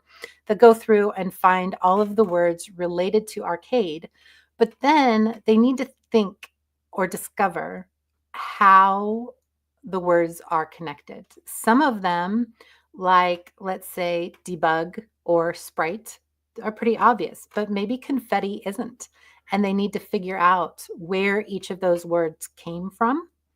But then there's also a question section that asks them to look at the words provided and ask them to locate 10 basic block categories that make an appearance in the words, which 2 basic block categories are not directly represented, which words represent variables inside of MakeCode Arcade, which words are connected to the sprites category, and then finally, kind of a more subjective question. In your opinion, which categories represented the most by the words from the list? And then explain why. And there's no direct correct answer there. I mean, maybe you want to create a direct correct answer for that.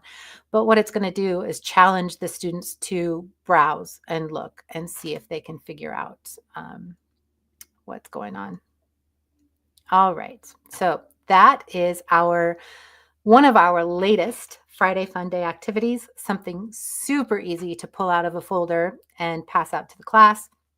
And if you wanted and you had a smart board, you could even go through them together and make things a little quicker. Or would it make it take a little longer? I guess that depends on your class. All right.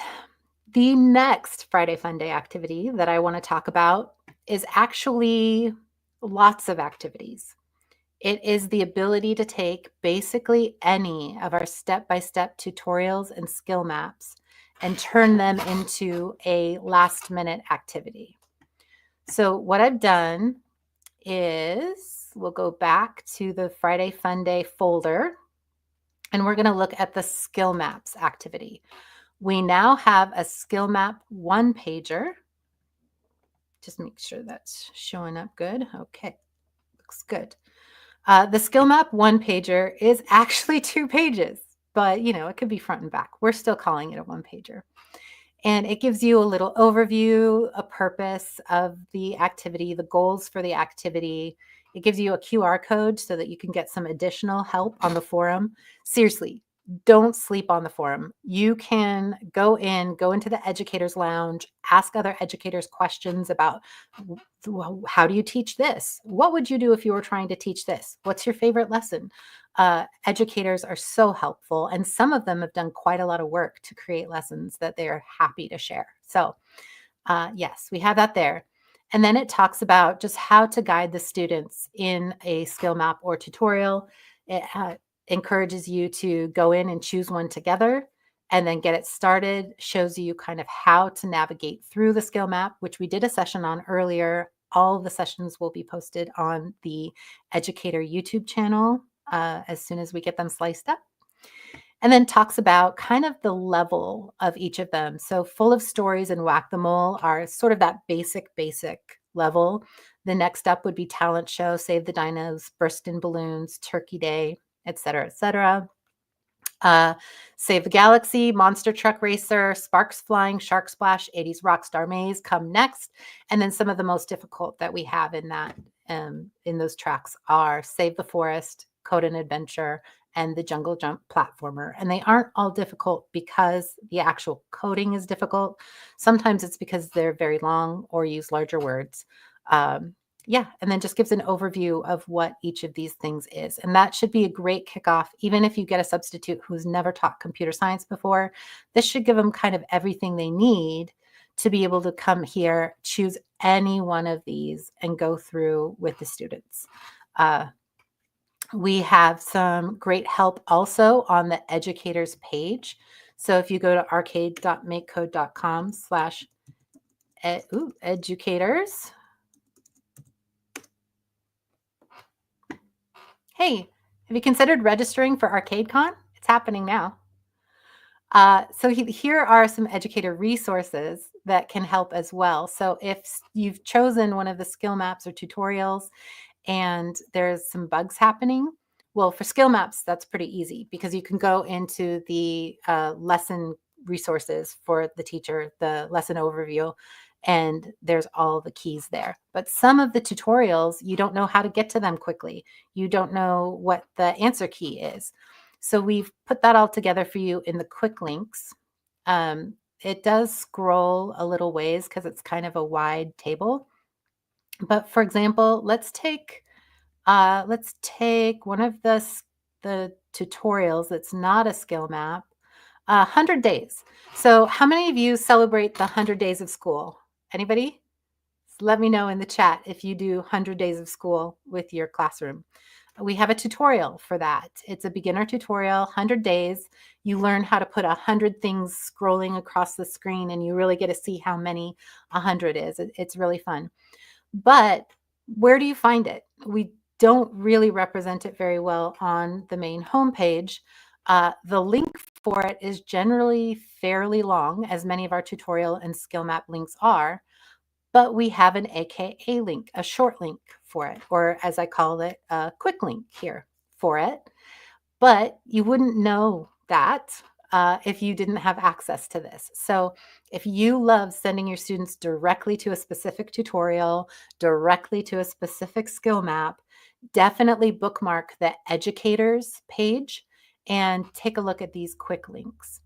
And then here underneath this, you'll see that every one of these tutorials and skill maps has an educator resource with it. This one is the answer key for the 100 things. And so you can go through and that will help your substitute debug or help you debug to figure out why what the student has done is not going to match. Oh, we have some people emphatically not doing the 100 days. Okay. That's fine. You don't need to. I'm not going to force it. Okay. So with that, I am going to show you the most top secret activity I have ever worked on. It is so top secret and brand new that I only got just the rough draft up last night about 1 a.m. So you are seeing just the very, very first view of this. And I make no apology. Actually, I make every apology for the state that things are in. Please, if you do take a look at it, if you go through it, share your thoughts with me on the forum. Let me know if you find bugs. Let me know if you find misspellings, anything, typos, whatever. But, you know, these are the things that happen when you first put stuff out. You need people to test in order to make sure that they can be at their very best. So I'm going to go back to this Friday Funday folder. Oh, we do have an AKA link for this Friday Funday folder. It is aka.ms/Friday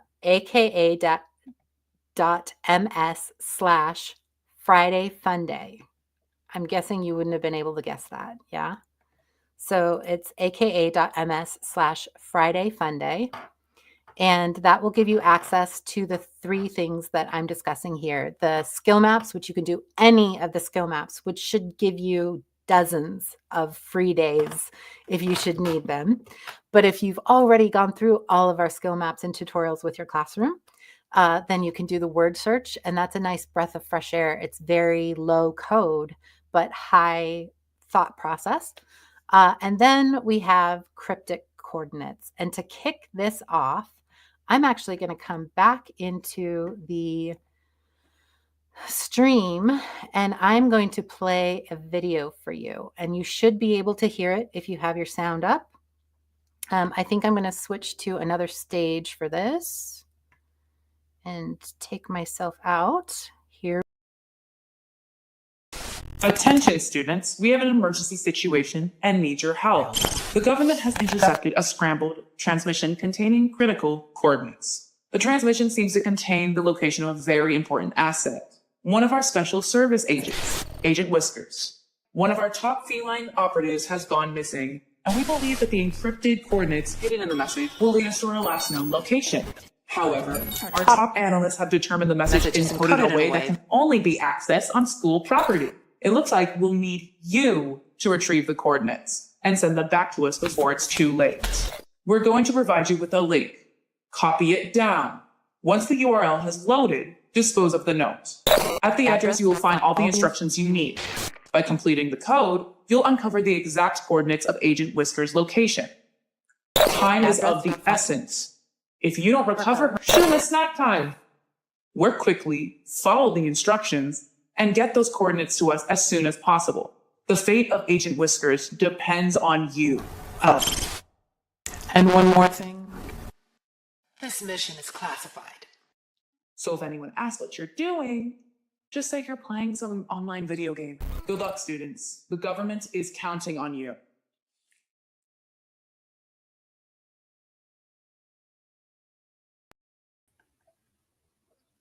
Huh? Yeah? Yeah, that's the first take at the video too. So if you have any constructive feedback, you're welcome to share. But I wanted to go in and give you a sneak peek at the cryptic coordinate activity, see what your thoughts are on it, and then see if you want any more that are packaged up in a way kind of like this. Yes, we must save Agent Whiskers. Very Carmen Sandiego. Yes, I agree. So with this comes a slide deck. So we do have the video, the captioned video. There's so much glitchy and stuff going on. I wanted to make sure there were some good captions at the bottom. Once we do send this live and visible on YouTube, I think we will have it captioned so that it can be in multiple languages. But for now, we have the captions built right in. We have this little slide deck.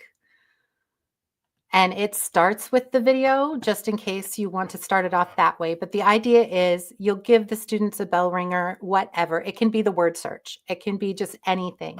But keep them busy. And then you play the video. And then the students, basically, they have their assignment now. The teacher doesn't need to tell them to do anything. The video already told them. And there are slides that they can go into so that they can learn how to use the tutorial that comes with this procedure.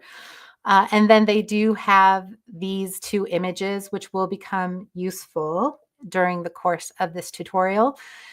They can be shown on a screen, or if you want to do printouts in advance so that they have them available as printouts, or even if you wanted to do just a couple of printouts that were scattered around the room somewhere and the kids had to discover them and how they would be useful to them. That can be helpful too. So there's those.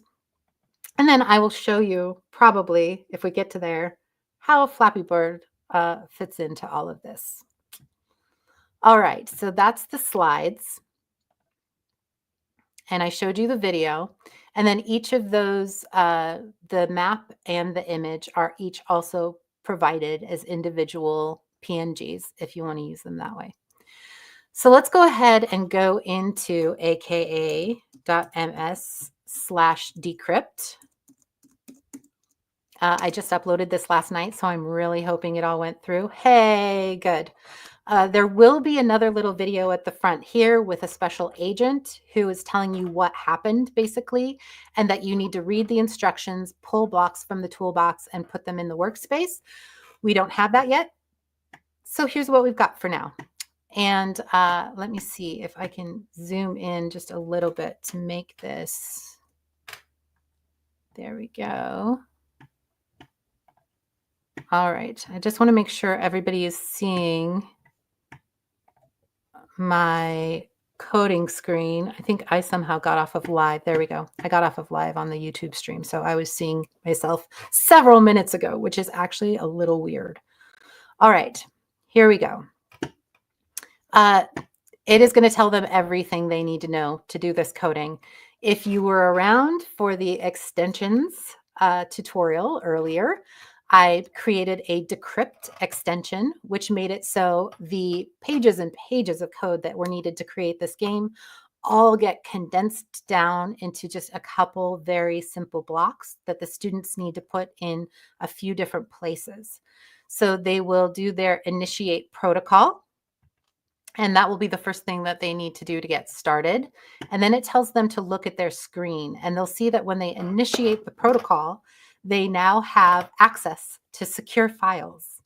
And when they click the A button, they are initiating the decryption protocol. And then they have this message come through. Forgive me for these animations. Those were the glitches that I could figure out how to do in the time frame I had. If anybody wants to work on better glitch effects, I will take them.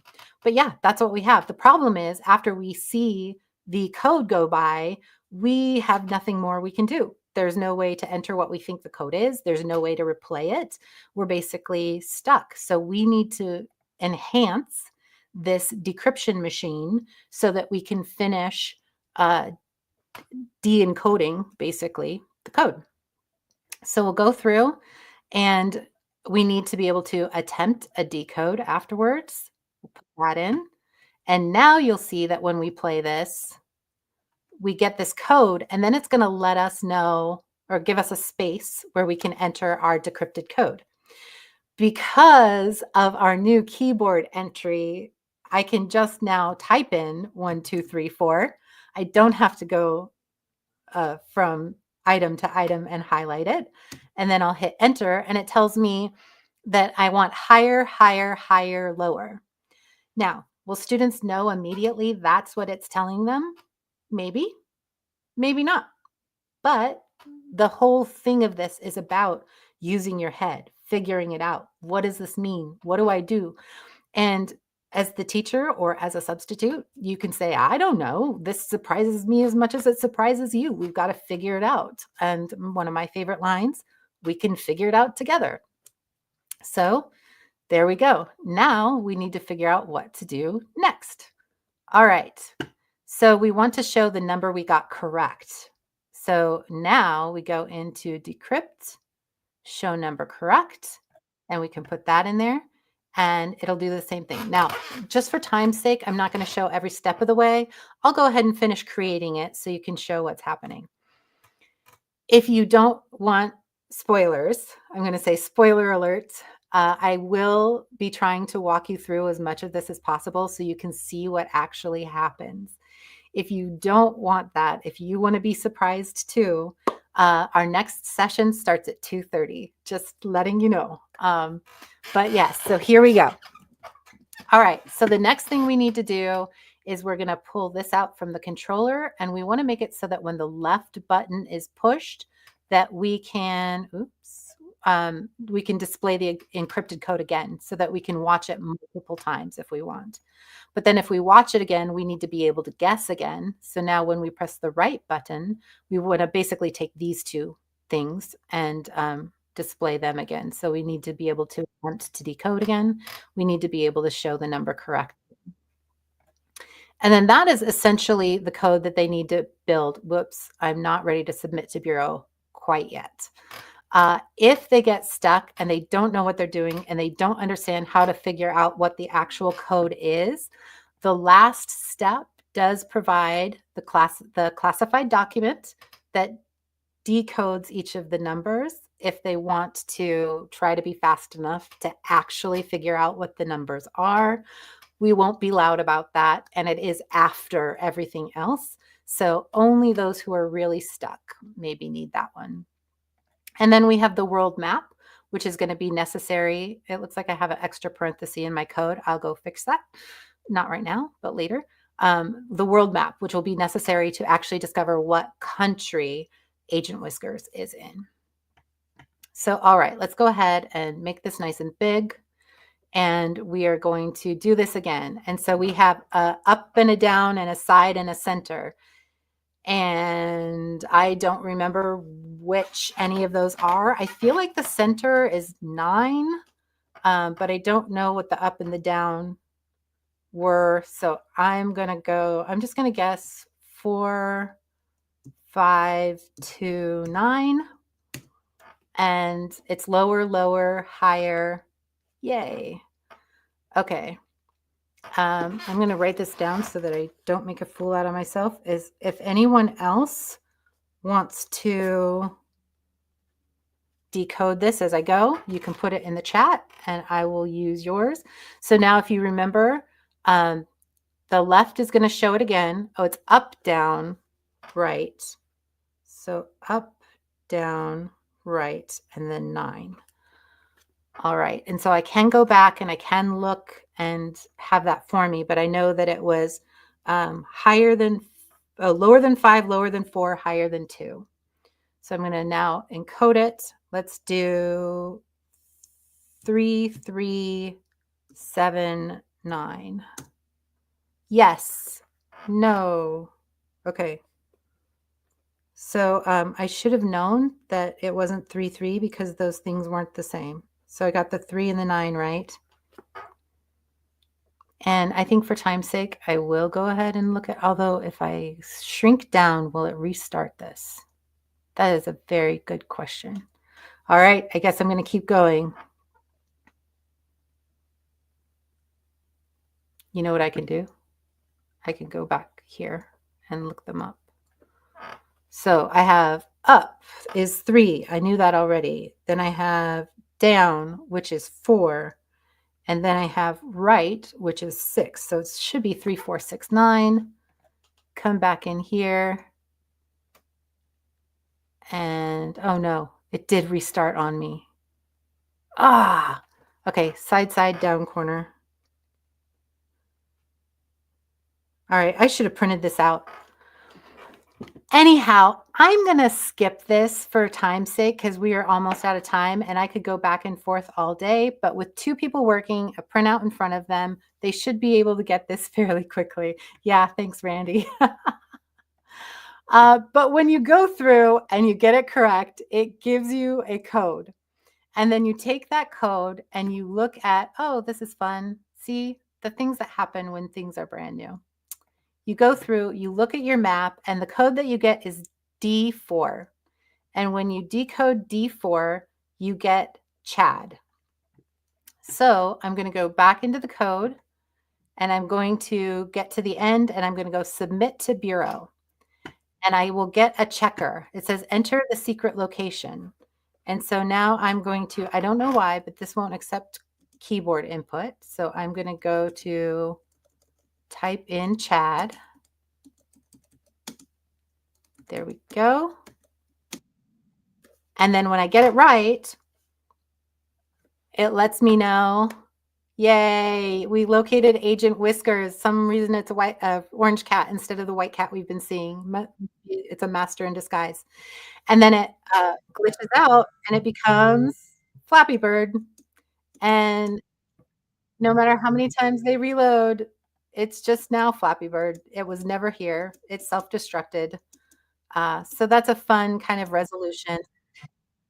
Also, if they go through and do not get it multiple times, I think they get 3 attempts with this submit to Bureau. If they do not get it multiple times, it just glitches out and breaks and they can't try it again. So they do need to get it in under 3 tries. They need to just not guess randomly each location. And that's a fun little extension that we have that allows you to do that. So those are our Friday Fun Day lessons. You can find them. We will be adding more. We will be enhancing things. We will be making changes to the fixes. You can find them at aka.ms/Friday Fun Day. If you do use them in your classroom and you have ideas for me, go ahead and send them to the forum and I will be learning from those and I will make updates. I showed you the educators page. That is a great place to have your Friday Fun Day for all of our other tutorials so that your substitute or you have everything you need to run any of the tutorials at any time. I told you about the forum. As always, make sure that you keep an eye on Kiki's Corner on Medium because as we get new things, I write about them and then you know everything we know. And don't forget to subscribe to this YouTube channel, the MS MakeCode YouTube channel. That's our educator YouTube channel. And as I do videos about all of this, you'll have access to those. And then Microsoft MakeCode is the YouTube channel for our student-facing videos. And that's our Friday Fun Day. Thank you. I did not go over this time. Our keyword for our code word for this top secret session was Whiskers. So please do fill out the survey for this session. Use code word Whiskers and enjoy your giveaways. I will see you one more time before we conclude this day. And now I'm going to pass it to Jacqueline, who's going to talk about choosing your arcade curriculum.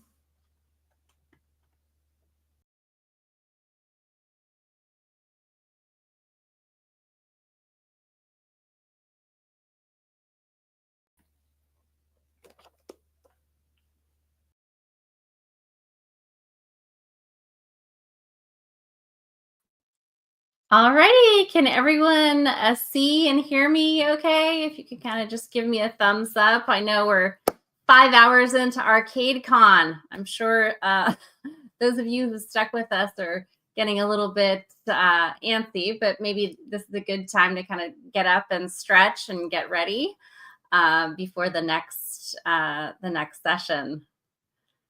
All right. Everyone can hear or see me okay? Yes, perfect. Thank you for confirming. So welcome everybody. My name is Jacqueline Russell, and in this session, I'm going to guide you through all of the curricular resources we have available for MakeCode Arcade. So this session is really going to be kind of like a show and share of resources. I do want to make it interactive and keep things going. So please, if you have questions as I'm going through any of these materials, please type them into the chat. I'm watching it, so I'm just making sure that I'm answering all of your questions. Okay, so with that, let's dive in. So you want to teach with a MakeCode Arcade. That's great. Great news. I think the first thing we should talk about is the type of time that you have with students. So I've broken it up into kind of 3 kind of buckets. One is you have a dedicated computer science class. This could be a semester-length class. This could be a year-long class, but you have dedicated time with your students to teach computer science, which is great. That's fabulous. I kind of think of it as like a sit-down meal. You've got 3 courses. You can sit down, really get into the material. That's wonderful. Unfortunately, not all of us have that possibility. And so there are other options where you may be teaching like an after-school club or a summer camp program, or maybe you just have a unit of study. And so you have sort of this abbreviated time to focus on CS, and kind of thinking about that as more like fast food meal deal type curriculum that you would really want. And then the last bucket that we're going to go through is this idea of sort of standalone activities that you can do with MakeCode Arcade. And this is like for a single class, like you just heard about these Friday Funday activities that Kiki went over. Those are perfect for these sort of snackable computer science learning materials, or if you just need a quick assignment type thing to give your students. So we're going to be covering all 3 of these buckets in this next session. Okay, so let's talk about this first one. So you have a dedicated computer science class. That's great. We do have a couple options for you. One is, and both of these options are full year curriculums, so 2 semesters. One is Introduction to Computer Science. It's free. It's really targeted at the high school level, but I have really seen it being used at middle school all the time. So it absolutely can be adapted to middle school. Again, it's a year-long session, but it's pretty modular. So the first semester really focuses on block-based coding, and the second semester focuses on text coding. And you can teach either one of those sort of standalone. It is project-based, and the focus is on programming skills. The second option is our AP Computer Science Principles course. Again, this is a free curriculum for you. Again, looking at that sort of high school level, but again, I know it is a survey course, and so I know a lot of middle schools do take pieces of AP CSP and teach it at the middle school level. Also project-based, like I mentioned again, it's a survey course, so it covers all aspects of computing. So there's actually only 2 units that focus specifically on programming. And the rest, talk about data, impacts of computing on society, and all sorts of other things. And our curriculum is College Board endorsed, and it does prepare students for the AP exam at the end of the year. So let's dive into each of these curriculums.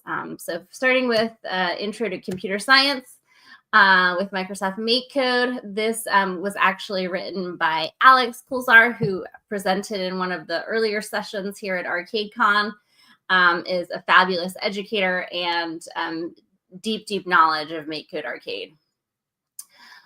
So Intro to Computer Science is, like I said, again, 2 semesters. The first semester focuses on blocks, and the second semester focuses on text, either JavaScript or Python. The materials are written for both, depending on which you would want to teach. And this is sort of the scope and sequence of each of these semesters. You can find this course at arcade.makecode.com/courses/intro-CS. And I'm just going to jump over to my browser, actually, and show you this. So this is, and again, you can find our courses if you go to arcade.makecode.com and you scroll all the way down, all the way to the bottom. You'll see a row called courses, and here's where you can get all of our course materials. So again, the one that I'm talking about here is the Introduction to Computer Science. So, so this is a landing page, and you can see there's kind of an overview. There's the course outline, kind of gives you a little bit of a feeling of what the course is about. So, so that's there to get more familiar with the course. Let's see, the curriculum material. Let's actually go through what is included in this curriculum. So the curriculum materials live in a GitHub repo, which I will show you. Let's see, right here. So, so this is all the TEALS MakeCode Intro CS course. It was originally written for to replace the TEALS Intro CS course, and so it adheres and aligns with that framework. But all of the materials are here in this GitHub repo, and you can, explore all of these materials here. So let's look at sort of the additional resources first. And you can see there's a pacing guide, there's a syllabus, there's a calendar. And let's go ahead and open up the pacing guide just to show you what this looks like. So again, you can see each lesson, what the objectives are, what the labs are, how many days it should take, and then also what standard it's aligned to. And so you can see that for each of the units here for semester 1 and then semester 2. So kind of helps you with pacing out the content of your course. So that's the pacing guide. There is also answer keys, of course, listed here. Culture days are nice. These are additional days that you can, sprinkle in throughout the course if you have time. I'm not sure if any teacher has extra time, but yeah, these are nice culture days. And then you can jump into each of the semesters, and each of the semesters are in these different units. So if I was to explore, let's say unit 2, lesson 2.2, I can open up any of these files here. So let's go ahead and open up a few of these. So one is a bell ringer. We provide a bell ringer for each lesson, and these are just sort of short activities for the students to help, refresh their memory of what we covered in the last course. And so those are available. There is an instructor guide for each lesson. So in this instructor guide, you can see sort of an overview of the lesson. Okay, it looks like this lesson is Introduction to Variables, describes the learning objectives of the lesson, any materials or preparation you need to do prior to the lesson, sample solution, for the lab in this lesson, and then also a quick pacing guide, just to give you a sense of how the lesson will be structured. So this is nice. And then we also provide a student guide, which is really nice. So for students who may be absent that day, for example, or just need a little bit extra scaffolding or hand-holding, there is a student-facing guide that, basically writes out the concepts that are covered and gives them instructions in greater detail. So this is also available for every lesson. And then, of course, a PowerPoint. So let's see, this one. So for lesson 2.2, here's a nice PowerPoint presentation. You could optionally use, to present this lesson to your students. So, yeah, and it goes through the instructions for the lab, as well as debrief questions to use for discussion. Okay. So that is all available, again, free as part of this Intro to Computer Science curriculum. All of the materials are hosted in this GitHub repo. You will, skill map, I forgot to cover it. This is new. This is very cool. So in addition to just the labs, the instruction, there is a, let me just open this up again. There is a skill map associated with each of these labs, which is really nice. So you can see, lab 2.2, that one we were talking about. This is use variables to ask the player about their age, right? That was we were learning about variables. And so you can have your students go through these skill maps. And skill maps are essentially just a series of tutorials, right? And this gives the students sort of step-by-step instructions on building a mini game with that particular coding concept. So in the case of what we were talking about, it was variables. So those skill maps are great. And we will be adding more skill maps to pretty much every lesson in this curriculum. So, all right. So I think I covered pretty much all the materials available. Yep, bell ringer. Oh yeah, solutions and examples. So as I mentioned before, we do have solutions that are provided as examples. Again, some students may submit multiple correct, games. But one thing I did want to call out is a lot of teachers were confused that these solutions are actually PNG files.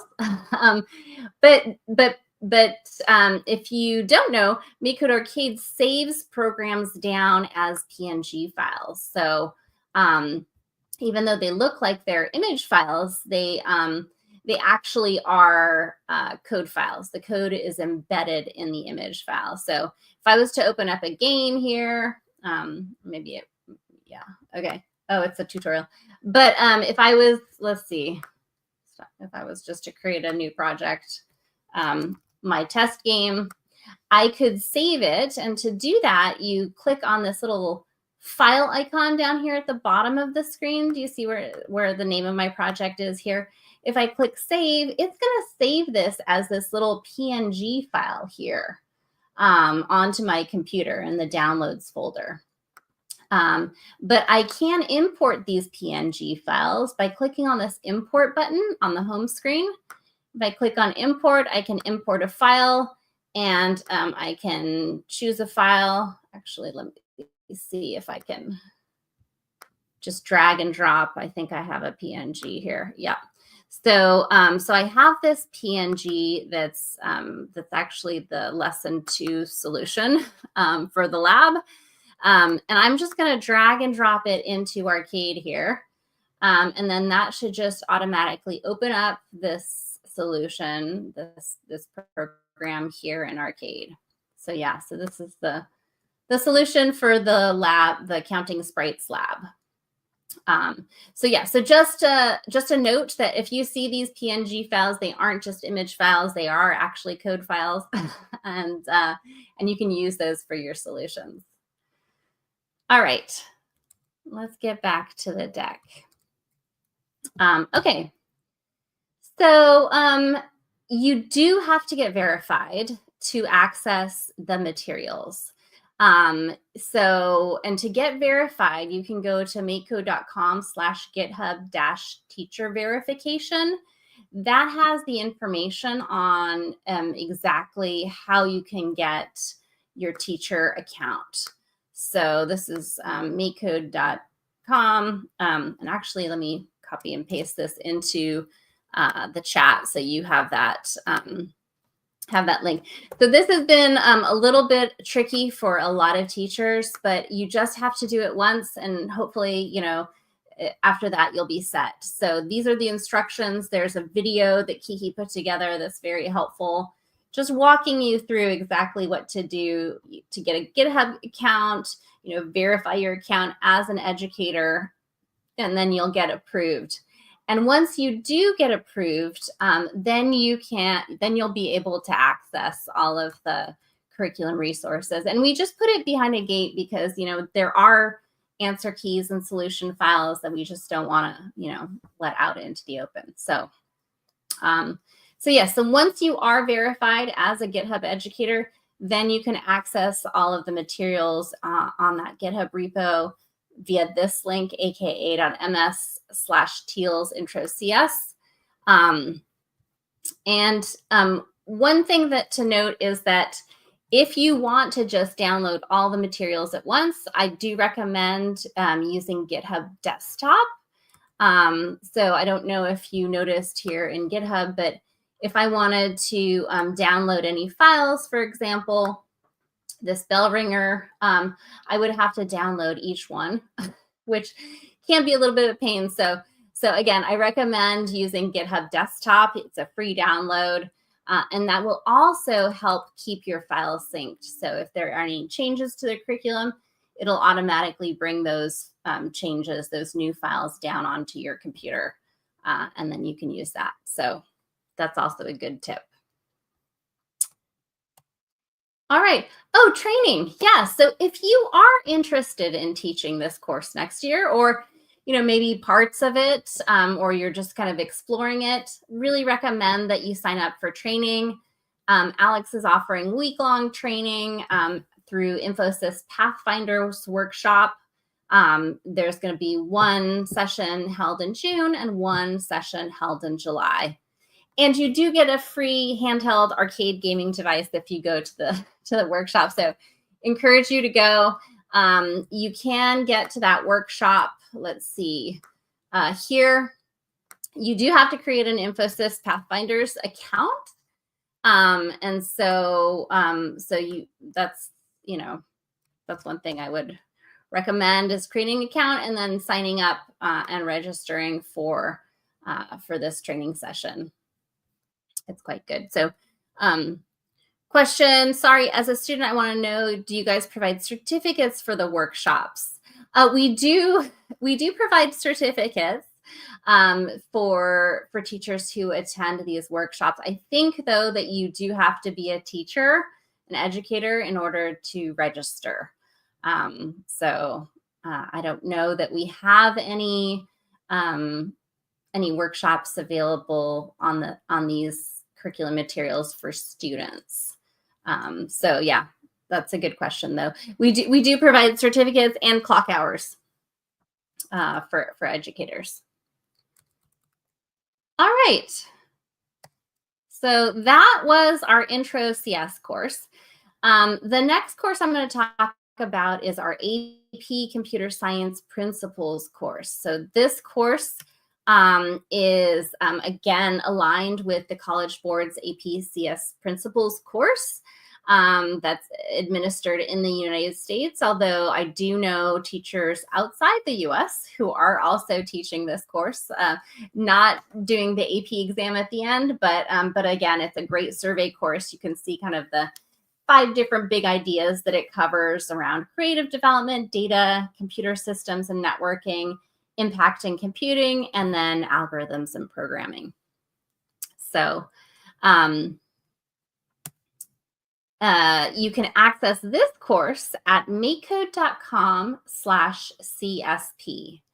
And this is the scope and sequence for the course. So an introduction, and you can see units 3 and 5, this algorithms and programming, are really the only dedicated units to coding. The rest is a lot of just other stuff. And let me go to the landing page for this.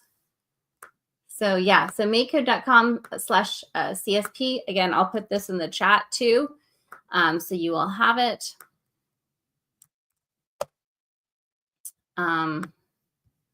Okay, Kirsten says, I took the training last year. Great. I'm glad to hear that you enjoyed it. All right. So the APCS principles curriculum, you can kind of read more about it here on this landing page. It really focuses on design thinking, project-based learning, and then this is kind of an overview of the course, what it covers, as well as some excerpts from the course decks. And I think in this deck, I also have some examples. Hold on. Yeah, so the teaching approach, this course is really designed for educators who have never taught computer science before. So everything is written very down to earth and easily understandable explanations. The assignments are mostly open-ended projects, coding activities, as well as reading and journaling. Rubrics and solutions are provided for all of the assignments. And there is some group work, some group projects towards the end. Yeah, so these are some example lessons that I'm pulling from the curriculum here. So this is Unit 3, where we're teaching about strings and string functions. And this is a game. This is a parts of speech project where students are creating a game with two characters kind of speaking to each other. And the second character is just pulling out certain parts of speech. So thinking about strings and string operators there to build this game. This is another one. This is Unit 4. So this is talking about cybersecurity and encryption. And so this project is to, understand program control flow and kind of change the encryption key to understand how that changes the image that gets encrypted here. So, and how to use ciphers and stuff like that. So this is another good example of a project. And then this is a recurring assignment that focuses on impactive computing, where students will have to, find a current event or sort of some news about technology in society, and talk about what it does, what's its impact, both beneficial and harmful, and then have a discussion about this. So this is another cool lesson. Okay, I'm just looking at the chat here. Will these links be added in the Educator Lounge? Yes, I will do that, Ren. If teaching AP-CSP, find out when the test is at the beginning of class. Yes, so that is very true. Pacing for AP-CSP has been a challenge too with the AP exams and spring breaks for some districts occurring at, awkward times. So definitely think about your course pacing ahead of time for sure. Okay. So the materials for this course, again, all free and available for you. You will have to be verified as a GitHub educator to access them, but we do provide an educator guide, which is online and in OneNote. There is a text for this course called Blown to Bits, but very short reading passages required. And that's provided via sort of PDF files. There are videos for each unit. So these are sort of teacher videos to kind of help you get familiar with the units, and then PowerPoint slides with talking points for each day of the lesson, as well as Word document handouts and worksheets. So all of this is available at, let's see, github.io. So there is an online version of this course right here. So let me just copy and paste this link into chat. So this online version, this is a student-facing version of the course. So meaning it doesn't contain any of the answer keys or any of the educator materials, but you can certainly explore the course here online, or at least the student-facing parts of the course here. But you will have to get verified as an educator to access the teacher, all of the teacher materials. So, and you would go through that same verification process that I showed you before for the Intro CS class.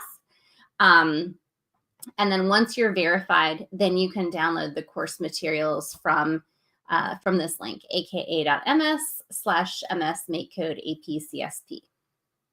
And again, don't worry about memorizing all these links. I will post all of these links in the Educator Lounge on the forum.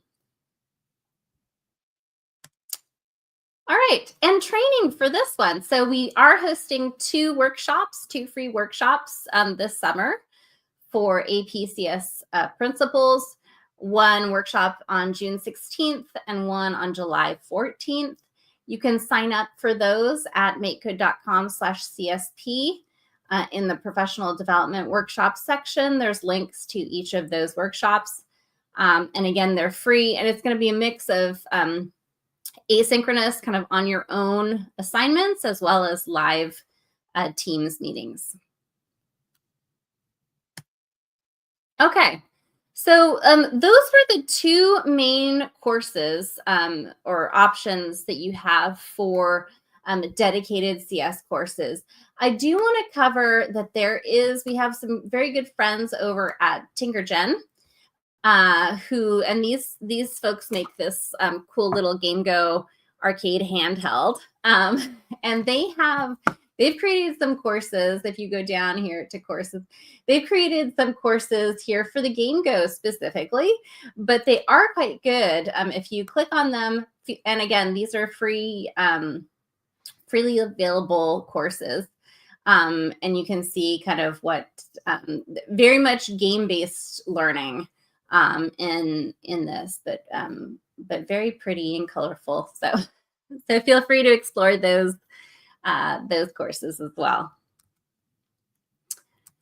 All right. So now let's talk about camps and clubs. So again, this is the option if you do not have a dedicated computer science class that you're teaching, but rather you're doing like an after-school club, or maybe you're doing a summer camp and you just need sort of more abbreviated type lesson materials. There's a few different options for you here. One is you can just pick and choose different lessons from our Intro CS course or from the AP CS Principles course. So again, if you just want to teach like, a couple lessons here and there, feel free. Again, all the materials are available for you. The other option is we have a Code a Carnival STEAM project, which is really fun. It combines game-based game development with MakeCode Arcade, as well as microbits, where students are creating their own midway games. And I'll show you that in a minute. The other option is you can choose to use our skill maps, which again are a progression of tutorials plus a hardware build. And the fourth option is you can choose to host a game jam, which is a lot of fun. And I'll talk about these options next. So Code a Carnival. So this is really fun. We did these Carnival skill maps for our 2022 Hour of Code, and they were just so popular. Kids and teachers really, really love them. And so we took those and we kind of fleshed them out into this sort of mini course called Code a Carnival, which you can get to from arcade.makecode.com/courses/carnival. And let me just show you that here. And I can paste this into chat as well. So this is sort of the landing page that we have for this Code a Carnival. You can see there's a facilitator guide, there's resources associated with it, and there's a student-facing.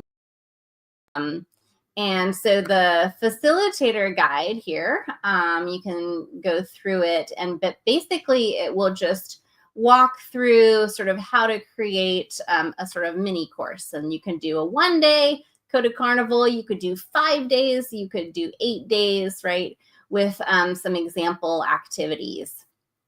And again, you could use the microbits. I think it's down here at the bottom. You could use the microbits, to have the kids create their own physical computing sort of midway games. Yeah, so this is the information on that.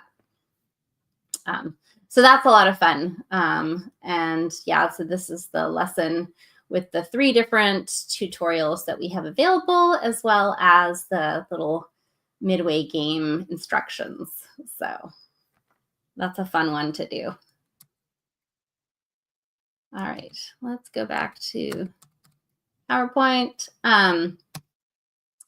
The other option is just combining a skill map with a hardware build.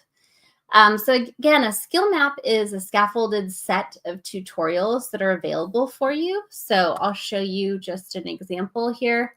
So on our main homepage, the skill maps are actually the top rows here.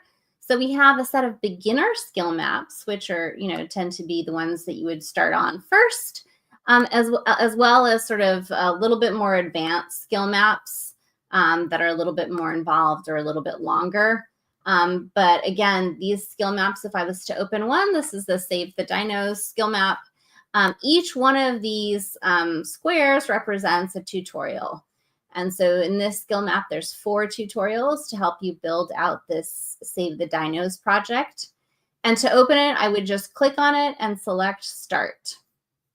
One thing I do want to call out, though, in each of these skill maps, you'll see this learning outcomes. I know it's not very, it's a little bit subtle, but if I click on this learning outcomes, I can get all of the educator materials related to this skill map. So you can see how long it'll take to do the first, to do each of these tutorials, the learning objectives, the computer science concepts covered, and then as well as the, the blocks used, as well as the solution for each one of these tutorials. So, so highly recommend using these learning outcomes with the skill maps that you do with your students. Okay.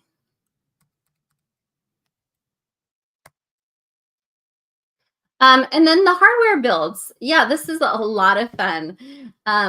So again, if you go to the main arcade page and you scroll down, you'll see a couple different rows here. One is DIY hardware. And this is where you can create your own arcade cabinets, a shoebox controller, kiosk. You can use Makey in your games. And then we also have arts and crafts. So you can make your own pixel art t-shirts. Like, I don't know if you can see the t-shirt that I'm wearing here, but this is a MakeCode Arcade pixelized t-shirt. And this is the Lego bricks murals. So I'm just looking at the time. I think I'm actually over, so apologies. But I think all of these slides will be available to you after the session at aka.ms/arcadecon 2025 slides. I'm just going to put this in here. So, so I just got the hook to get off stage. But thank you all. And all of these resources are available free to you to use. So with that, I'll hand it back over to Sarah. And actually, I think I'm on your session, Sarah. Yeah, I would love to help to moderate a little bit, I think, because sometimes it's hard to pay attention to chat while you're trying to answer questions. But let me go ahead and present really quick here. Just popping in real quick. Also, Jacqueline, we lost your camera. If you could try to unshare that and share that again. Oh, let's see.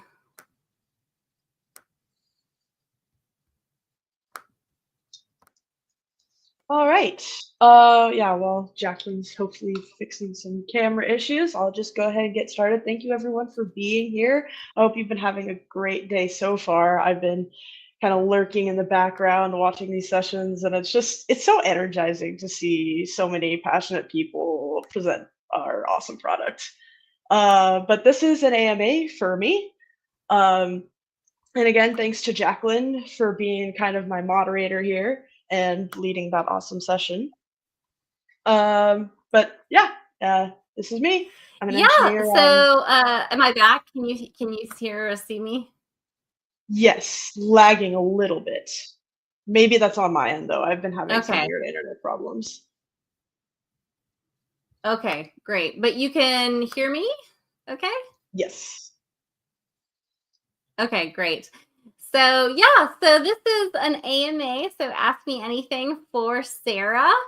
Sarah, do you want to go ahead and give everyone kind of a brief overview and introduction to yourself? And then I have some queued up questions that people have submitted beforehand, but we're also very open to taking questions from the chat. So, so Sarah, hand it off to you. Yeah, thanks, Jacqueline. And then yeah, for anyone who's asking questions live, you can use hashtag #AskSarah so we can kind of sift through questions easier. But I do know Kiki gracefully passed me some of the questions that were asked before, so I do know some of them. And it's kind of nice because some of the questions were about my background and how I got here. So I think I'm going to answer some of them, Jacqueline, just as an FYI. But basically, I am a engineer on the MakeCode team, and it was kind of an arduous process getting here. I'm going to start back in my college years.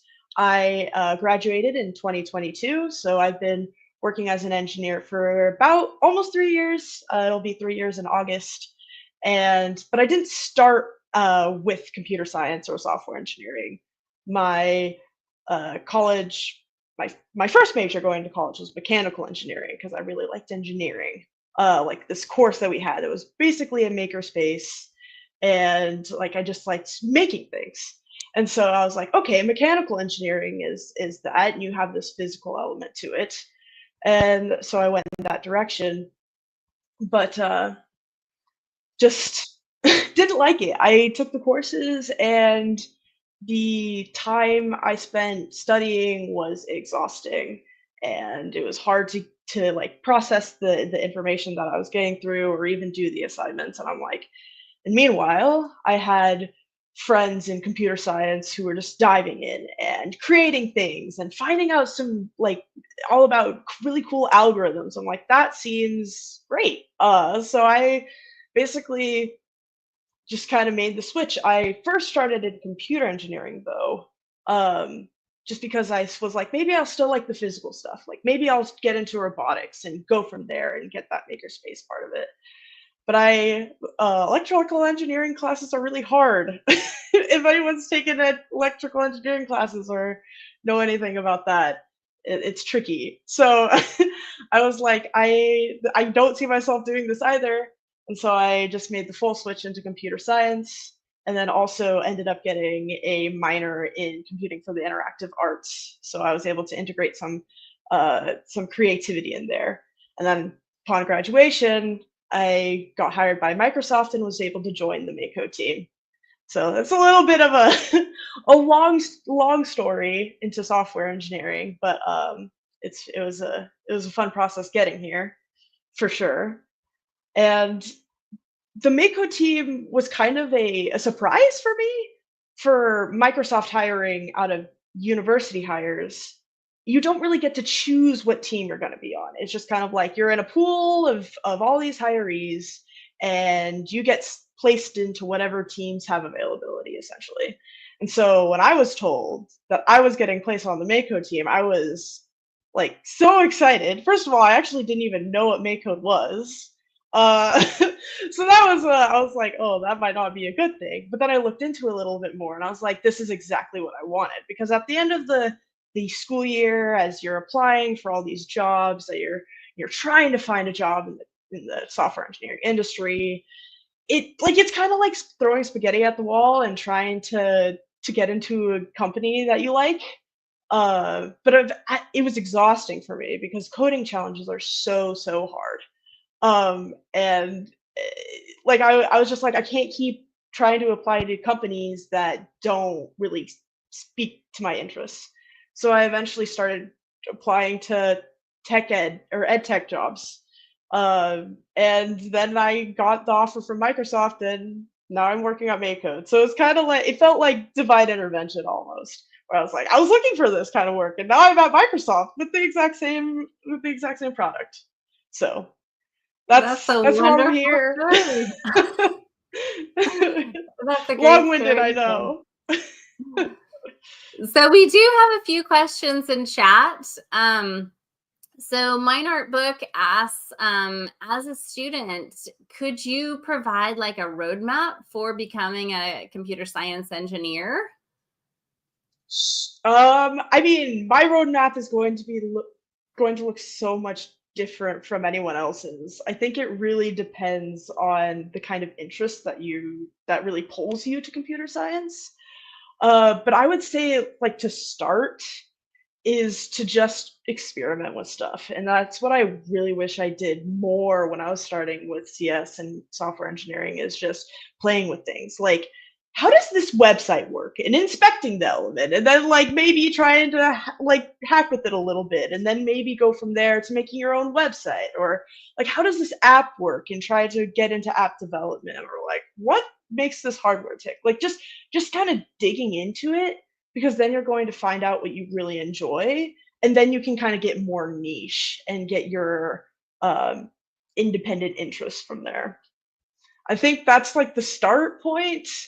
And then you would just kind of build on top of it. Whatever language or area really suits your fancy, just kind of build skills on top of it, and kind of try to stay up to date with a lot of stuff that's going on, like join communities where like that kind of development is happening, so you can kind of get a feel for what the culture coding in that environment looks like, because the programming culture can change based on what kind of coding you're doing.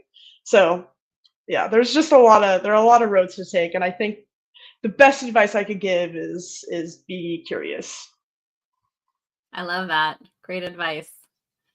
And then Don asked a more technical question. So MakeCode JavaScript seems to actually be TypeScript. Is it backwards compatible with JavaScript, or do I need to learn TypeScript too? This actually is a question that I'm not 100% confident on, but it is backwards compatible with JavaScript to an extent. Like, MakeCode kind of does our own flavor of JavaScript, so it goes well with gaming and retro gaming and the hardware that we use. So yes, yes and yes. I think TypeScript, just to put it out there, TypeScript is a kind of more modern take on JavaScript, and I think is more valuable for students to learn at this point anyway. Like, JavaScript might be a good starting point, but at the end of the day, if you're wanting to go into web development, you need to know TypeScript. So it's a good thing that MakeCode can kind of play this inner role, because it's important. Yeah, the way I've heard it explained is, TypeScript is strongly typed JavaScript, Don. And so as students are learning about data types and things like that, TypeScript might be a better option than JavaScript, where you can basically do anything.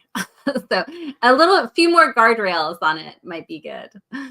All right, so Ren has asked a couple really good questions here. I'm going to pick one of them here. She asked, what was a standout moment for you while working at Microsoft? And also, actually, I'm going to put both of these questions in at once. Also, what do you love about coding? What really sparks your interest? So, standout learning moment, and then what do you love about coding? Oh my gosh, there's so much for learning and loving. It's a great field to be in to start out with. But for Microsoft, I think you can tell by now, I work with some amazing people. So it's kind of like I'm learning every day on the job just by being able to hear about what other people are working on. But I think the biggest learning moment was kind of like my start out projects. I think Kiki has mentioned it. There's also an article out there in Reinvented, if you know that magazine at all.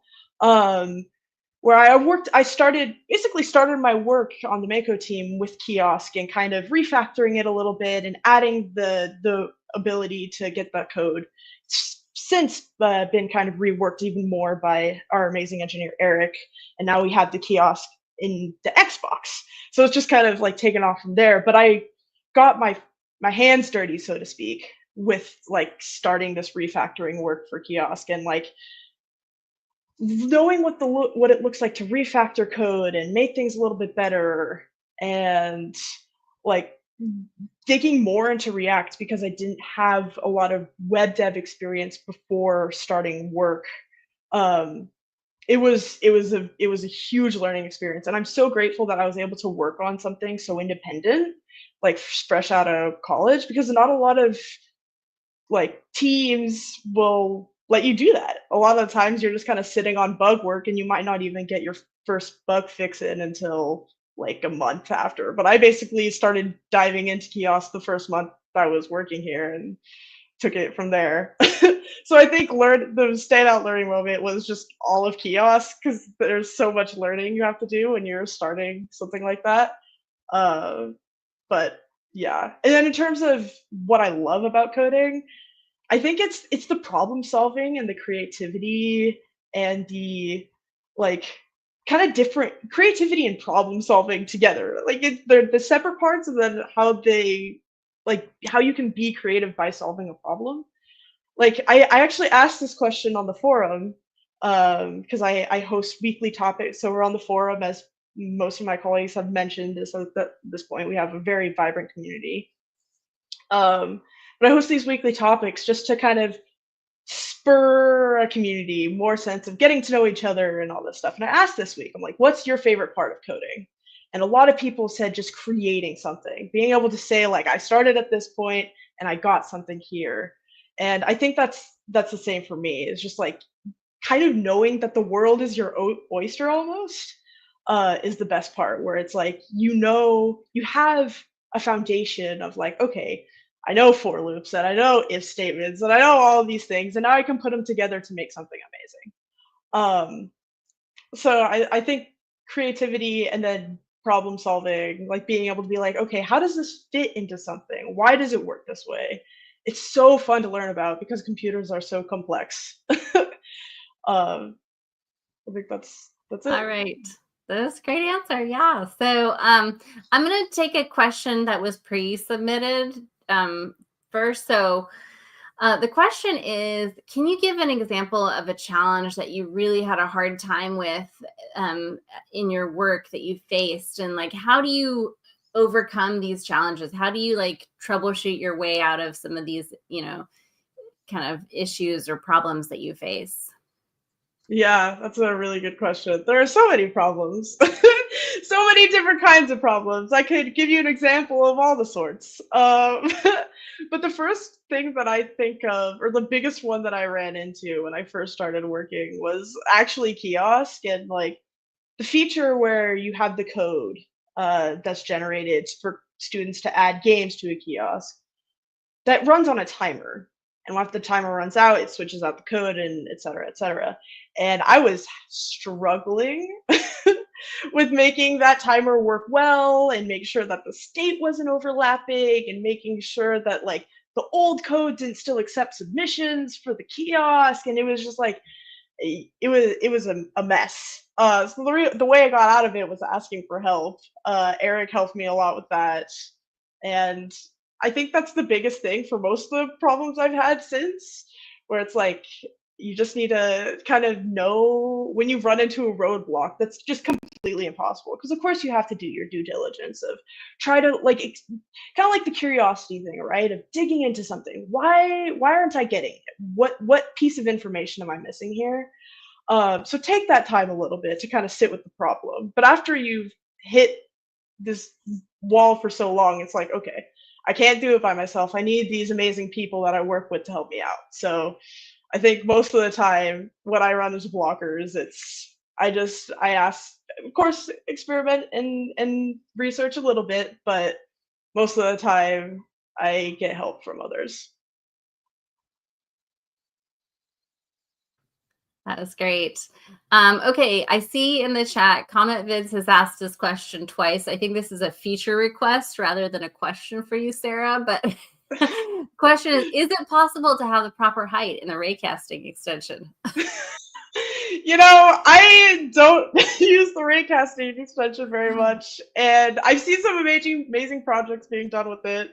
I would imagine that it is possible. I just don't know how. All right. And then Ryan asks, hey, does Microsoft offer some kind of virtual speaker program to have female computer science professionals such as yourselves come and speak to schools? Because I imagine it could be very inspirational for young women to see role models like yourself. I don't know of any. I have to imagine that there are. Just because Microsoft's mission is to have everyone on the planet achieve more, and getting more women speaking about tech to especially young women would be so incredible. But I haven't tried to look into it, unfortunately. I know there have been opportunities here in MakeCode where Kiki's hosted some things with Girl Scouts, and I've been able to sit in and experience it, and it is incredible. So yeah, not that I know of, but maybe it's something I could also look into starting, But great question. I love it. Let's do it. Yeah. And I will say that during CS Education Week in December, we do have Microsoft employees going out into school districts and doing an hour of code with students and talking about their careers. So that is a great time. And certainly if anyone would like members of the MakeCode team, Matthew, to come, like Sarah or Kiki or whoever on the MakeCode team, please do drop us a request in the forum, and we'll definitely see how we can accommodate, because we love going to classrooms, interacting with students. So definitely. All right. So let's see. Let me pull out. I think we have just a few more minutes. So another question from Ren. Do you code in your downtime? And if so, is there something that you've made, as just like a hobby, or as something that, you want to do on your free time? I haven't coded in my free time in a while. I've had new hobbies since kind of starting the job that I just kind of dove into, where I don't spend as much time coding outside of work. But I was trying for a bit to make my own personal website, just because I haven't really had one before. I know it's kind of common for people starting out to kind of have your own portfolio and yada yada, but I never really had that. And so I was like, well, what would mine look like? And so I was kind of diving into making art for it and making my own website and using Vite. If anyone knows about Vite, it's a great place to start with React. But yeah, don't code too much. But I did start trying to make my own website. All right. And then Alex asks, what other topics outside of programming would you like to have explored more in school? Oh my gosh. Oh, there are so many. I wish I could go back. I took a landscape architecture class in college. It was one of those first GEs that you just kind of knock out. It was for a practical arts or something like that. And I ended up really liking it. And I think about it a lot, actually. So I think it would be really cool to kind of, if I could, elaborate that education and maybe even integrate landscaping and computer science and see how those things meet. But that was my favorite for sure. Love that. And you have cats. They also take up a lot of free time. Yes, that's true. I adopted 2 cats just a bit ago, and they're a hoot. All right. So let's see. One of the questions that was pre-submitted talks a little bit about what you talked about before around why you like coding. Can you talk a little bit more about combining technology and creativity and how you get to use some of your creative skills and sort of that left part of your brain, or is it the right, in One like of the your two. work, in your coding? So Yeah, I kind of like I said, I think a lot of the time when you're problem solving, you're also doing creative things, even if you don't really realize it. But on the MakeCode team in particular, there are always like some things where it's like the UI could be a little bit different, and maybe I can fiddle with it to make it a little bit better. And so sometimes I take the opportunity, or even with kiosk, or there have been some other small bug fixes where I like make a little piece of art and put it in there. So I think you can take small things and incorporate it into the problem solving that you do, to add that little creative spark in there. Even just like leading things in your team to be more creative. That's the thing that I think I've found as I've worked more, is that creativity doesn't necessarily just mean art, as I really liked a lot before when I graduated. I'm like, I want to just do art and design and UI, and like that's it. But now I'm like, well, there's a lot of really creative things you can do with writing and answering questions and creating community. And so I would encourage you to kind of try to find what brings you joy, and then like trying to like integrate that into your work and seeing where you can get it, because that's creative in and of itself. love it. Love that. All right. So I think maybe last question, Sarah. And this one I'm going to pick from Don. And he's asking a question to kind of get a little bit of the behind the scenes kind of sausage making in the factory. Like, what kind of processes do we use here at MakeCode? So if you can kind of give us a little bit of insight into sort of a day in the life of, or like, how do you know like what you're going to build, and like what is that process for you to like actually build out a feature? So maybe just walk us through that. Sure. I do think that processes like per engineer actually varies a lot on the team. Like I think there are a lot of things that I learned from other engineers just from like, oh, you can do this keyboard shortcut in VS Code and make your life a lot easier. It blows my mind all the time. So I think my process usually is a little bit more manual because I don't dig into the shortcuts as much. But usually like a day to day, it looks like I look at emails, I look at Teams messages. I also try to kind of set the priorities for the day. Usually I'm working on bugs or features or whatever else, and I kind of have to break it down to like, okay, well, what's the most important thing, right? And then after kind of getting context of like where I'm at with my coworkers and also the problem I'm solving, you kind of dive in and work. And then you have meetings, of course, which can kind of take you out of the flow sometimes. But yeah. And then of course we use VS Code underneath the hood. I'm pretty sure most of us are, if not all of us are, using VS Code, GitHub for all of our code in the cloud. What else? I don't know. I feel like that's kind of like the biggest processes. Yeah, I would just also processes. add that, we're lucky in that we're a small team and we can communicate and collaborate a lot. And so we have daily stand-ups, and stand-ups are, I don't know, Sarah, you want to talk a little bit about what are our stand-ups? Oh man, our stand-ups are fun. I don't know. Like there's always someone like throwing a joke in there, but I mean it's great to kind of come in contact with the people that you work with, even especially working remotely, and getting like an insight of what people are working on. Everyone's sharing like, oh, I went through this today, maybe I ran into this problem, and maybe we'll sync afterwards because it's a pretty short meeting and sometimes our stuff is kind of complicated. So great. All right. Any last pearls of wisdom you want to share with any of the educators watching, or any of the aspiring computer scientists watching? yeah, while I answer this, I'll throw this up on the the screen. Of course, don't forget to take the survey, and the code for this session is inspire. But I would just really, especially since the title of the session was for women in coding, and I know we've answered a lot of questions, but I want to say for women, sometimes it's like, I think when I was first learning about computer science, I've had this very rigid understanding of what it was. I'm like, okay, this is what it's going to be. I'm going to get into computer science and I'm going to get a software engineering job, wherever that's going to look.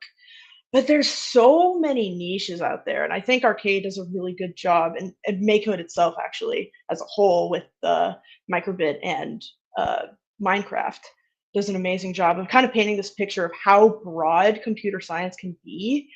Like, there are so many cool niches that you probably don't even know about that definitely uses computer science. So if there's kind of like I was saying with like the landscape architecture thing, like if you have another passion and you also really like computer science, try combining them. You might make something new. You might be able to like just kind of blow apart an industry. You never know what you can do. The world is your oyster. I'll say it again. I know it's a very cliche thing to say, but there's a lot of stuff you can do with code, and just dive in. Great. Thank you, Sarah, for sharing all of this for us today. And with that, I think we're going to hand it over to the next session. And I'm not sure. Let's see. I think it's delighters. That's right. All right. Well, thanks everybody for joining. Yeah, thanks so much.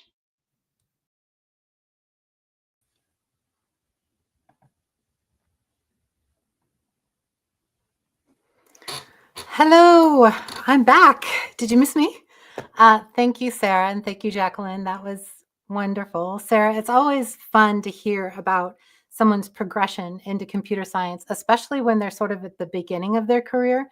I think a lot of times we get speakers places who have been in programming forever, and it was such a different experience when they were going through, and to be able to hear a little bit more about what you did, and the fact that you said that that your experience would be different, your pathway would be different from other people's, is super helpful. I also love how you just casually dropped that you might blow apart an industry if you start learning computer science when you're young and mixing it with other things. So you heard it here first. You might blow apart an industry, and that's what we're looking for, is just people to disrupt, people to make it so that the status quo is not quite so status or so quo. So thank you. This is our final session. Do stay tuned after this. We're going to bring everybody back who was able to come back, and we're going to do a Q&A. So people in the chat can ask us anything about any of the sessions that we've already had, or anything that's left over on their mind about Arcade in general, or even if you would like to know something more specifically about MakeCode. So, all right, Dr. Horrible. I'm not going to say that I'm making Dr. Horrible references on live. Yeah, I love Neil Patrick Harris. Okay, delighters in MakeCode Arcade. We're going to do introductions again. We're going to talk about what's a delighter. And then that will lead into a bunch of things that are just inherently delightful. Speaking of delightful, my name is Kiki Protzman. I am at KikiVSIT across all my social media platforms. And I came here via code.org, joined MakeCode in 2020, and have been here ever since. And I'm just happy as a clam. So that's me. This time, I would like to actually bring Richard up to do his own intro. Richard? I'm Richard. This is my cat AutoZone. It's nice to see you all. I'm at Richard on the MakeCode forums. Richard will be producing this segment and saving my hindquarters if I need it again. But I think we're good with this one, because this is all about delighters. So all about the things that really make MakeCode Arcade just delightful. And at Microsoft, we talk about delighters as if they are something that is not required of a product. We it's not something that if it's missing, people are like, oh, well, this doesn't have this. It's more something that we put in there purely to make people smile. They weren't necessarily said, we're going to put this in so that we can reach this target or that we can make this happen. But they're things that just make the experience a little bit nicer. And so some of these fit that to a T. Others do have quite a bit of functionality, and we hope to expand on them at some point of time. So I'm going to start with MakeCode Arcade multiplayer. And we could go back to arcade.makecode.com, scroll through and find the multiplayer tutorials. There is a line for them. But we've been doing that a lot. And that is one way that you already know how to get to basically everything in MakeCode. But each of those rows also has a page associated with it. So if you want to go straight to the multiplayer tutorial page, you can use this URL here, and it will take you to our list of multiplayer tutorials that we have. So I love the multiplayer tutorials, not just because they're fun games. Many of them are pretty elaborate games that use extensions to make them much more succinct so that students can get through them in a single class period. But also, just as Scott at the very beginning was talking about how when you put something, when you take it off your computer screen and just you know how it got there, it's really not that special, to you anymore because you've been coding on it for days. You put it on something else, suddenly it becomes real. It becomes a real thing. And if you were here for the coding game show games session with Alex, then you saw firsthand what it's like to share a game and have other people jump on and then you battle each other. This arrow battle game is one of those. This pizza party game is one of those. They're games where you can have multiple people from across the country jump on at the same time and play. And one of the wonderful things about multiplayer on Arcade is that we've prioritized safety. There is no way to chat with one another. You can't send messages, ask for secret meetings, tell people who you really are. You can't do any of that. The best you'll get is like if you look at Pizza Party and you see how these sprites are color-coded, your avatar will be that sprite. And that's pretty much as personalized as it gets. And then for chatting, you can't talk to each other, but you can press number keys 1 through 5 and spam as many emoji as you want while you're playing. If we have time at the end, maybe I'll come back and we can play one live. But we do already have some games that are coded if you want to experiment with it. If you remember me mentioning, this is one of the features that you need to be logged in to initiate a game. So these multiplayer games are already created. They don't need to be coded. If you'd like to play around with them and see what it means to host a multiplayer game, they're right there. No problemo. While we're talking about amazing games and how fun it is, I want to move over to kiosk. If you were just listening to the last session, Sarah worked on bringing kiosk to life. This was also shown by Scott in the very first session when he was basically loading these things live. He brought this up on his Xbox. And I like to say that MakeCode Arcade is the quickest way to get your game on an Xbox. So other Xbox games take a long time to develop, a long time to get in the store, and it can be quite a process. But if you make a game on MakeCode Arcade, you can pull in kiosk and you could be playing your game on your Xbox, your own game, the game you created on Xbox by lunchtime. And that's something that kiosk has allowed us to do. I think that's super amazing. This version of kiosk, this is how it comes by default. There are already games on it. You now can scroll using your arrow buttons, using your mouse. You can click things around. It didn't used to be that way, but we had Eric do some work to make sure that it was useful, whether it was on an actual kiosk or whether you're using it on your computer. But all of these games were made in MakeCode by our engineers. Some of the majority of them, I believe, were built in blocks and using extensions. But it's just a really good illustration of how detailed and fun you can get with some of these games. Oh, Asphodel. That makes a great Friday Fun Day, by the way. Yeah. So these are the games that come on the kiosk.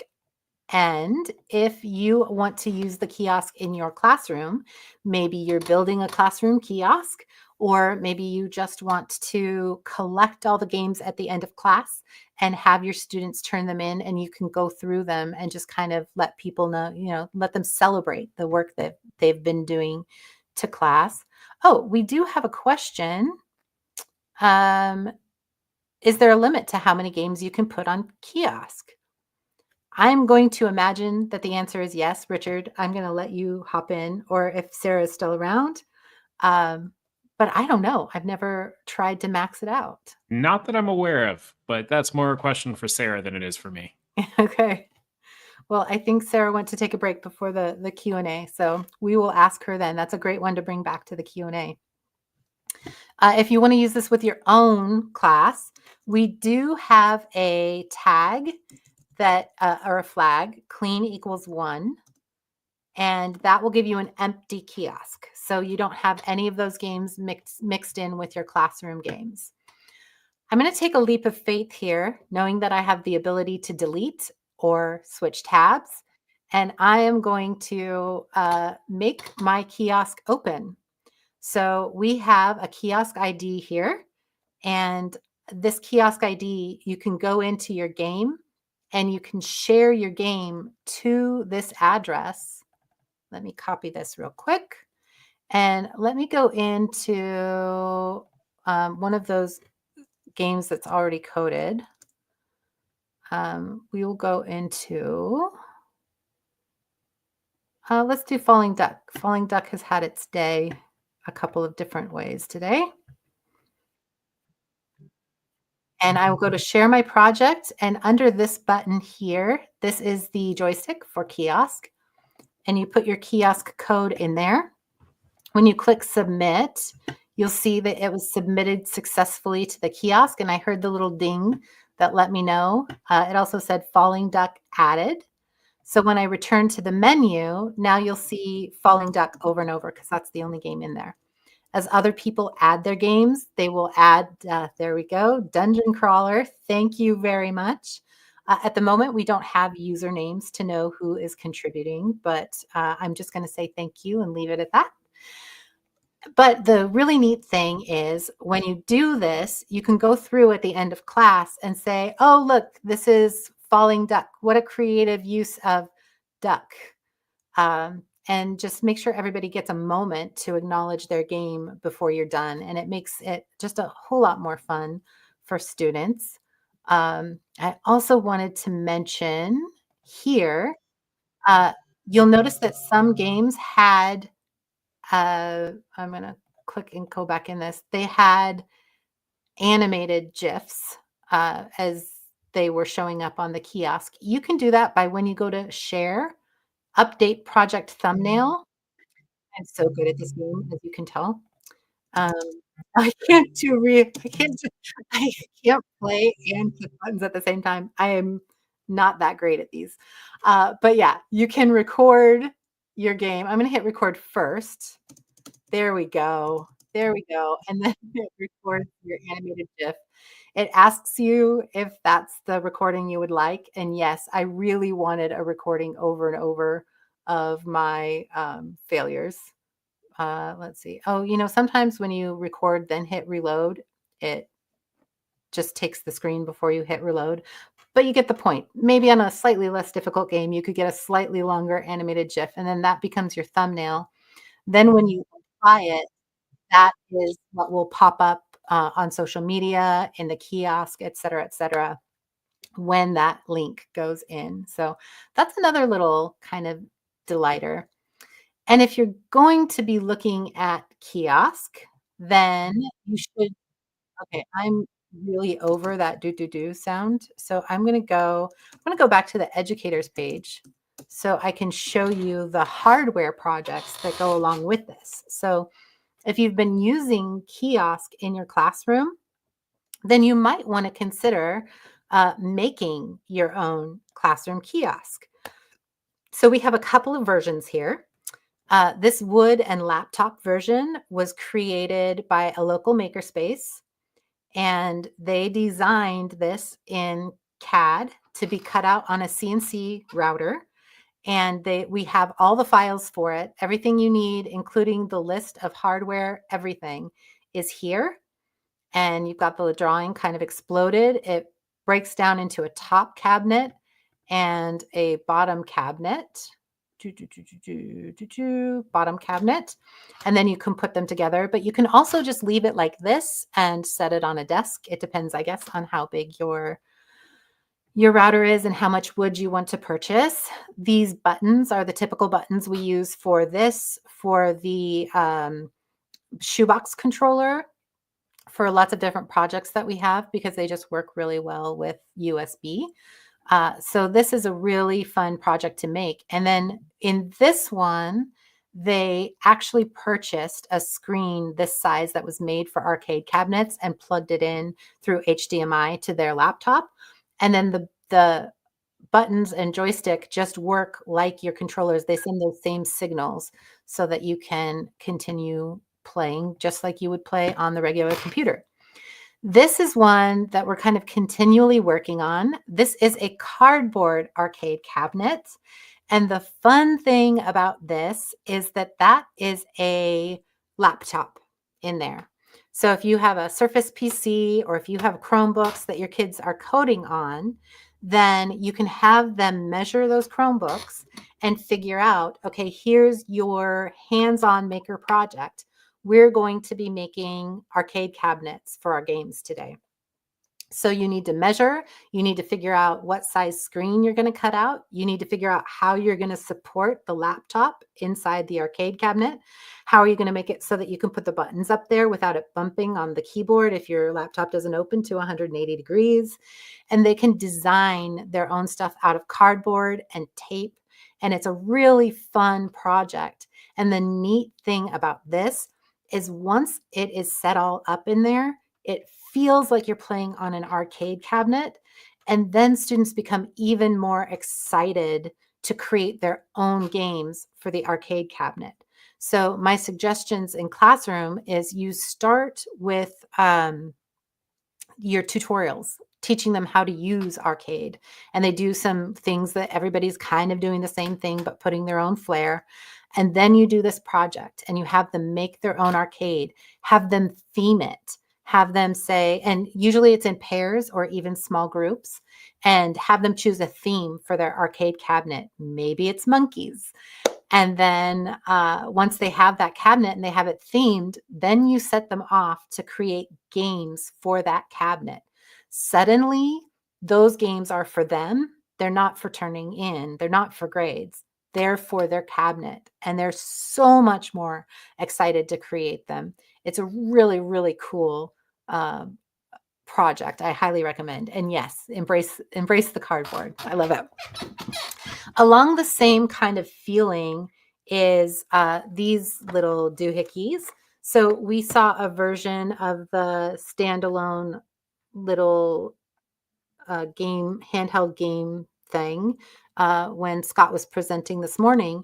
This one you can get, it's already kind of coated in rubber. This has the ability to hold multiple games. It comes with some games on it. This is the Game Go that Jacqueline was showing the curriculum for earlier. So you can put your game on one of these puppies. And the really neat thing about this is that it feels just much more real when you're playing on one of these types of things. It feels like it's no longer just an assignment that you did. It's kind of like, wow, how did my game get on a real handheld? You could take it and play it while you're waiting in line. You could play it in the car. You can play it on the bus on the way to school. People will want to play it. People won't believe you made the game. And then we have this type of thing. And this is very similar, but it's meant to use microbit cartridges,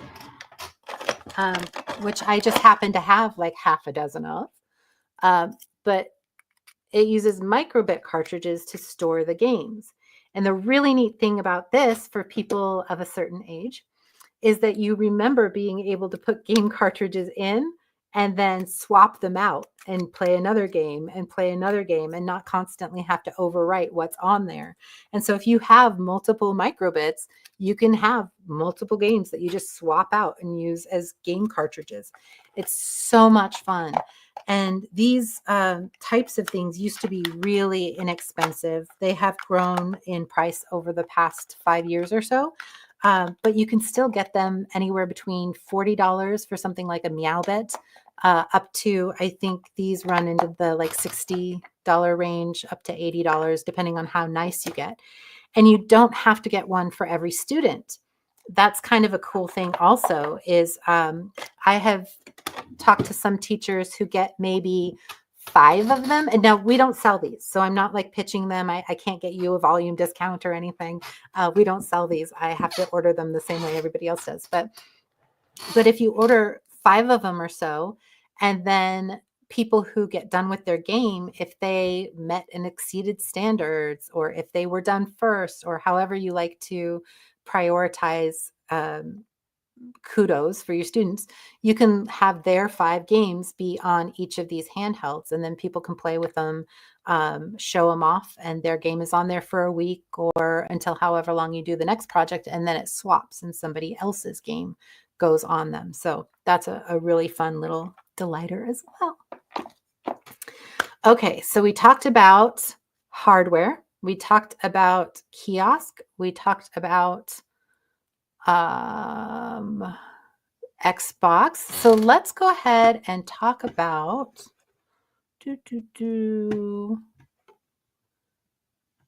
let's talk about the little delighters within the program. So these have been hinted at as well throughout different sessions, but I'm going to go to, I heard this ding. I know somebody else added something. Toy Story by Roman. Very nice. Thank you, Roman. So I'm going to go here, and I want to not underestimate the delightfulness of choosing your theme.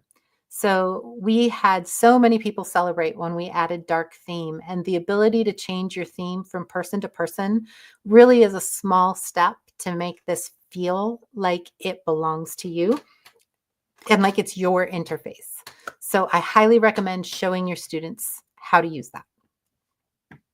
Another thing I wanted to show you was I talked a little bit about image packs. Image packs is another one of those delighters, the things that you can add to your code that, yeah, see, this is the banner they were talking about earlier. I did that. That's my fault. I'm very, very sorry. I'm going to go ahead and make it so that that doesn't pop up anymore. Let's go ahead and look at the image pack style. Ooh, this throws me off because dark is not usually my theme. Let's go ahead and move over there.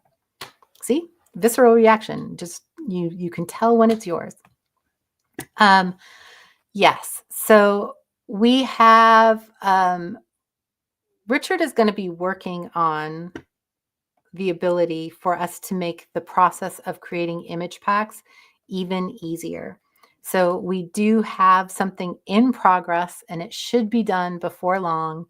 I am going to attempt to use that version here because I'm feeling fearless, because I know Richard is behind the scenes. I'm going to go ahead and do it. I'm not 100% sure it's in beta yet. Okay, well, we're going to try it anyway. We are live at the moment. However, this ends after this day, and if it doesn't work, I don't have to put it up. So here we go.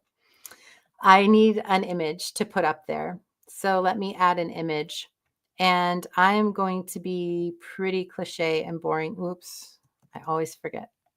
Pretty cliche and boring right now. I'm just going to do a smiley face. So here we go. Smiley face. But imagine that this is not a smiley face. Imagine that this is art that you've been working on for your final project for a game. And you want to be able to go over to the forum and share all that art. Man, if you visit our forum at all, you will see some of the most unbelievable games done by the people on our forum, a lot of them quite young, and they do some amazing art. So I highly recommend you look at some of the games on the forum. Occasionally, people will also post their asset packs, but it is possible to basically turn any game into an asset pack. All right, I have an asset now. I usually delete my blocks, but this won't be necessary at some point to do that, because when you label it as an asset pack, it doesn't look for anything basically other than your assets. So, all right, I'm going to click over to JavaScript. We're going to have a little drum roll as I go down to the pxt.json. Not there yet. That's okay. That's totally fine. I was prepared for this.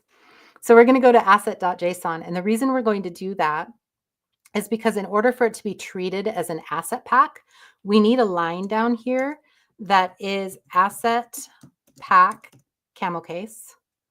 And then we need this colon, and then we need true there.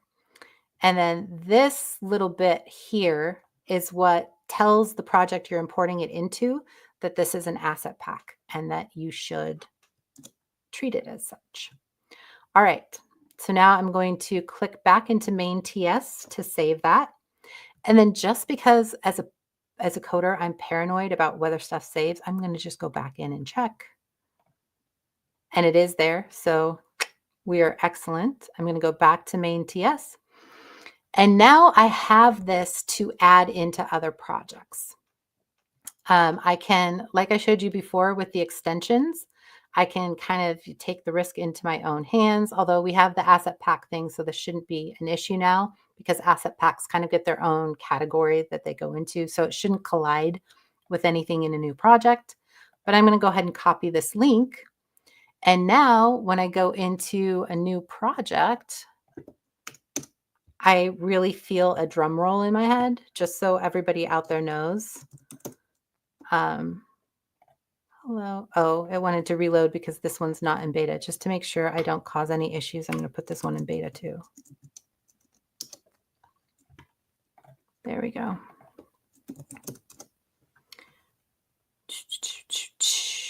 There we go. Extension. And then I'm going to pull that asset pack in as an extension. All I did was make a project, share it.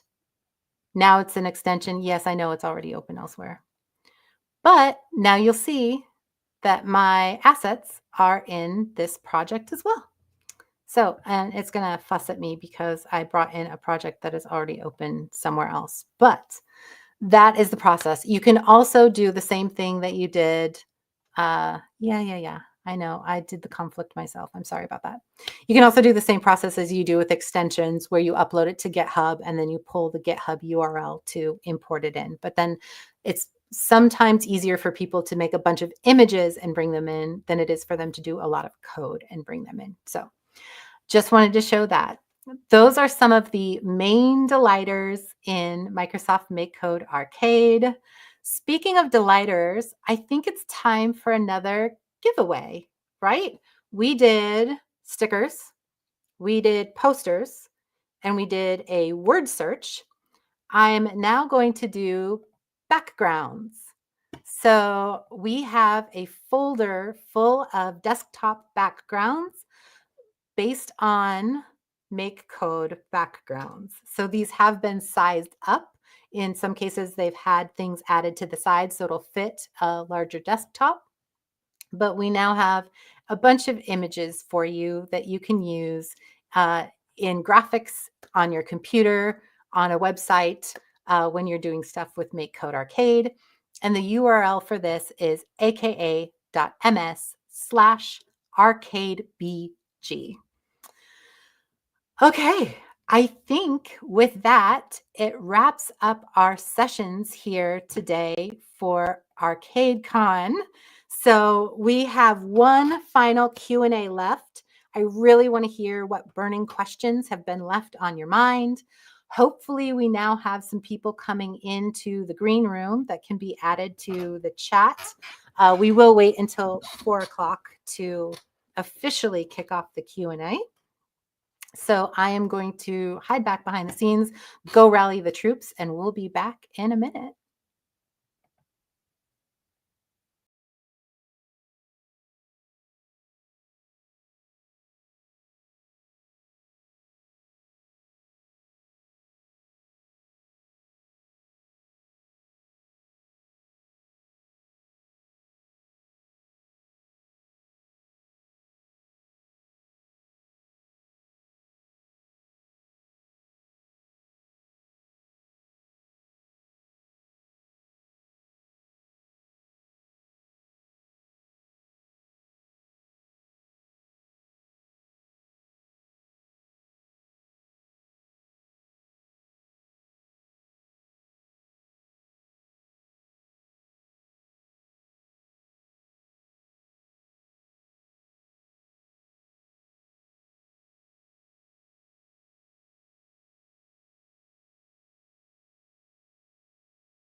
All right. Okay, I'm going to welcome everybody who wants to pop on stage to add themselves. We'll add Alex. Hello, hello, hello. All right. So many comments since the last time I checked because I was staring at my computer and not at the chat. One of them, did you share your code for your session, Kiki? Oh, yeah. I did not switch back to flip to my survey. I will put that in the comments. I need to remember what it was. Amazing. Seems appropriate. It's almost like someone made it who thought I would do a really good job.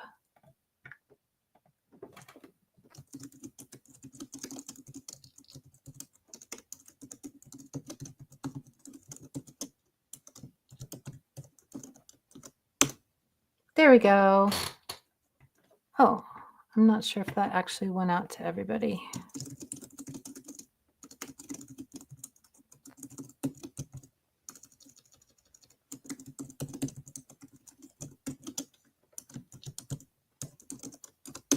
There we go.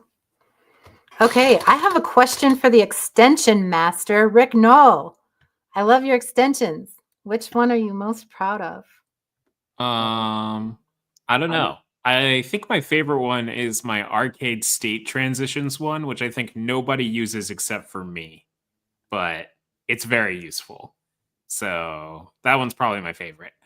But the one I had the most fun making is my fancy text extension, which, by the way, if you're a fan of the fancy text extension, there are a ton of updates coming to it soon. So look forward to that.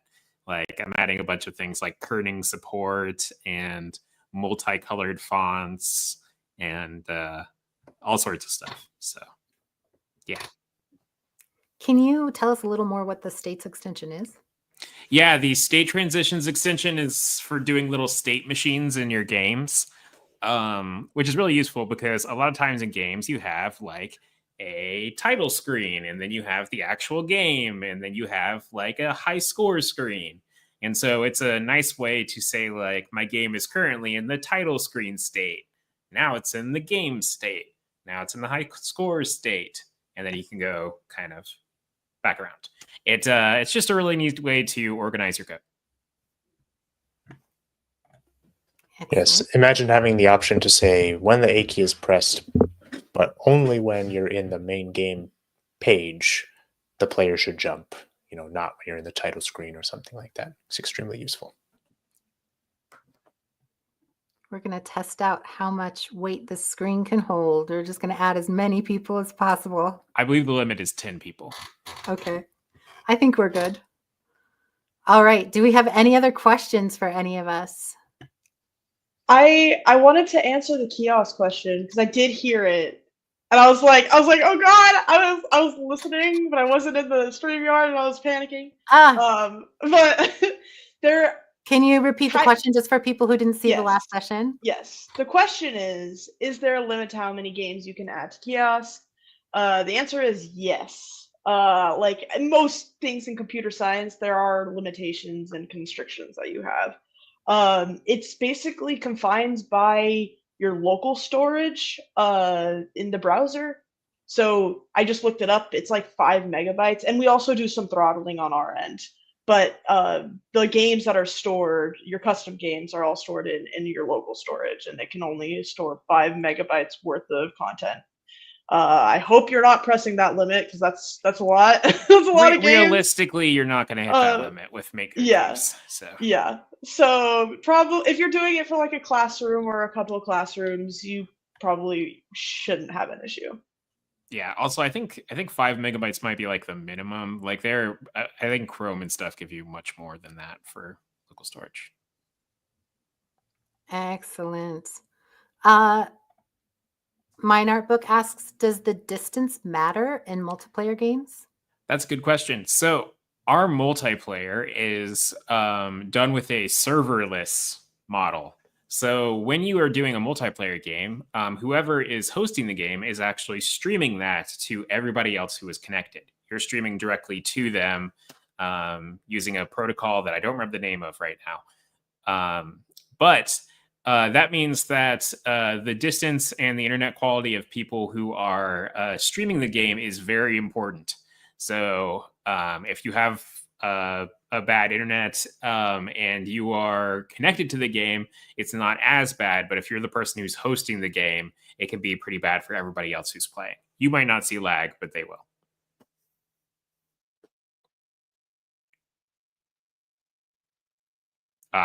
Woof woof. I already answered this question in the chat. Any chance we could have more than 4-player multiplayer? We've talked about it. We don't have plans to do it right now. If we were to do that, we would probably have to switch from the approach that we currently do of streaming directly to the other people and instead host it on servers, which is something that I think we want to do long term, but we don't have any plans right now for like when that would happen. So.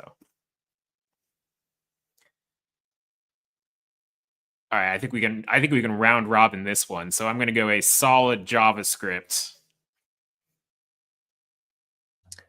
Yeah, sorry. I figure we'll probably just go around JavaScript for sure. Yeah, I've never had to do professional Python. Oh, maybe once for like a month, but I've only ever had to do JavaScript professionally. So I'm going to go JavaScript there too. Yeah, JavaScript. Another one. Ditto, for sure. I'm 100% in the JavaScript camp too, even though I've been told time and time again, that's not a real language. I think it is. Why would it not be? I don't know who's saying that. It's like the most popular language because every computer has to run it. Yeah, I mean, I don't code on the daily at all, but I would say, I mean, we are a web app and we live in the web world, so JavaScript. Oh, this is an interesting one. If I find a way to send messages to other users, is there a way to report it? Yes, I don't remember specifically where it is, but on the multiplayer page, there is a report button. And if you report it, the link will be taken down, or if you report somebody, they will be prevented from joining, multiplayer games with you anymore. Okay, I'm not skipping Woof Woof's question here for long, but I'm just giving someone else a chance to ask for a question. Dream scenario. What would you like to see get added to MakeCode Arcade in the future? Realistic or not? I'll start.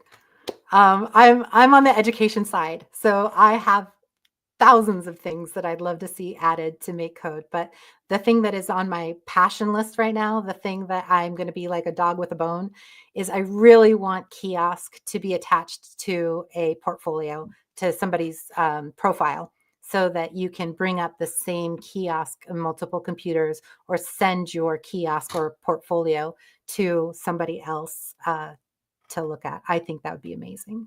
Now, there's no promise. Any of the things we say, there's no promise they're being added anytime soon, just so you know.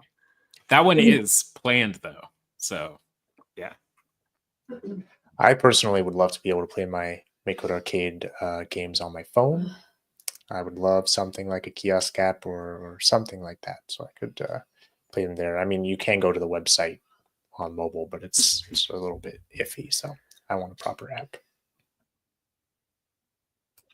I have one. The code verification, because I think the microbit version has it where it kind of auto grades, and I think that'll be great for teachers where you create your own kind of custom rubric. If Arcade could do that, game changer. Yes, for sure. We have a lot of people in the chat agreeing with you as well. Anyone else? I'm just gonna agree with Kiki about the kiosk stuff. Yeah, I have so many. It's really hard to say, and we all have these on the backlog. So don't worry if you like. We've thought of everything, but classroom definitely one. Being able for teachers to group their students together and create assignments and get feedback and do auto code evaluation, auto grading, and having a teacher dashboard. I think all of that would be wonderful. I think better tutorial or skill map or learning content authoring systems so that anyone can create their own tutorials much easier than they can today. And then also, of course, I have to say AI and having like a troubleshooting AI buddy for students to help them kind of debug their programs would be great. So that's just a couple on my wish list, but many more. Thank you. Okay, Randy asks, will we ever get blocks coding for the MakeCode VS Code extension? Yeah, so I have mixed feelings about that. I want that to happen, but I think the reason that I have not done it up to this point, I should mention that the main person who's been working on the VS Code extension are me and Joey, who's not currently here. But we've talked about doing blocks coding. And the reason we haven't done it is because I think that if you have something in VS Code, there's an expectation that it works with multiple files. And it's not clear how blocks projects would work with multiple files because in blocks, everything is global. All variables are global. All functions are global. And we don't really have a concept of how to export things or import things or kind of encapsulate your code in a file like you would expect to be able to do. So that's kind of the thing that's preventing us from doing that. But the actual thing of hosting the blocks editor inside of VS Code is relatively easy for us to do. So I'm not saying it'll never happen, but I'm saying that it requires a lot more like thought and design to make sure that we have a really good. And I'm personally against it. So oh yeah. Yeah, just use MakeCode. Randy, why do you need to be in VS Code for blocks? But yeah, I mean, it is. So I love MakeCode, obviously, but we don't handle multiple files very well. So if I were to do blocks and have multiple files, I feel like VS Code would be the way to do it. So I guess what I'm really wishing for is that you can do multiple files with blocks. I would love that so much. I was going to say that's another. Yes, yeah, that's another dream item for me is multiple files for my blocks. So is there a particular reason that the Python side seems so unused? I think you got a pretty good glimpse as to why that was the case when we went around and asked and talked about which programming language we use. It's just because Python is underused. It's used in to me, my interpretation is that it's used in very narrow and very specific places. And so in those places, like numerical science, like Python's everywhere. But that's about it? Question mark? So That's probably the reason why it seems so unused, is just because it's not as popular as JavaScript is in the profession. That's my take. I feel like the most popular place for Python is requests from parents. Parents feel like Python is very important and that students should learn Python, but that doesn't always reflect out in what's being used in industry. Personally, from the education side and the education side alone, I think students should learn as many languages as they possibly can, because it's when they become fluent with that second or even third language that they realize it's not about the translation between languages, it's about the algorithms behind everything. And that's when you really unlock the ability to be an amazing coder. All this being said, if you have particular pain points when using Python, please post about them on the forum. I like fixing Python bugs, but we have a lot of them, and I don't really know what the right ones to prioritize are. So if you are a teacher, or if you're trying to use Python for a big project and you're running into a bunch of problems, please post about it on the forum or post it into our GitHub so that I know, like, what are the big problems that we need to look at. Thank you. All right, Matthew says, the one challenge I have is students editing other people's code and trying to turn it in as their own. Any chance we could include an edited from tag or something to help teachers know? So this is a modded from type situation. This is another feature we've talked about for a long time, because Scratch has the remix history, which we don't really have because our share links are anonymous. So once a share link is created, we don't really keep track of who imports it and uses it. But I think philosophically, I will say that even if you did this, kids would find a way around it. They would copy and paste the code into a new project or things like that. But version history does help in that respect too. To some extent, it's got a pretty large byte right now, so you could type quite a bit of code in that amount of time. But if you see a student who goes from 1 or 2 blocks of code for an hour and then suddenly has that much code, you can also see that there's something possibly suspicious there.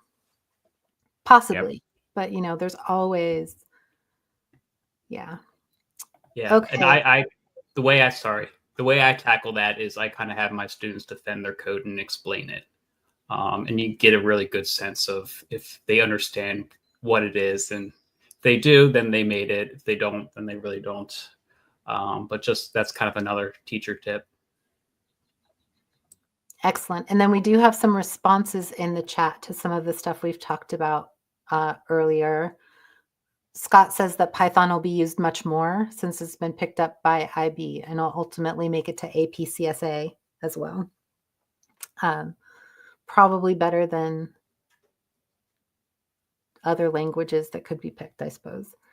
And then Randy McDonald, who we love, by the way, is saying no shade for the MakeCode site, but for myself and more advanced students feel more comfortable in VS Code. So I do think that there is a feeling when you're learning to code that if you're coding in VS Code, you're almost professional. If you're coding on a very colorful website with blocks, then you're not. And so I do understand that. However, it would be the same, right? We've had this question a couple of times. I'm interpreting it as, so it says, when do you guys think this is the right profession? And I'm interpreting it as, when did you know that this is what you wanted to do? Well, my answer is short and sweet. I took my first computer science class in college. I realized that at that point, I'd always wanted to do physics, and I realized that physics was comparably very boring than being able to make a thing and have something at the end of class. So I was immediately very excited about it, and I haven't regretted it since. I like computer science a lot. So great. No offense to physicists. Sarah and Thomas, I'm also really interested to hear from you. Yeah, Go ahead, most Sarah. of this for me, just really quick, I think most of this was answered for me when in my AMA. So if you want to know my answer, go back and watch that. I'll leave the answers for everyone else here. Nice plug. There you go. Yeah, for me, it's interesting. I am one of the many people who, right around middle school, played a lot of video games and really wanted to make some. So I was very fortunate. My parents bought me a book on how to get started making video games, just using Game Maker. This was before MakeCode existed, of course. And it just clicked, and it was amazing. I just had so much fun just making my own things and doing silly little games that I was very proud of. I had a great time with that. But I think that was kind of game creation. The thing that I remember for computer science where it clicked for me was actually much more boring, but it came a little later. I was in school and we had just, I'd been in an algebra class and we'd learned about the quadratic formula. And I had remembered, I thought to myself, I could make a computer program to just solve this for me, and then I never have to do it again. And that, I think, is maybe when I fell in love with computer science, separate from just game development, and thinking oh yes, I can automate tasks and it's this beautiful thing.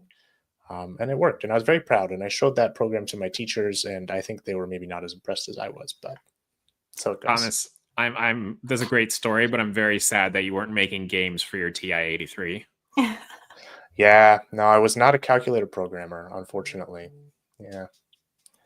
I want to make sure Jacqueline doesn't go last this time. So Jacqueline.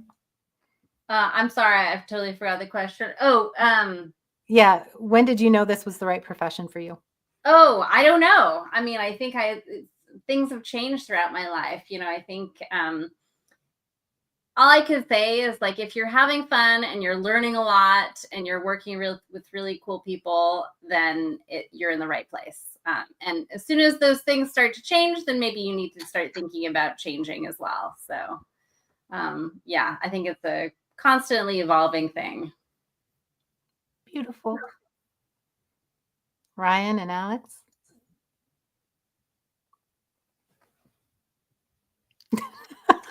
You're pointing the wrong way. All right. I mean, later in life, really. Again, it kind of started with MakeCode Arcade. And that kind of, again, I didn't have that exposure when I was going through school.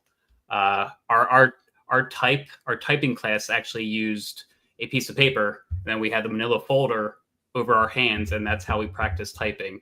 I don't know if that's kind of back in my day or just kind of the resources my school had, but that was kind of our computer lab. But then kind of stumbled across MakeCode, and then from there I just kind of kept going with it and just kind of found my passion. And then now I'm kind of directing it towards kind of what I do professionally is teaching, and kind of just marrying those two ideas together. So that'll be my answer. It's never too late, I guess, is the simplified answer. Thank you for that. Yeah.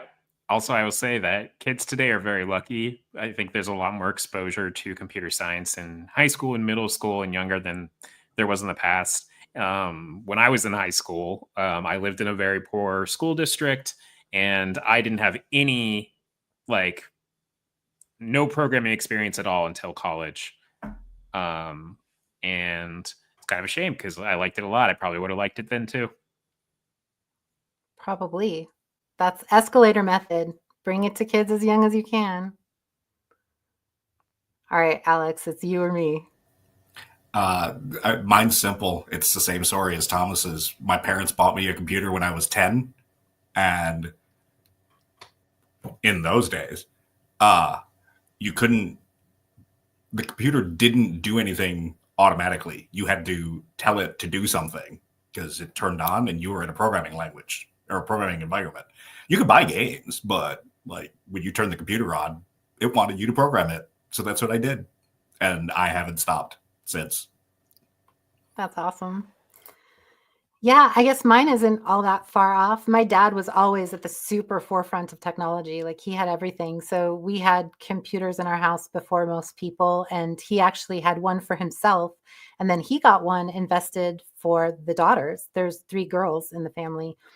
And I used to say that I joke that my dad always believed my place was in the kitchen, but that's because it's where we kept the computer.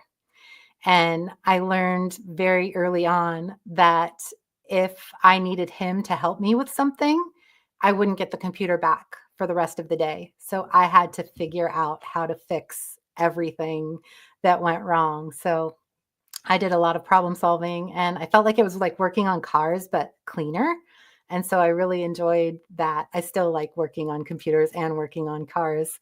But ultimately, I actually wanted to go to school to like make cows fly, like in the movie Twister, the original movie Twister. And they said that computer science is what you needed to do if you wanted to get into that graphic stuff. It wasn't back. That's not what I went into, by the way. But I just fell in love with it. It just felt like a good place for me. And I've gone away in my life. I've gone away and come back several times. And as an adult, I went back to computer science class. I was one of 2 girls, and we both had the same name, which is why I go by my nickname, Kiki. You heard it here first, people. Yeah, and then it became a mission. I needed people to understand that computer science was a passion. It was an art form. It was something that you could enjoy and express yourself with. And it wasn't boring, and it wasn't dark, and it wasn't lonely. And so I basically committed the rest of my life to getting more women in computer science, and now more everybody in computer science, starting from a young age. So that's what brought me here. Thank you for the question. Let's see. Okay, this is an interesting one. To know how to make algorithms is a skill that will always be useful.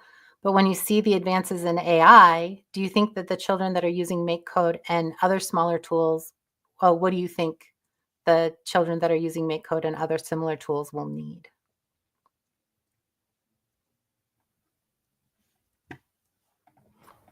I can take this one Right. to start.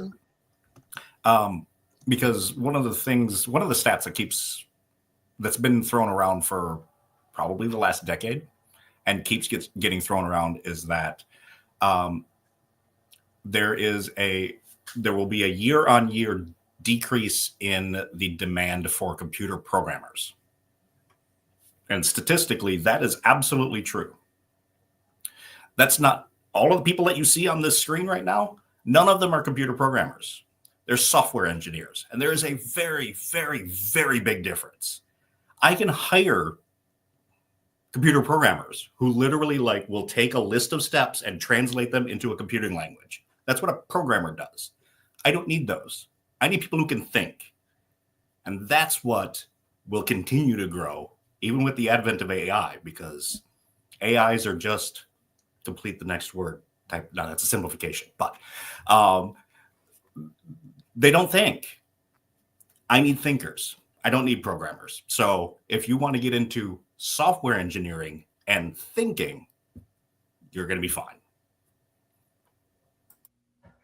Yeah, and I'll just add to that a little bit of my experience. When I was in school and I was learning algorithms, we eventually had to code them, but we didn't start by programming them. We started by understanding the kind of logical flow of an algorithm, basically pseudocode. And I think while AI will over time make it less important to know all the nitty-gritty syntax of a language, you're still going to need that ability to understand the flow of a computer program and how it operates, and to look at code, to read it, to understand it. I don't think that's going anywhere anytime soon. So AI is certainly a helpful tool just for, amplifying your own productivity. Yeah, I want to piggyback off of that because there are so many things. Like, I've been integrating AI a little bit more into my workflow, and it's been super helpful. But there are things that it spits out sometimes where I'm like, I don't think that's quite right. And so it's like you're still going to, like Thomas said, you're still going to need to know what that code does in order to fact check the AI essentially. I think AI is going to keep getting better and better, and to some extent, creepily better. But I think that our BS detector is also going to keep getting better and better. And people as consumers are going to stop enjoying the stuff that we can tell was formatted without art, without the artistic stylings of a thinker behind it. We already see it with imagery, with video. People start to kind of reject the stuff that comes out with no soul. And so I think that there will always be a place for the soul in computer science. And not only that, but there's always going to be a client, and your client is almost always going to be human. And there, I say almost always because, you know, times are changing. But not just that interfacing, but the real understanding of a team, knowing how to break down what they need so they can put it back together into what the client is asking for. I don't understand how that could happen without either a bunch of really intelligent clients or a team of real people figuring out how to translate everything.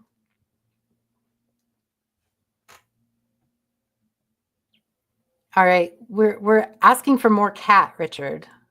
Is there any? I don't control the cat. You know, he does what he wants. That was breakfast. So if he comes back by, I'll hold him up again.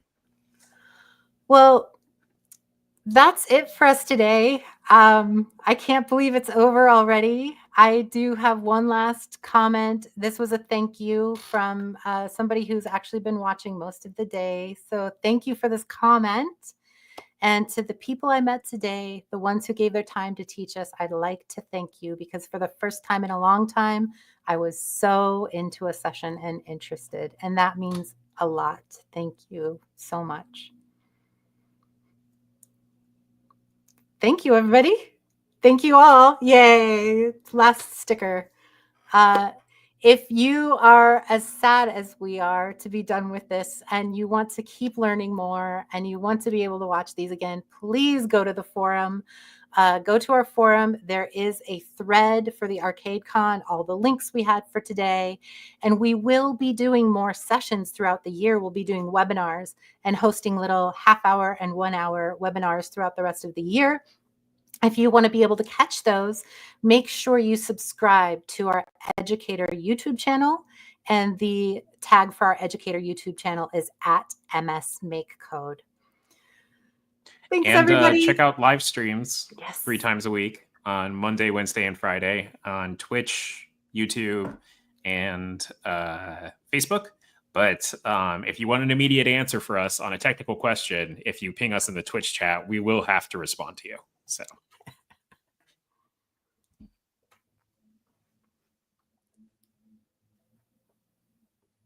Thanks so much, everyone.